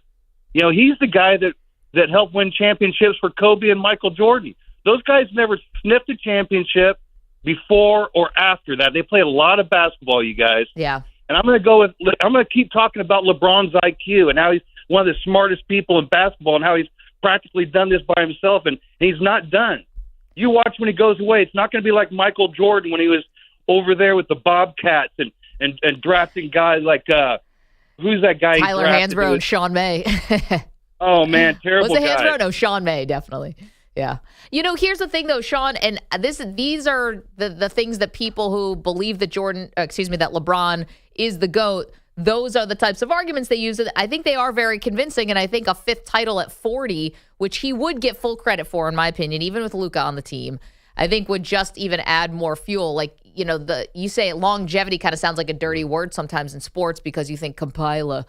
That's not what LeBron's doing. Now, however, could LeBron be a terrible owner after he's done playing basketball? Oh, absolutely. Yeah. I think he's going to go more the podcast route. That seems to be his jam. But the thing about what if he loses in this playoffs? Can he denigrate his legacy? No, I think people will give the Lakers a pass, though. I do, just because, if he plays terribly or something, then sure, but... Which he won't. He won't. But I think that if he and Luka, they'd say, Luka just got there. Luka was kind of out of it for the first 2 weeks after that trade. I think his, first of all, he was hurt when they got traded. Are you generating excuses here? Is that what's happening? Is that because I know the LeBron camp is expertise in that area. I guess I would just say, wouldn't they say, maybe it's an excuse, like, we only had half season to gel with each other. Ah, okay. Yeah. Would that be an excuse or would that just be a reason? That's actually, it's a reality. Maybe. I think, my concern with the Lakers, I know they play really great defense under J.J. Redick. I get offensively they're as good as anybody. Can they really defend these big, tall teams in the West? Like, what if they face, I know, starting with Minnesota and then Denver, do they, because LeBron and Luka and Rui and these guys are all good offensive players. They don't feel like they're built like a championship team to me. It's going to have to be LeBron and Luka put them on their back. And that's a hard formula. This would be this would be a really impressive title. Duh. Yeah. It'd be hard. Like, this is not going to be an easy task for those guys. Bogusch is here with headlines. A lot going on today, dude. Is there? I'm struggling to find content. We'll start with this. It's definitely a unique situation. Maggie, write your updates next tomorrow. What a setup. The Yankees. You mean we're brimming with news? No, I mean, I got lowering the bar. I like it. I got some things, just not a lot. It's the Yankees lending their minor league stadium in Tampa to the Rays since the Trop remains unusable. So Aaron Boone had to manage from the visitors' dugout last night. I don't like my view from the dugout, my spot. Kind of sucks, actually. He doesn't like his seat. Does he work here? It wasn't all bad, though, for Booney. It was a great environment. I mean, obviously a ton of Yankee fans, so it felt, noisy and exciting, especially when we were coming back and building a little bit. His team was down 3-1, but won this game 6-3, dropping the Rays to 3 games under 500. Ow! Ow! The Royal losing streak hit 4 with a 6-1 defeat in Detroit, and the Mets down the Cardinals last night 4-1 to snap a 2-game skid. The Rockies, meanwhile, fired hitting coach Hensley Mullins and replaced him with former manager Clint Hurdle. Colorado's hitting .220 during a 3-15 start. How bad is that? Well, the Rockies are 8.5 games behind 4th place in the NL West. Fun fact about Hensley Mullins, though, he can speak 5 languages. That's cool. 8.5? They're 8.5. They're in last place. That's They're amazing. 8.5 games out of 4th. It's April 18th, What's their payroll? Yeah.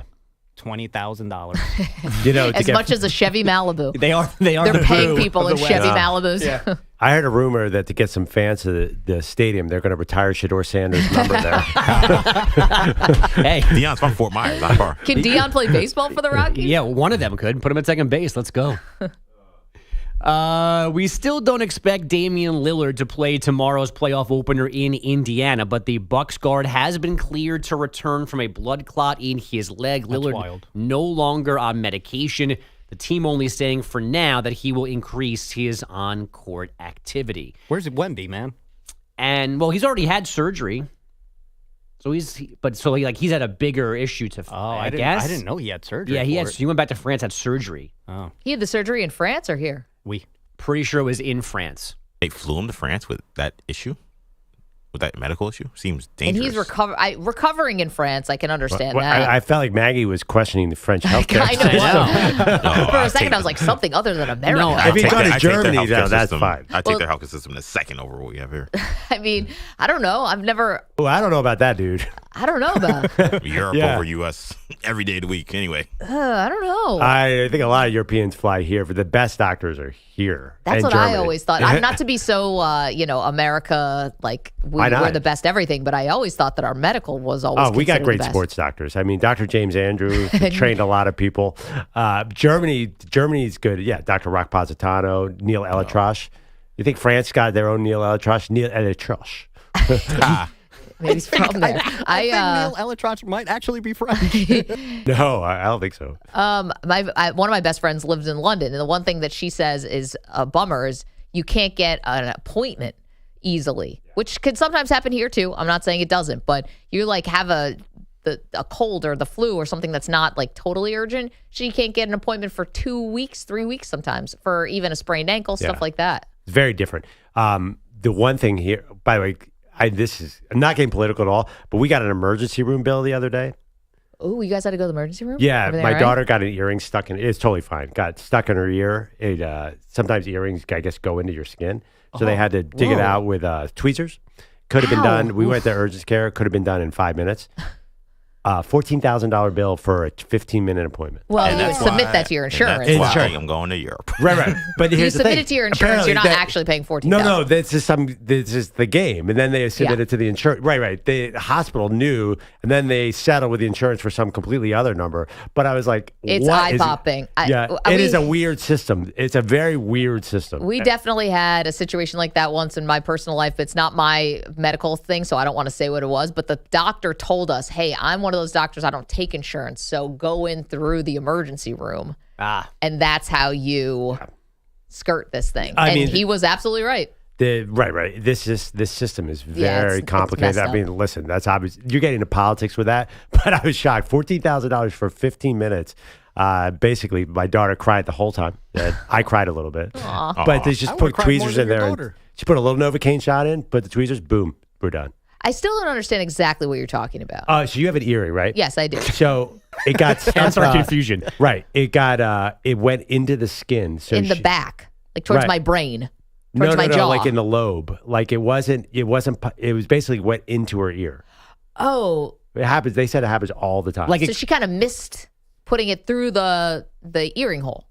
It was a little ball, and it sunk into the hole. Oh, sorry. Okay. Now I get it. Yeah, now I get it. Like there was an earring when she went to bed at night, and then you couldn't see it in the morning because it was inside the earlobe. Yeah, sorry. I'm sorry about that. Well, I don't know. It wasn't a big deal. No, but I guess she was crying. That probably was painful. Incredibly painful. To get it out was kind of painful, but not that bad, guys. I mean, can I take something to a really different direction right now? Because now, no, you're not going to like where I'm going with this. I also have no news, so take a look at time here. I got something that's weird, and I wonder if you guys dynamite update. I don't know if this has ever happened to you guys where, probably some people sometimes get piercings in very intimate places, right? Like we all. Yeah. I'm here for this topic. I'm listening. By the way, I got the dump button ready. I'm just saying, Perloff's daughters are now on this conversation. This is no longer about Perloff's daughters. This is me taking the conversation in a different way. So people have intimate piercings sometimes, right? But you're not really supposed to know about it. So how about this? I have a friend who's been married to her husband for a long time. And so like a decade. You just lost Manny, but go ahead. Yeah, so she finally, I don't know if it's admitted, come clean. We weren't asking, but it kind of dropped in conversation that he's got a piercing south of the border. I mean, there's a name for it, right? There's a radio safe name for that. Oh, I don't know this Prince thing. Albert? Yeah. Yeah, okay. It's called a Prince Albert? I think so. Canada? So this is like they've been married now for 10 years. Like I know this guy very well. It's one of my very good friends' husbands. Really? And it's weird to now know that. Yeah, that sounds like HBO real sex. Like are they swingers? They're not, as far as I know. They don't have. Wow. I don't want to start doing too many. They go to nude beaches and things like that. They don't have any kids, so it's not like not that would matter swingers. anyway. But anyway, yeah. It's just funny now to learn something because it's not that I'm not judging him at all. I just look at him a little different. Yeah. Like, Wait, why really? did she tell you that? I don't know. Well, my question is, it was a secret forever, but apparently they don't care. Why did it take so long? Wouldn't that get in the group text like almost immediately? That's a great question. Like, I'm assuming that's not a regular occurrence. So the first time you come that'd across be there, like, like, girls, like, guess what? Guess what? I went out with this guy, and oh my God. Right. Yeah, that's funny. So we were all very surprised by it. Can I ask some other questions? Do they have garden gnomes in their front yard? Pineapples, too, are a big giveaway. Yeah, red Adirondack Are they chair. from Colorado?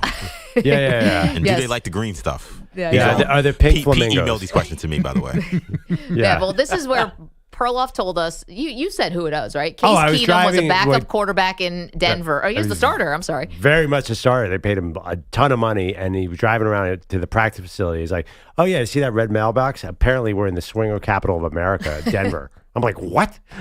I was like, Denver? I know they smoke a lot here, but that's the problem. Anyway, found out, I don't know if you've ever found out something about your friend's significant other that kind of made you look at them differently in a way that's kind of harmless. It's not like, oh, he had a secret family or something like that. That's not harmless. I'm out on this couple immediately. In fact, I don't care how long I've been friends with her. That's weird to me. By the way, to answer Bogusch's question, there's an obvious reason why she didn't tell you. Because y'all always said this is a red flag. Get rid of this guy. So they're married. This is something you hold on to. No, Bogusch said, why wouldn't you say this earlier? Right. So he's had it forever. Yeah, we found out 10 years into their marriage. A new thing. So, he had it before the marriage. I think so. Why didn't he take it out? He's already married. What's the point? What's he achieving I don't know. I do not understand this isn't my world, but I'm just saying it was an interesting thing to find out about somebody. Is that like we've all been on vacation together? I'll be ignorant. Is that a pleasure increasing thing? Is that why you do that, and that's why you would still leave it in? I don't know because it still has use. You just have to take it out. Do the math here. I don't know either. I mean, listen. Tell you what, if any of my female friends were to ask me about that, I'd say, yeah, run away from that guy. He's a great dude. 888-710-4ISN. Does he have a ponytail? He does not. Soul patch? Yeah, he's a Ferrari. He's definitely got long hair. He's got a Cybertruck. He definitely got long hair. Does he look like Cybertruck? He wants a Cybertruck. Does he look like Jackie Earl Haley in the movie Semi-Pro? Does he wear a bandana? Like, I'm picturing this guy. He definitely incense in this house. There's no doubt about it. How many shirt buttons are undone normally? I am not commenting anymore about anything. Do you guys remember? Have you ever seen the movie High Fidelity? Remember the Tim Robbins character? Yes. That's this dude. It's not. You would, if I put all my friends' husband in a lineup, you wouldn't guess it was him. Dude's got his you-know-what pierce. He's a weirdo. And you would not know it. He's not. He's a very nice person. That's why we were shocked. We would know Penix in a second. looks really good. There's no way that's over. We would I promise you. Prepare the lineup for Monday. We will know in 2 seconds. Yes, we will be able to tell. I'll get all their photos off of Facebook. Speaking of photos, we got to get to a photo that was sent to us yesterday by one David Marinick. Oh, right. Yes. Thank you, EJ. Dynamite executive producing there. We'll get to that in a moment. Also, we got some bittersweet news yesterday. We'll bring that to you next. I think you got to give him a D. You're in a 5-minute break.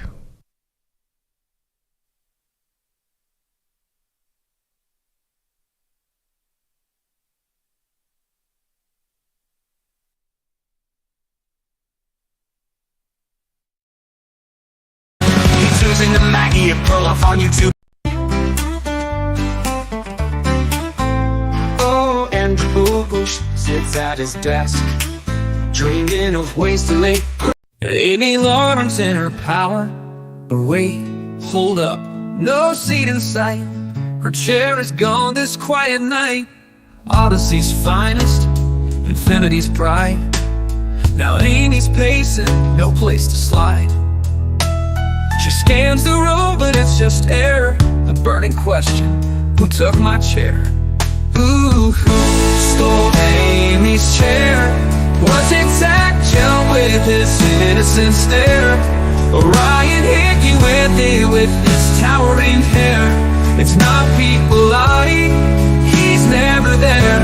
Somebody fess up, who stole Amy's chair? Says, hey, I didn't steal, I never messed with Amy's wheels. Ryan's hair is high and proud, but he swears he's innocent. Yelling out loud, I got no motive, I'm just tall. His hair almost scrapes the studio wall. But Amy's still standing, no time for lies. Someone's gonna pay no more alibis. Who stole Amy's chair? Was it Zach Gell with his innocent stare? Or Ryan Hickey with his towering hair? It's not Piccolotti, he's never there. Somebody fess up, who stole Amy's chair? The chair is gone, Amy's on fire. Infinity Sports has one desire: to return the throne before the show, or Amy's wrath will surely glow. Who stole Amy's chair? Zach and Ryan, do you even care? Is it hidden under Hickey's hair? Or maybe Gub's got it, he swears, I swear. It's not Piccolotti, he's still not there. Somebody fess up, who stole Amy's chair? So if you see a chair on the go, rolling around on some late night show, called Infinity, Odyssey 2, Amy's coming, and she's looking for you.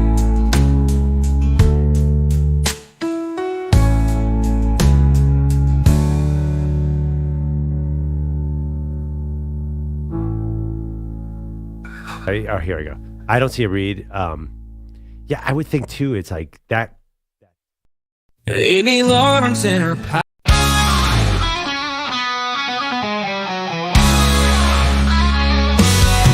Born in the summer of '94, Zach Hill came to play. From Philly to the airwaves, making noise every.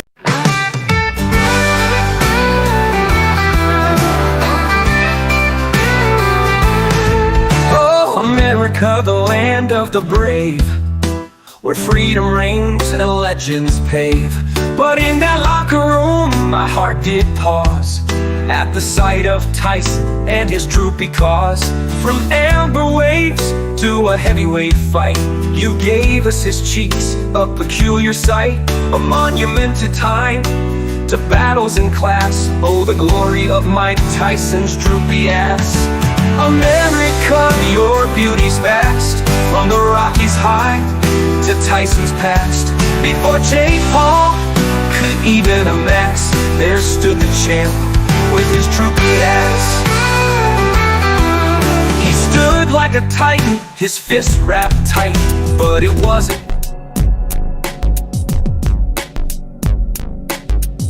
"30 seconds remaining.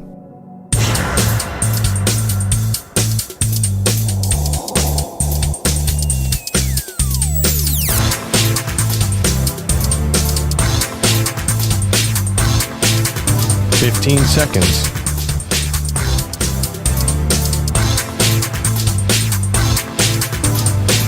Break ends in 5 seconds.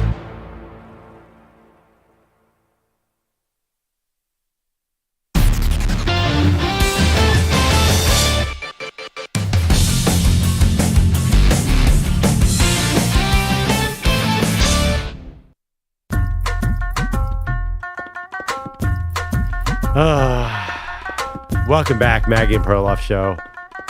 Is this Get Your Freak On? Yeah. We're going to have a hard time getting back on course after Maggie Gray announced her last segment that she has a friend. She found out her husband has a certain part of his anatomy. My friend's husband. Let's make this very clear. Yes. Yeah, that's what I said. Okay. Yeah. Yeah. Yeah, so Maggie's husband does not have that area. I just want to make that clear, as far as I know. But we found out like 8 years into their marriage. Like they've been married for a really long time. And she kind of dropped it sort of like a casual conversation on a girls' trip. And we were just like, what? If I found out, I'm honestly like, I don't care how long we've been friends, we're done. I just can't. End of friendship I can't over be this? friends. That's crazy. I can't be friends with somebody who has that. It's not her, it's him. Yeah, I know. It's just too much. It's too much. Too much.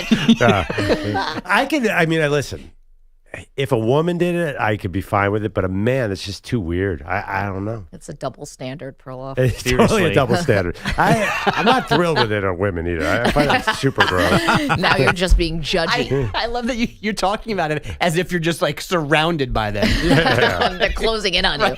Soak a couple of the balls. It's not that, by the way. Also, do we all know what I'm talking about here? I actually had no idea. I do. Apparently, I had no idea. Everyone did except for you. Yeah. Nope, didn't know. But even then, okay, Bogusch, you know the logistics of how this works, what it looks like? I can't do the procedure, but I knew where the general piercing was, yeah. Really? I've never seen that. I mean, I haven't seen it in person either. I just know that it's a thing. I've been in many male locker rooms, and certainly nobody is doing that. I think it's rare, which is why we were really shocked. Not just that, but also because I guess, I don't know who I think has this, maybe someone who's like in the porn industry or something like that as a novelty. I don't think I've seen that. Mild-mannered my friend's husband. Tattoos, any other body? Nope. Wow. Let's stay hard. How do you have all these drops, man? Why do you keep saying those things, Maggie? I know. How many piercings do you have? You see, right? My one appendix is going to be inserted. Okay, I will be honest. I blame the Falcons for that. I will be honest, though. If you're at a bar and a woman has her tongue pierced, that is of interest. And I know Manny knows what I'm talking about. Manny just gave a big thumbs up. You haven't smiled that big in months. That is not a turnoff for most men. That grin makes me uncomfortable back here right now. I do. I was actually looking at Manny. I'm just EJ picturing. could be further away. 100% on Rotten Tomatoes. Yeah, if you're at a bar and a woman has her tongue pierced, you're talking to that woman. All right, so my wife had her tongue pierced, but she's an adult now, so she doesn't have it anymore. The fact that this guy still has this is your wife? Something. I bet your wife. Yeah? She had her tongue pierced? Yeah. It's pretty rock and roll. I got to be honest. Yeah, she's way cooler than me. She is way. So is my wife. She has too, no business being married to me. You've always said that. Yeah, he always says this. Yeah, you just dropped that line. Like, of course, my wife had her tongue pierced. I didn't say that. I said it's just gone. Of course, it's gone. A huge revelation. Yeah. By the way, that feels like a 90s thing. Are people still doing that? Just thinking about that, I'll wet my pants. We don't even need the actual Maggie anymore. Yeah, no, I think people still, piercings are bigger than ever. My daughter, all her friends are now getting the tongue still? Tongue everything, piercing? everything, nose, tongue, belly button. It's piercings are back, or actually, yeah, I think piercings are hot right now. And like, yeah, sorry, Manny. Another thumbs up. Another thumbs up. 3 thumbs up this time. Anyway, Manny, do you have this? Have you had this procedure done? I have no piercings, none at all. Just lion tattoos. Just tattoos. Tell you what, it is shocking when you find this out about a person. Okay. I'm not even asking EJ. I just tell by his reaction that he has nothing to do with any of this. Up next, Aaron Rodgers. Oh, great. Definitely. Yes.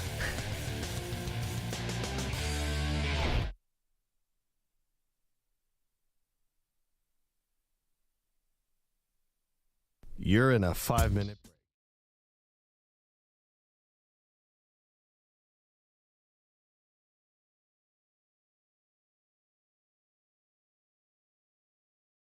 break. Photos lined up like a Broadway play.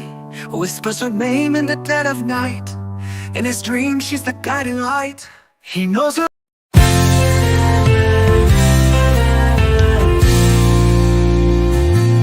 Manny's desk is a circus, it's a sight to see. Got a coffee tower teetering dangerously. Strange brews from who knows where, with labels all in code. One smells like gasoline, another like a toad. And in the corner, what's that shimmer? Oh, it's Manny's trusty nose hair trimmer. Polished chrome, it's his pride and joy, clearing paths like a landscaping toy. Oh, Manny's desk, it's a wild display, a mix of chaos and a fine cafe. From coffee cases to gadgets galore, you never know what's walking through that door.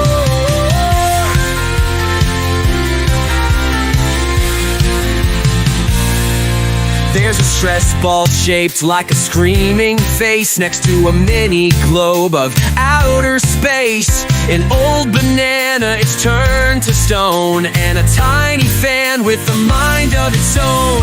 What's that rattling? Could it be a mouse? Nope, it's Manny's coffee carrying house. Compartments and straps like a tactical vest, carrying caffeine like a man possessed. Oh, Manny's desk, it's a wild display, a mix of chaos and a fine cafe. From coffee cases to gadgets galore, you never know what's walking through that door. What's that rattling? Could it be a mouse? Nope, it's Manny's coffee carrying house. Compartments and straps like a tactical vest, carrying caffeine like a man possessed.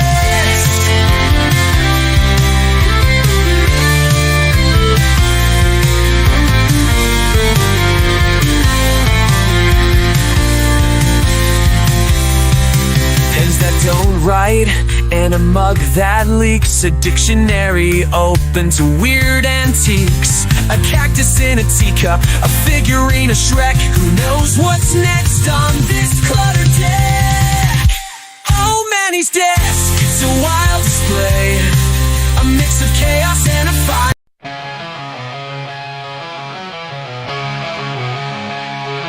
Thomas Smith couldn't help it, he let it slip. Tarver took a hit, felt his nuts rip. Sprayed his fucking nuts, twisted him tight, but came back in the game, ready to fight. He sprayed his fucking nuts, his balls got rents, but still made the play no one would expect. Caught that pass in the wind like a stud, with his jewels throbbing, lying in the mud. The doc threw it deep, Tarver didn't miss. Even with his balls screaming, what the fuck is this? He powered through, nuts in a twist. Caught the game winner, you get the gist. He sprayed his fucking nuts, his boys got wrecked, but came back out there, no into the hush. Balls on fire, burning like the sun. Still caught that pass, got the damn job done.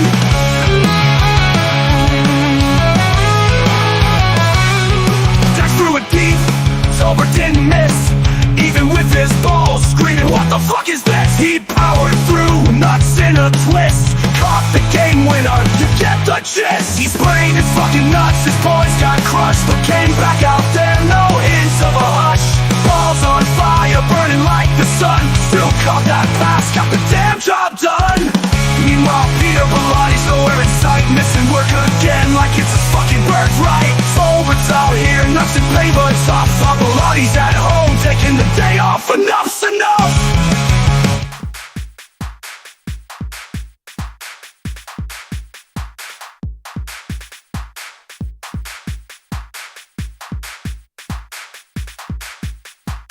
Seconds.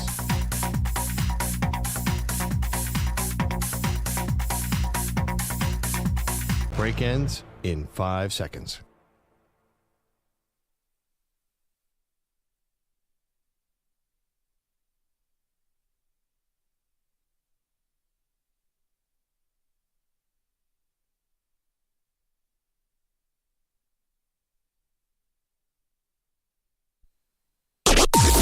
Maggie and Perloff on the Infinity Sports Network. Aaron Rodgers, he's back. Kinda. Welcome to the show, Maggie Gray, Andrew Perloff. Back on Pat McAfee show yesterday, explaining why it's taking him so long to kind of finalize where he's going to play next year. Retirement's still on the table, Pearl, but he's not really talking about a guy. It didn't come across to me like retirement was really front and center. This is not like when he went into the darkness retreat and said, I was 99% retired and then, had this awakening or what have you and decided to go to the Jets. I think this is, he's got some things in his personal life. He said it 15 times during a 45-minute interview. Someone in his inner circle or multiple people are dealing with something very serious and needs his attention. So he didn't want to commit right now, but he was overly positive about the Pittsburgh Steelers. Lines of communication are open. Did a throwing session with DK Metcalf. Loved what he saw in the building. I don't know. To me, it feels like this is happening with the Steelers. Yeah, but we knew every single thing you said 4 weeks ago. So why has it happened now? I think that he was so effective as a speaker that we kind of are like, okay, this makes sense. But if you pull back, Maggie, I can see a Steelers fan saying, what the heck? What, our first workout is Monday. I understand you might be going through some personal reasons, but shouldn't there be some urgency here? I think the personal reasons and how grave they kind of made it sound, or I don't know if that's the wrong way, but how serious they made it sound gives him a little bit of cover here. What are you going to say? He wants to keep it personal. He's totally allowed to do that. It's not him. It's someone close to him, but it's someone who needs his urgent attention.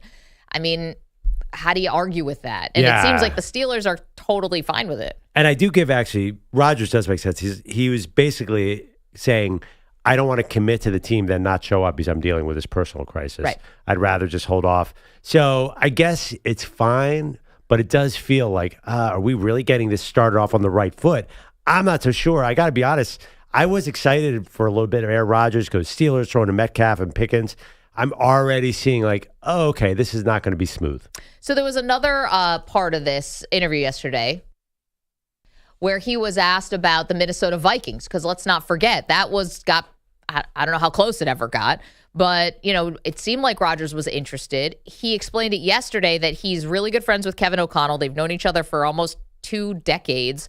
And he said the report that he's waiting around that for the Vikings to, maybe show some more interest is false. A lot of narratives that have not been anywhere near accurate. Starting with the Jets, continue with something I just read about, me pitching something to the Vikings. I know Ben, I only know this again because of Mia. Ben was on the show talking about me waiting around for the Vikings. That's not accurate either. I know I'm sure a lot of sentiment from both Packer fans, even maybe Vikings fans about certain things, but no. Okay, and he's talking about Ben Roethlisberger. Right? He was talking about Ben Roethlisberger. Who was talking about who this. Who are the people there? Did he say Mina? Was that Mina Kimes? No, he kept his PR person. Yes, he's got someone who he says he would not know anything. Aaron Rodgers would be completely in the dark except for this woman. He says Mia and some other guy tell him stuff. Tell him stuff. To be honest, like, are they doing him a favor by telling him all this stuff? Because Rodgers is so reactionary. He's clearly going through something very serious. Why does he feel like he has to combat every rumor? I mean, he's the kind of person I would want to be aware of what's being said so he doesn't become impulsive when he's approached in the street or in an interview. Life. He hasn't seen something, he can at least have a thoughtful answer. So the Vikings, it kind of seems like that's cooled down. But Pittsburgh, lines of communication are open. He also said he did talk to Brian Daboll of the New York Giants and said he has a beautiful football mind. And apparently Josh Allen is Rodgers' one of his best friends, he said, which isn't that hard to believe. And they talked a lot about Brian Daboll. But as we know, the Giants have moved on. I mean, Rodgers and Allen from the same weird parts of – sorry, that's not nice. They're from California, but not the California you see in the movies. I've been to Fireball, where Josh Allen is from. Yeah. And Chico, so Aaron Rodgers, I think they both junior college guys. Oh, wait, yeah, they're both junior. They have a lot in common, actually, now that I think about it. I'm not surprised at all. I think all those guys are probably pretty good friends. Those quarterbacks, there's like a quote-unquote quarterback club. Yeah, I mean, listen, I think the bottom line here is the pickup that I got from Rodgers is that he is not ready. Like, if this stuff hadn't happened in his personal life, you kind of get the sense that he's seen enough from the Steelers that he would do it. He also said that like they've checked all the boxes. Like it's just this stuff in his personal life where he doesn't feel like he can commit yet. And then the other part of this is they asked him if the draft would have any impact on his decision, and he said absolutely not. And I actually do believe him. Now let's put that into real life. Let's say somehow the Steelers do pull off a trade or select Shedeur. Or Shedeur falls to 21. Yeah, I mean, I think Rodgers says that now, but it would be a different situation. We're a week away from the draft. Shedeur Sanders is not young. He's 23. He feels like he'd be ready to go almost immediately. So that would affect the Rodgers calculus. I mean, he might not change his decision, but think about him last year in New York. They would have benched him for sure if they had a first-round quarterback sitting there. Wouldn't they have? So I think that could happen to Rodgers. Like, he might not care now, but it could become a thing. 888-710-4ISN, 888-710-4476. Do you think Rodgers and the Steelers would work, though? It's the other question. Just would they win a playoff game? Would they win 2? I think Super Bowl contender, I don't think you're looking at the current Steelers hard enough. I do think they're... Yeah. I mean, you never know. I was shocked that the Steelers made the playoffs this year with Russell Wilson and Justin Fields at quarterback. I was shocked how well they played, but it turned out that they were beating terrible teams and they couldn't beat good teams. Yeah, I agree with you. You look at their roster and the way they're going, it doesn't feel like it's trending in the right way. Now, as for how things ended between Rodgers and the New York Jets, well, not so much the Mutual Respect Club on that one. Rodgers really taking the time to detail the meeting that he had with new head coach Aaron Glenn, and it was awkward. I meet with the coach. We start talking. He runs out of the room. I'm like, that's kind of strange. I was like, then he comes back with the GM, and I'm like, all right. So we sit down in the office, and I think we're going to have this long conversation. I've flown across the country, and 20 seconds in, he goes, I mean, literally, I'm talking to the GM about something, and he leans to the edge of his sheet and goes, so do you want to play football? And I was like, yeah, I'm interested. And he said, we're going a different direction at quarterback. Right. And so so obviously that was not really fun for Rodgers, right? And let's play cut 6, Manny, where basically Rodgers wants to know, well, why are you moving on? I said, why? And then he said, I don't want to be up in front of the room saying something and have guys looking back at you. Interesting. And I said, what does that even mean? Are you assuming that I would be in the back of the room during a team meeting undermining what you're saying? I said, you don't know me. And he said, you don't know me. And then I said, exactly, which is why I flew across the country to have a face-to-face meeting with you to talk about my experience with the Jets and to hear your vision for the team. And I wish I could be Aaron Rodgers in every story I retold. And I said, you don't know me. He said to me, then I said to him, it's the perfect comeback. Like, is there any way that in real life it went this smoothly for Rodgers? Like, that's the perfect response.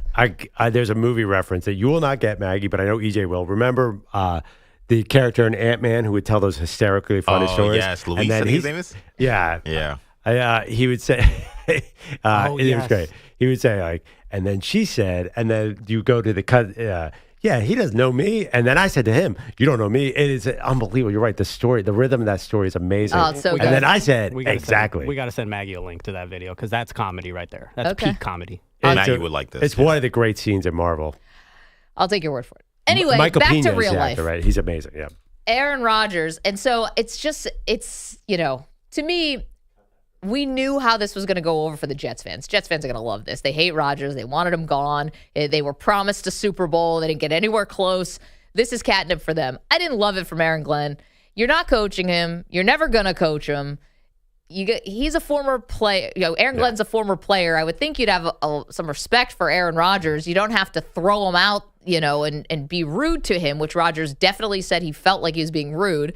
You can just tell him, listen, we are going in a different direction. I don't even have to say because you're going to undermine me. It's like we're doing a clean slate with a younger guy. I mean, there's like it or hate it, Aaron Glenn still has his hatred for quarterbacks. I like that. I mean, he feels like he's about 3 feet away from putting on a helmet and running out there and covering somebody's wide receiver 3. He is super intense. He was kind of like that in Detroit. I think I'm with the Jets fans. I know you had mentioned earlier that most New York radio callers are going to love this. Sure. Why not? Aaron Rodgers is gone. I mean, there's no nationally he might insult him, but I don't think any Jets fans are going to listen to Aaron Rodgers moving forward. No, he's not. I guess my one thing, and I think this is always a little bit of a concern, I think, whenever you have someone who has never been a head coach. Now, Glenn is a very good defensive coordinator and had his own career and had a very good career and was a first-round draft pick of the Jets. But it felt a little like a Bill Parcells impersonation to me. Now, maybe that's just him. Maybe I'm wrong about this. I'll raise my hand if I am. I've just seen a lot of Bill Belichick impersonations. Belichick, same tree as Parcells. And if you're trying to do this facsimile karaoke of Parcells, like, you kind of have to have the winning A to back it up. And a lot of Jets coaches have walked in there talking tough, and they've been gone 2 years later or 3 years later. So, yeah, but Parcells was star friendly. Like he was famous for having different rules for LT. So I don't know. I'm not sure. Also famous for insulting Phil Simms. Well, right. Because again, I said star friendly. When you have Phil Simms there and LT there, you're going to yell at Phil Simms. Trust me. I saw that Giants team. Yeah, I think he was. I think Aaron Glenn just hates quarterbacks. I think he can't help himself. Well, but again, 4-time MVP. It's what did Rodgers do to you? Again, it's like it's not. It's not your. Maybe there's residual Packers line stuff there. I don't think so. But yeah, it's like, he faced him for sure. I'm actually looking. They must have played a few times. I guess like where I'm coming from here is it's not Aaron Glenn's fight to fight. You weren't here. You didn't personally experience this scar tissue with Rodgers. There's no reason not to take a different, more respectful approach. That's all. EJ, I know you disagree. Yeah, I mean, I think that there's a world where it might be his fight. Because I do think we go talk about the last season, it wasn't just, okay, they were losing games. I mean, that was a fractured locker room. Things were toxic, right?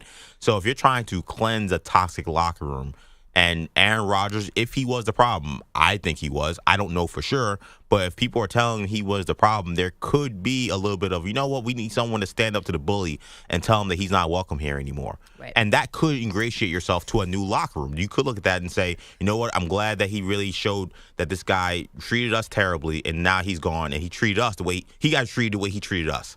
In some ways, it's, again, about standing up to a bully in that regard. Right. So there's a world where perhaps it was his fight to fight. And real quickly, just on him treating quarterbacks, remember, Justin Fields is saying, I love this guy. Like, I talked to Tomlin, I talked to Glenn, and one of the reasons I wanted to come here because I really like what Aaron Glenn's telling me. So we know Aaron Glenn isn't just running around telling everybody that they're a jerk and you suck. Right. He's not saying that to everybody. We got Justin Fields here in part because of Aaron Glenn recruiting him. So it's not, he's acting different to different people. I get that. And Glenn played against Justin Fields when he was the defense coordinator for the Lions. Played and Justin Rodgers Fields too. was on the Chicago Bears. But I would just say this. If I was Justin Fields, this was the only team in the entire league that was offering me a starting position and gave me $30 million. I'd say great things too. But maybe it's all true. Here's the other part.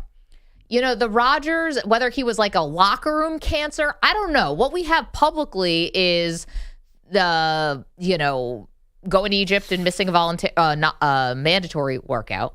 We have the conspiracy theory stuff, which was super distasteful and still has never apologized, I don't think, for the Jimmy Kimmel thing, saying that he was like on the Epstein plane or what have you. This is damaging.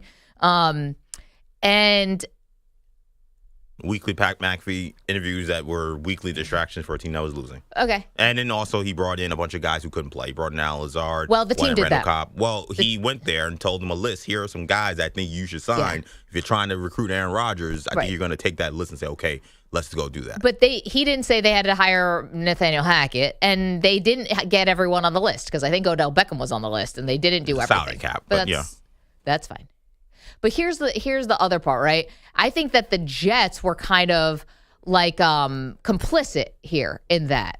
I think they were. I think that the Jets were totally willing to give Rodgers that kind of rope, right? I agree. And it did backfire and it did blow up. Again, not a reason to me to be rude and disrespectful to a 4-time MVP on the way out when you were not in the building for it. Everything Aaron Glenn is hearing about Aaron Rodgers is hearsay.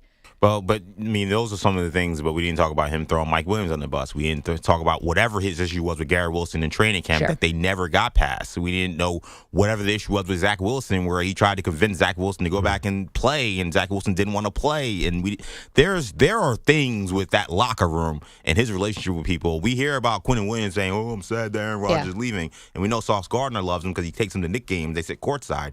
I think that there's different relationships with different people. Sure. Yeah. And I think that's a reality. I don't think they were all bad. I don't think they were all bad, too. No, I definitely don't think that. But I do think that it could be that Glenn is trying to stake up for some guys that said, hey, this guy was a problem. Wilson basically told through his agent, if he's here, I'm gone. Right. That says a lot to me. One thing, you don't know me. And he said, you don't know me. And I said, exactly. And then I said, and then he said. Yeah. And he said, you don't know me. Man.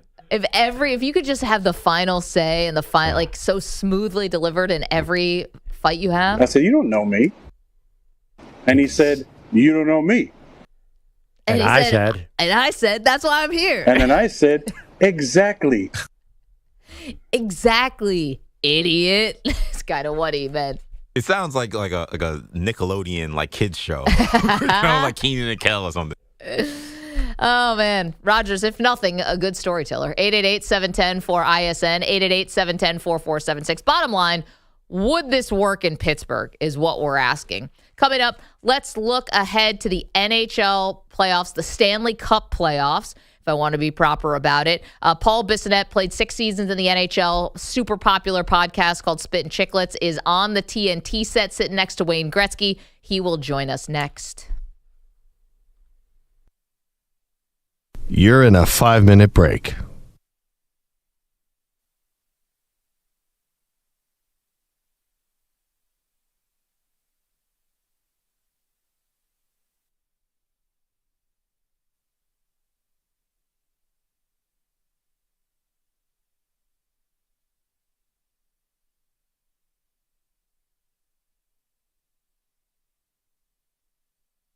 Four minutes, 30 seconds remaining.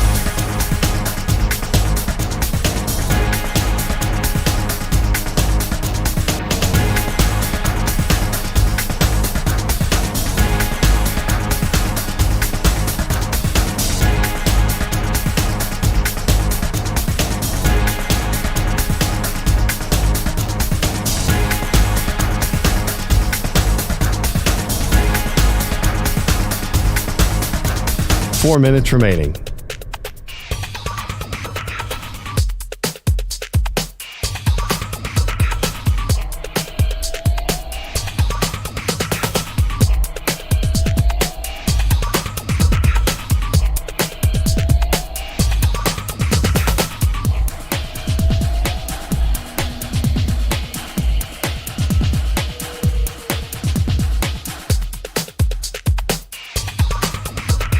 Three minutes, 30 seconds remaining.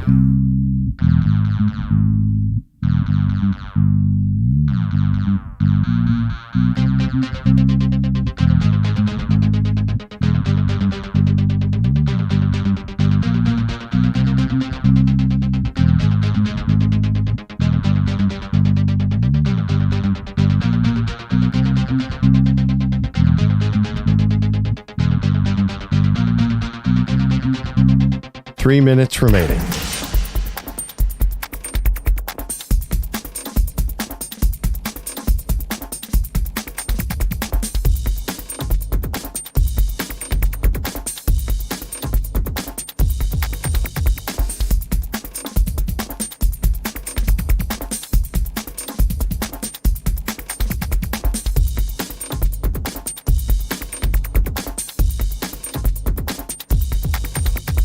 Two minutes, 30 seconds remaining.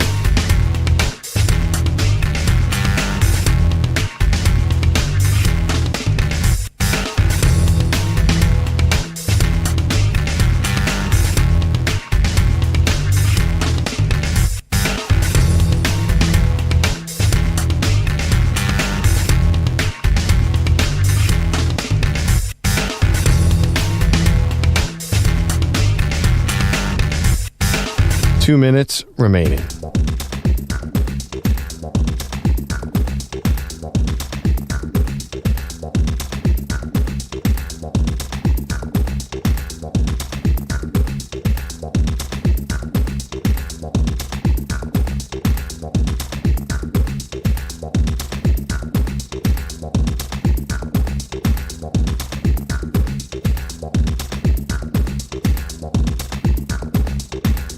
One minute, 30 seconds remaining.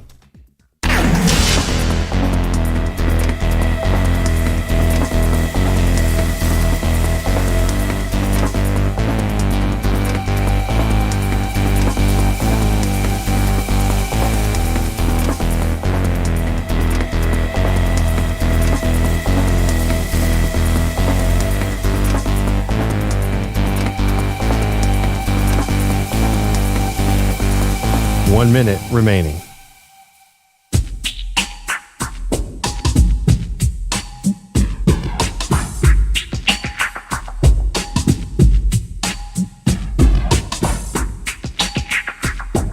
.45 seconds remaining.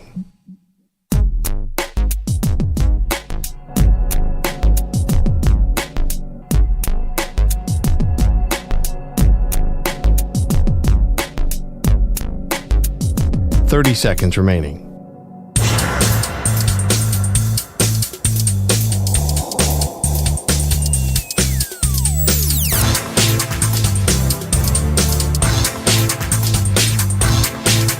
.15 seconds.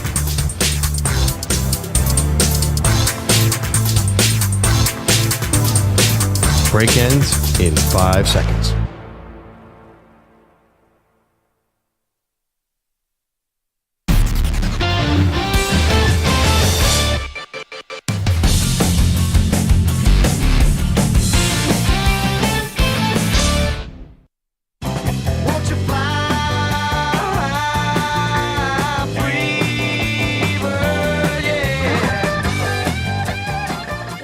Maggie and Perloff show. It's here, Perloff. It's finally here. It basically took to the last day of the regular season to get the entire Stanley Cup playoffs all set. But finally, we get playoff hockey on Saturday. And we're so pleased to be joined by Paul Bissonnette. Of course, you remember him, 6 seasons in the NHL. One of the first athletes really to have his own podcast that got really big. And of course, with TNT sitting next to Gretzky, talking hockey. He's here on behalf of DraftKings. DraftKings has a lot of exciting offerings and promotions for hockey fans this postseason, including customers can bet $5 and receive $200 in bonus bets instantly when they sign up for DraftKings Sportsbook. Paul, thanks so much for joining us. How are you? And bet responsibly. That's the main key here. I'm part of the small unit gang, so I don't gamble too much on every bet, but you just got to trickle it, spread it across the board, and I'm sure you're going to do just fine. What kind of bettor is Gretzky? Are you guys talking parlays when you're on the set of TNT? What does he like to do? Is he like a 5-team parlay guy? Is he crazy, or is he just like betting favorites? No, he just keeps telling me to bet the Edmonton Oilers, and I'm saying enough of that. I got my money on the Toronto Maple Leafs. Shut it up, Wayne. Shut it up. We were arguing how competitive is he? Because he was so gracious during Ovechkin's record. But is he a killer inside behind that nice facade? No, he's the kindest human you could imagine, and just like you saw when he handed off the goal record, that was the same way that Gordie Howe was towards him when he broke Gordie Howe's record, and obviously the way that he was raised through Walter, I would have expected nothing else. So it was so cool to see that. As well as the way that Janet presented Alexander's wife with a gift as well. So it was so cool to watch, and he's just the best. He cares about everybody. He cares about the game and how it's going to be left behind. So just an ultimate human being, and I'm so blessed and grateful to get to work with him. We were talking about Ovechkin breaking Gretzky's goal scorer record. This is kind of an interesting matchup they're going to have here with Montreal. It feels like Washington, despite the fact they've been, chasing this record, and you would think that would take a lot out of the team. They've kind of cruised here to the playoffs. It's been an easy street the past second half of the season. Well, Montreal took till game 82 to get into the playoffs. Do you give like a momentum thing for a team that's almost been playing playoff hockey biz for weeks now, Montreal? Do they like sort of have like a little bit more runway, or how do you see this series? Yeah, I think both teams have a lot of mojo going in, just given the fact that Washington's been riding this incredible wave all season in the Ovi goal chase. Just all the new players that they brought in that have worked out, that they signed in the offseason, like Logan Thompson having a career year, ends up getting extended 6x6. Jacob Chikrin, where he bounced around a little bit, was in Arizona, ended up in Ottawa, things didn't work out. Well, he gets 20 goals as a defenseman. So it seems like every offseason move they made last year, even though they made playoffs the year before, they had one of the worst goal differentials in the league. So I don't even know how many people had them making playoffs this year. Well, they go out and become one of the highest scoring teams in the league. And just shifting over to Montreal, I don't know how many people had them making playoffs either. They're one of the youngest teams to make playoffs in the last 30 years. Martin St. Louis has done a tremendous job. And I mean, since we're here with DraftKings, I hope people might have sprinkled a little bent of dough on him winning the Jack Adams this year, because he's just done a tremendous job with that young group. And just Slavkovsky, Cole Caulfield, and how he's played, Suzuki, who's been their MVP. So going back to your comments, yeah, like there is a lot to be said about teams having mojo and momentum going into the playoffs, but I feel like both teams have it. You also kind of mentioned, hey, has Washington kind of like reached the peak? Because they've been having all these celebrations. He tied the record and at home the one night with 2 goals. Then they go over to Long Island. He beats it. They have the celebration on the ice. The next game back at home, another celebration. Then the game after that, they got Juicy J in the hallway because this band's Make 'Em Dance song has become big in their locker room. So you maybe worry about the energy that's been released before the actual dance has begun. But I feel that they have the experience and the knowledge in playoff hockey. I think that they're going to edge Montreal, but nonetheless, a testament to what Montreal has been able to accomplish in the second half, given the fact that even at the Four Nations break, like they had to go on a crazy run to get in. I think they've been like 15-5-2 or something like that has been their record. Just a lot of great storylines in that series. So my money on DraftKings Sportsbook would definitely be on Washington taking it down. It's just an overall playoff question. In the NBA, you always know what the 1-8. It's always going to be the one's going to win. It doesn't feel the same way in the NHL. And two, you look at also the Jets Blues. Why is it hockey lends itself to this kind of upset so often? Well, the parity in the game is unbelievable right now. Like maybe if you look back about 15 years ago, it might not be like that. Also because back then they used to seed it 1 through 8.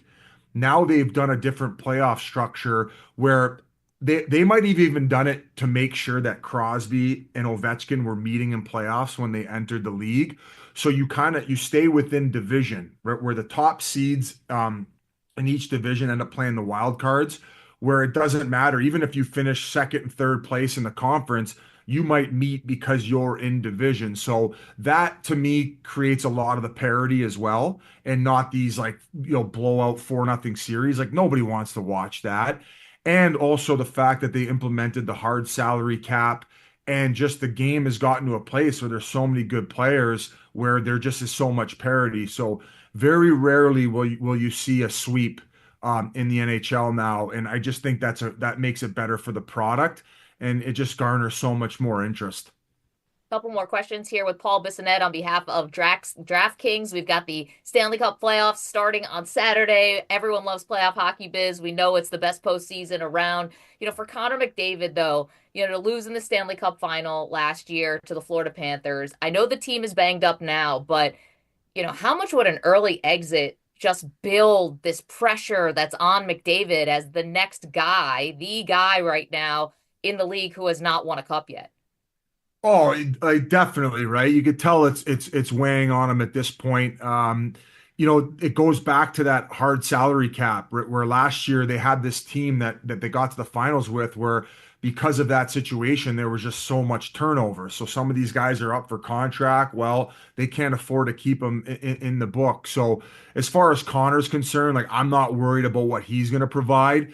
But hockey's such a team game where it doesn't matter if you have this two-headed monster in Leon Draisaitl and Connor McDavid. You need good goaltending. You need a good back end. And right now, you talk about the pressure mounting. They just lost their best defenseman, arguably their best defenseman, in Ekholm too. So if they have any chance of getting out of the West, they are just going to have to rely so heavily on McDavid. He's going to have to go McJesus mode, as I call it. So I wouldn't be shocked if he did it. Last year, even though they lost in the final, he did win the Conn Smythe. So hoping that's the case, because for everything he's put into the game and how many eyeballs he's brought into the game, I think at a certain point he deserves to lift Lord Stanley, just the way that Crosby got to. And to me, it's a little bit more similar to Ovechkin. It took him a lot longer to eventually do it, but eventually he got the job done in the team that surrounded him as well. Paul, just one more for you. And I think you said earlier in this interview that you're picking Toronto. Was that it? Did I hear that? That's my team. They have not gone deep any of these past 3-4 seasons. They haven't gone deep since 67. It's been a while, right? So energy should not be an issue. I also am very happy they won the Atlantic Division. I don't know what the DraftKings odds were on that, but I would have hammered it. They got a good first-round draw in Ottawa, who's a young, pesky team. I think they can handle them in 5 or 6 games. And I'm really hoping that Florida and Tampa beat the wheels off each other. And by the time round 2 hits, they get a wounded duck. So I like where they're situated right now. And there's a lot of quirky stats and things that are aligning right now that could make it their year. They have not won the Stanley Cup since 1967. It has been a very long time. It kind of has that Boston Red Sox feel, when they were down, 3-0 to the Yankees and they ended up coming back and that propelled them to go on and win. That's kind of the feeling I have right now internally. Now, I might be a delusional Leaf fan, like most of us are, but I'm riding with my gut right now. So if you're watching this, hammer them. Okay, Biz, you're going to like this. I've already determined that 2025 is the year of the drought ender, because UConn women had been to the Final Four, hadn't won a title in a decade. Rory hadn't won a major in over a decade. Florida men's basketball team hadn't won. I love where your head's at. I love where your head's at, Maggie. I think this is it, dude. I think but this Biz, is Maggie the drought said breaker slump year. Buster. She said the year of the slump buster. I did say slump buster. I didn't mean it that way. Women we don't have slump busters. We just live our lives. That's a men thing. Okay, yeah. No, well, I hope you're right. Regardless of you saying slump buster, I hope you're right in everything you said. It's time. It's time for the boys in blue.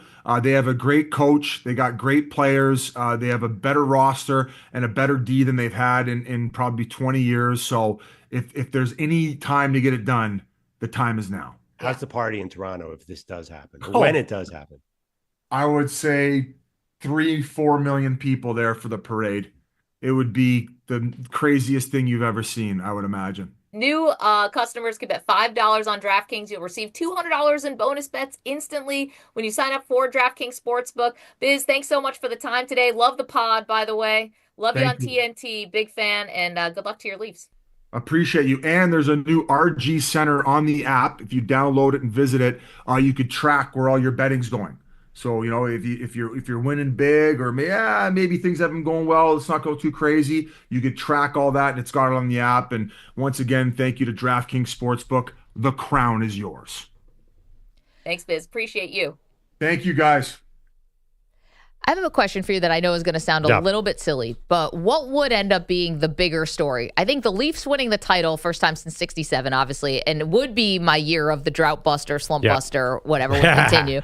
Or Ovechkin breaking Wayne Gretzky's all-time goal scorer record and then winning a second Stanley Cup on top of that. I mean, let's put McDavid winning a cup in there, too. I think that's the number one priority. I think he's got the most pressure, without a doubt. I think that's what the league need. They need him to become Gretzky. I don't know if he's getting out of the first round, to be honest. No, I know. By the way, the Kings going on a run would be good for them, too, because they need that market. But I think that I think they need, no offense to Ovechkin, but he's 40 or whatever.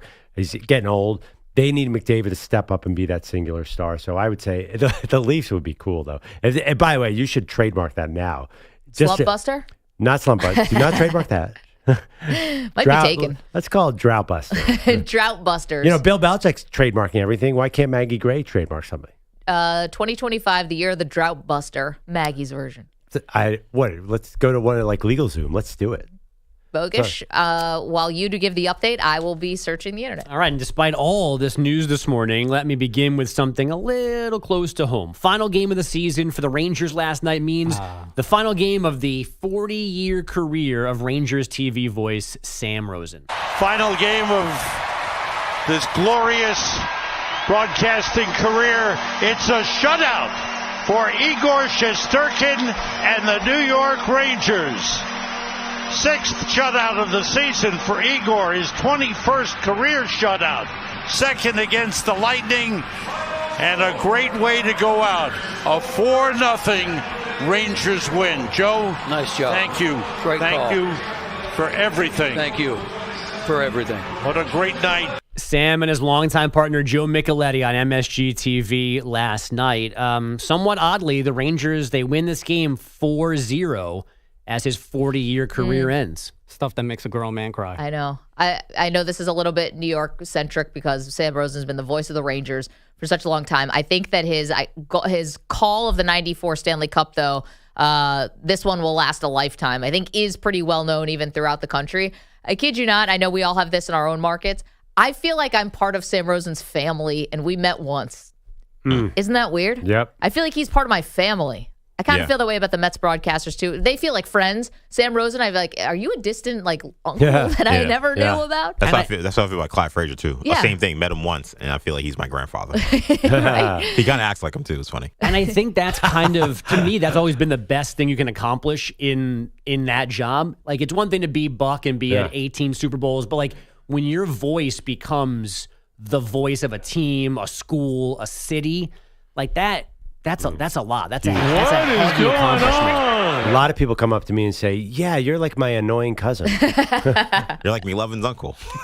That's how I got the name McLovin. Exactly. Yeah. Other hockey last night, Alex Ovechkin, career goal number 897 in his final playoff tune-up, a 5-2 Washington loss in Pittsburgh. Couldn't get to 900, huh? Bill Belichick appears to have his starting QB plucking South Alabama's Gio Lopez out of the portal. This has been expected. It's why Ryan Brown went into the portal earlier this week. Lopez accounted for 25 touchdowns last fall. He's reportedly signing a 2-year agreement for $4 million total. From the NFL, it's all back and good together in Buffalo. The Bills have re-signed veteran corner Tre'Davious White after a year apart. He split that season between the Rams and Ravens. Go Bills. Last night in Queens, Francisco Lindor did some hitting and some base running against the Cardinals. Runners go. The pitch. Swing and a liner to right field. That's a base hit. Charged by Walker. Around third, Beatty digging for the plate. Walker bobbles the ball. Throws home. It's cut off by Contreras. So now they've got Lindor trapped between first and second. And now digging for the plate is Taylor. He slides in before they can put a tag on Lindor. Howie Rose, Mets radio. Lindor drove in 1 run with a single, then helped sneak across the second run. The Mets beat the Cards 4-1. And it has not started well for Matt Ishbia in Phoenix, but it's probably still too soon for Stephen A. Smith to say this week that Ishbia is on his way to becoming the worst owner in NBA history. I'll remind you that Donald Sterling once owned an NBA team. Yeah, we had high expectations and we didn't win. We spent a lot of money and we didn't win. Yep. be critical of me on that. But to even say that kind of stuff, like I said, that's just, I think, like I said, he'll apologize. I think he was out of line. And I think he knows that. I don't think he really believes that. I'm not sure he's going to apologize. I said nothing offensive about him. I don't know if he's going to apologize. I'm in no mood. I don't like him. Best of luck, You're Matt. out of the cabinet. You're never going to get appointed in any political office with that kind of attitude. I said nothing offensive about him. I feel like being called the worst owner is not the worst thing you could call somebody. Like the poorest billionaire? Yeah. The worst owner in NBA history. If it's bad if you're an NBA owner, I think that's not. To be fair to Bogusch, Donald Sterling was a rabid racist. Right. You know, you don't want to be lumped into that. No, but he wasn't suggesting that he's a racist. He was saying he's a bad businessman, bad at running an NBA team, which so far he's been. I don't know. You don't find that as an insult? No, insulting, yes. I just think of all the things you could be called. Like he was like, he's going to apologize for that. Like if he said something like personally about him, which I don't think this was a personal attack. Well, if you're saying he's worse than Donald Sterling and we know how terrible he was, I think that's where you should say he's the worst owner in the non-Donald Sterling division. Oh, like everything has to be couched? I mean, you can't. Like Donald Sterling has clinched that title. I know, but then you have to do Jerry Richardson. I mean, you got to do a lot of guys. This is NBA. Oh, yeah, but there's lots of bad NBA owners. I mean, there's a guy named the rule named after him, Stepien. Yeah, there's all sorts of guys who've taken teams out of cities and done all sorts of. Yeah, but not like court decided terrible people. No, like I Donald understand. Sterling and like anybody else that has like a criminal record. Like you can't; those guys win. Like they have to. You can't disregard that stuff. So I'm with Ishbia. You can say anything you want about me, but you can't call me on the path of becoming the worst because I haven't done all the horrible stuff that. No, but I think Ishbia means like you haven't seen enough basketball of the Suns to say it's all going to fail so bad for them. I mean, I think that was what he's talking about. Yeah. Also, have you met Stephen A. Smith? What do you think? You think he's going to do nuance here? You don't want to make an enemy out of me. Come on. I'm sorry. I'm not inserting Sterling on my own. The larger cut has Ishbia referencing Donald Sterling. And, sorry, other things that Stephen A. Smith has said about other people that he thought also have been unfair. He mentioned LeBron and Durant. Yeah, I heard so that. He brought the Sterling comparison. I just feel like I don't know. I just feel like when you've performed so poorly, I get where Donald Sterling is totally is a category. bad person. Yeah. I get that. But I just think when you perform so poorly, I don't know if today's the day to be like, hey, I'm not the worst ever. I don't know. Yet. Yeah. Like, give me a minute. Yeah. Like, he should take offense to it just in terms of like, he's a competitive guy, right? He went to Michigan State. He clearly wants to win. He's made all these big moves. Yeah. So he cares. I was just like, all right, he's got to apologize to you, really? Come on. Also, doesn't Ishbia have this team because recently the team sold because the previous owner was also not a good guy? Yeah, they had expose, which some people believe was very targeted on him, but he was treating his employees like dirt. Quickly. So there's other examples of bad ownership within the Suns. Right. He got the team because of it. He's not the worst Suns owner ever. Yeah, that's yet. Yeah. Give him a minute. If you were wondering, Drought Buster is already taken. Oh, dang it. The trademark has already been registered and renewed by a grass seed and lawn turf company. But those guys. Water-absorbing polymers for use in soil. I looked up the same thing. But Slump Buster is available. Is it available? I don't understand how this The works. status is canceled. Someone canceled it. It was a sports energy drink. I'm looking at. We have a different I wonder why one. that didn't make it. I have a Slump Buster hats and shirts. It's a picture of a rather large woman. It says "Go big or go home." Was there a piercing on the picture? It got canceled. I don't know why this official government site literally has a picture of the woman. But they do have some big old women. Is it a cartoon? It's not a real lady. This is a government trademark site. No, but it's just a silhouette. It's not an actual. But it's very It's clear not like what Peggy. It's not a Is real it drawn woman. on a light post? Oh, no, it's not an actual person. Yeah. But then lower down, they also had Go Big or Go Home, Slump Buster, Go Big or Go Home trademark. Yeah, this is not a. I think we have a chance. We can certainly class it up a little bit. Wait, you took that as being like you're discouraged? No, I don't know, Maggie, if you really want Slump Buster, trademarked by Maggie Gray.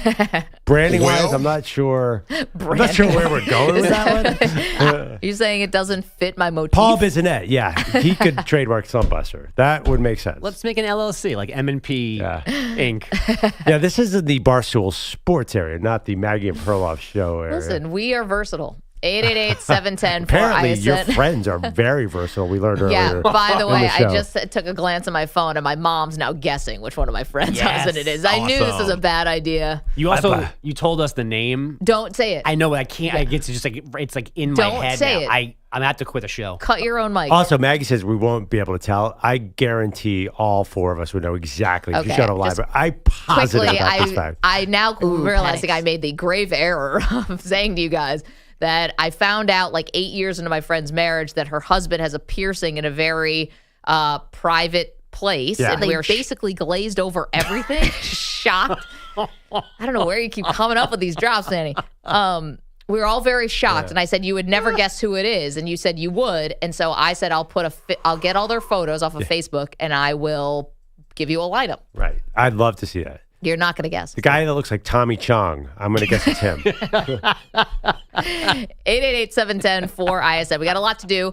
We're making some NBA playoff picks and also a case of mistaken identity around here. We'll do that next. There we go. Slurping sound. Good slurping. You're in a 5-minute break.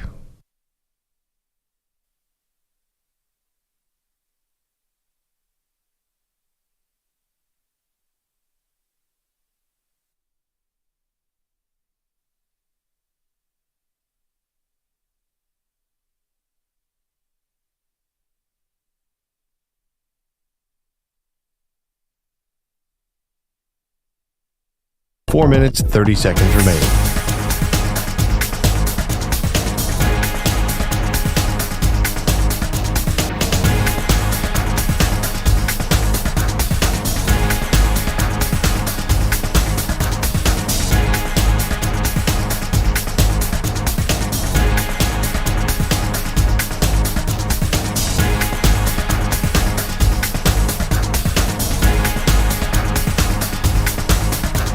Four minutes remaining.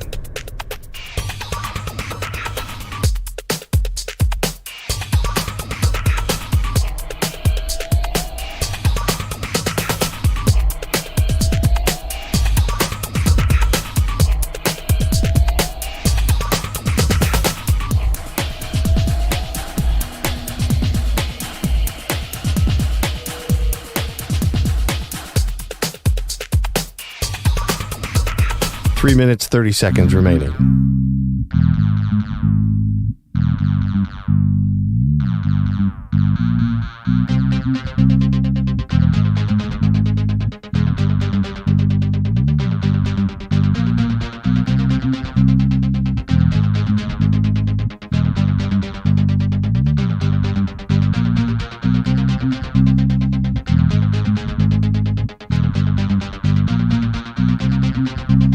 Three minutes remaining.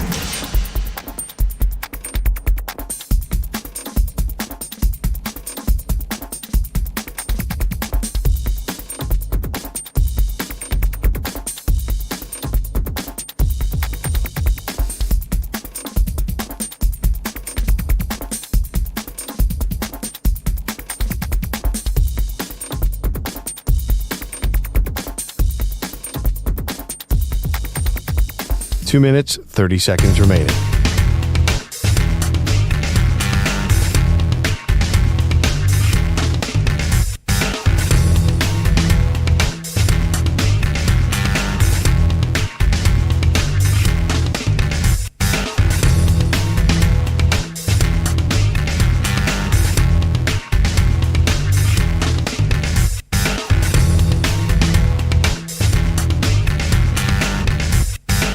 Two minutes remaining.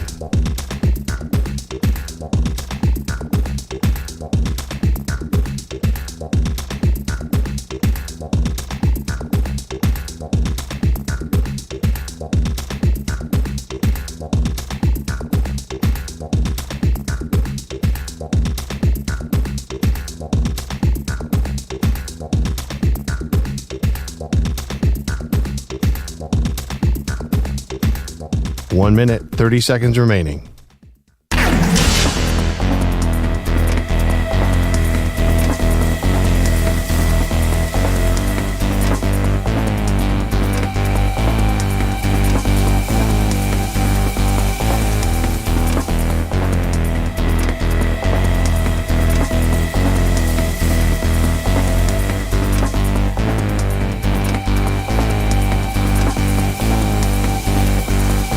1 minute remaining.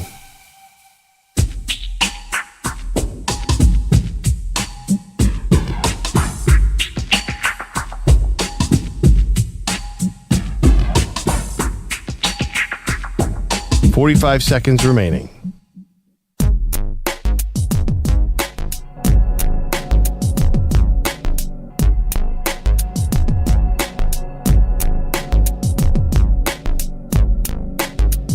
$30 seconds remaining.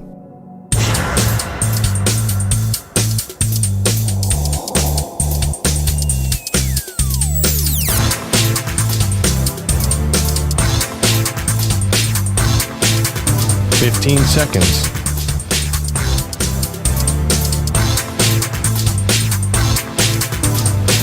Break ends in 5 seconds.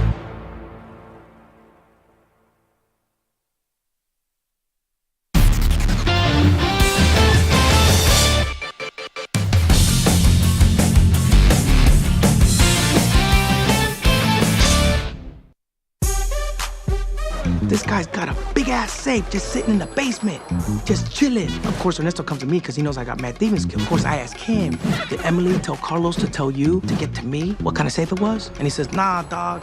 All she said is that it's like super legit, and whatever's in it, it's gotta be good. It's Maggie and Perloff on the Infinity Sports Network. So that's Michael Pena, the actor in Ant-Man, and Aaron Rodgers sounds exactly like him. And then I said to Aaron Glenn, you don't know me. And Aaron Glenn says, you don't know me. And I said, that's why I'm here.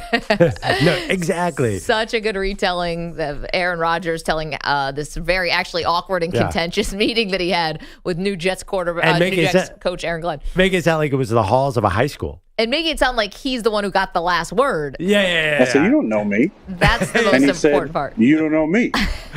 And then I said, exactly. I know. Exactly. That's why I flew across the country to talk to you. There was so much like real football in that thing, and you were so excited about that little exchange Then part he of said, it. then And I I said. I love it. You know, something we have not gotten to yet is the bittersweet news that Lee Corso is going to be retiring. His last broadcast is going to be this upcoming fall. Dom is in San Francisco. Dom, this one hit a little bit. I know Lee Corso's 89 years old, so we can't be shocked, but it certainly feels like the end of an era.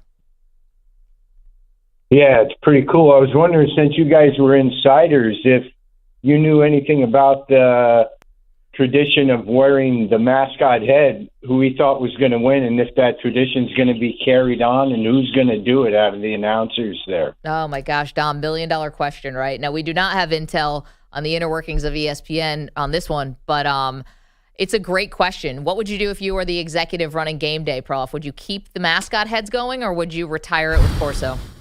I'd probably retire it because it just feels so derivative if McAfee did it or somebody else did it. It just feels like they're copying Lee Corso. Yeah, I wonder if is there a spin? Yeah, what do you got any ideas?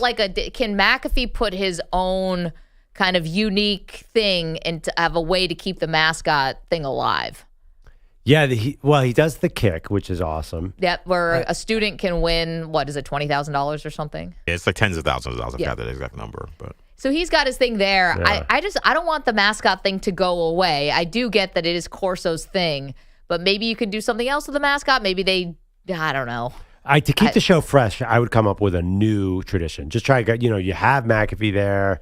I love, the celebrity guest picker's a thing. You have that too. So I don't know. It just feels kind of lame, like a sequel. But the thing is that, which we did a whole bracket full of sequels. But I guess the thing is, who's it for though? Because the crowd loves it. Yeah, like the crowd goes. Half the crowd loves. I mean, the crowd, unless he picks against them. But again, you still love it, love to hate it. It gets a reaction. Put it that way. So do you just say, hey, yeah, okay, we it's still the same idea, but the crowd goes nuts, so we're going to keep it? Yeah. I would not do it. I just think it doesn't feel fresh. And that GameDay, it's been around a long time now. Like they need to keep reinventing themselves. It's still, I love it. It's awesome. It screams Saturday morning to me. It's like, okay, we're about to sit on the couch for 8 hours. It's a good time. Real quick, can I just tell one, in case anyone hasn't heard my Lee Corso story? Yeah. I did one season of Thursday Night Football at ESPN, and it was Thanksgiving night. We were in Starkville, Mississippi State. and I had a cold. So I went to the grocery store at 11 o'clock on Wednesday night of Thanksgiving. Lee Corso comes in and buys 3 gigantic bottles of Diet Coke. Says to me, got to watch some tape tonight. Whoa. And I was like, dude, you're not just a funny head guy. You are he bought the big leader ones. That dude knew. The funny thing about it, he knew a ton of football. I mean, he coached 200 games in Indiana, and I think he was a coach at Navy. Also, just I thought it was weird to get that much soda. Just go coffee. I had forgotten that he was college roommates with. Oh, I know. Oh, gosh, I'm forgetting.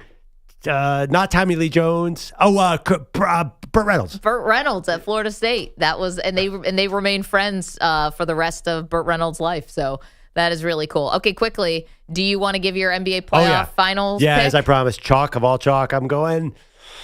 Celtics repeat, beat the Thunder in the finals. Thunder beat the Lakers in 6 games in the Western Conference Finals. I have Thunder over the Warriors in the Western Conference Finals, Celtics over the Cavs, and then I'm taking the Thunder to beat the Celtics in the finals. So, yeah, a lot of chalk. That's good. It's the NBA playoffs. Of course it's chalk. I can't wait. We just described 5 awesome series. Thank you, EJ Stewart. Thank you, Manny Rodriguez. Good luck to your Knicks, guys. Thank you to Andrew Bogusch, Andrew Kaplan, Guido's Coffee Drinkers, Paul Bissonnette, who joined us as well. Thank you to unnamed friend with body parts pierced. I said, you don't know me. And he said, you don't know me. And then I said, exactly.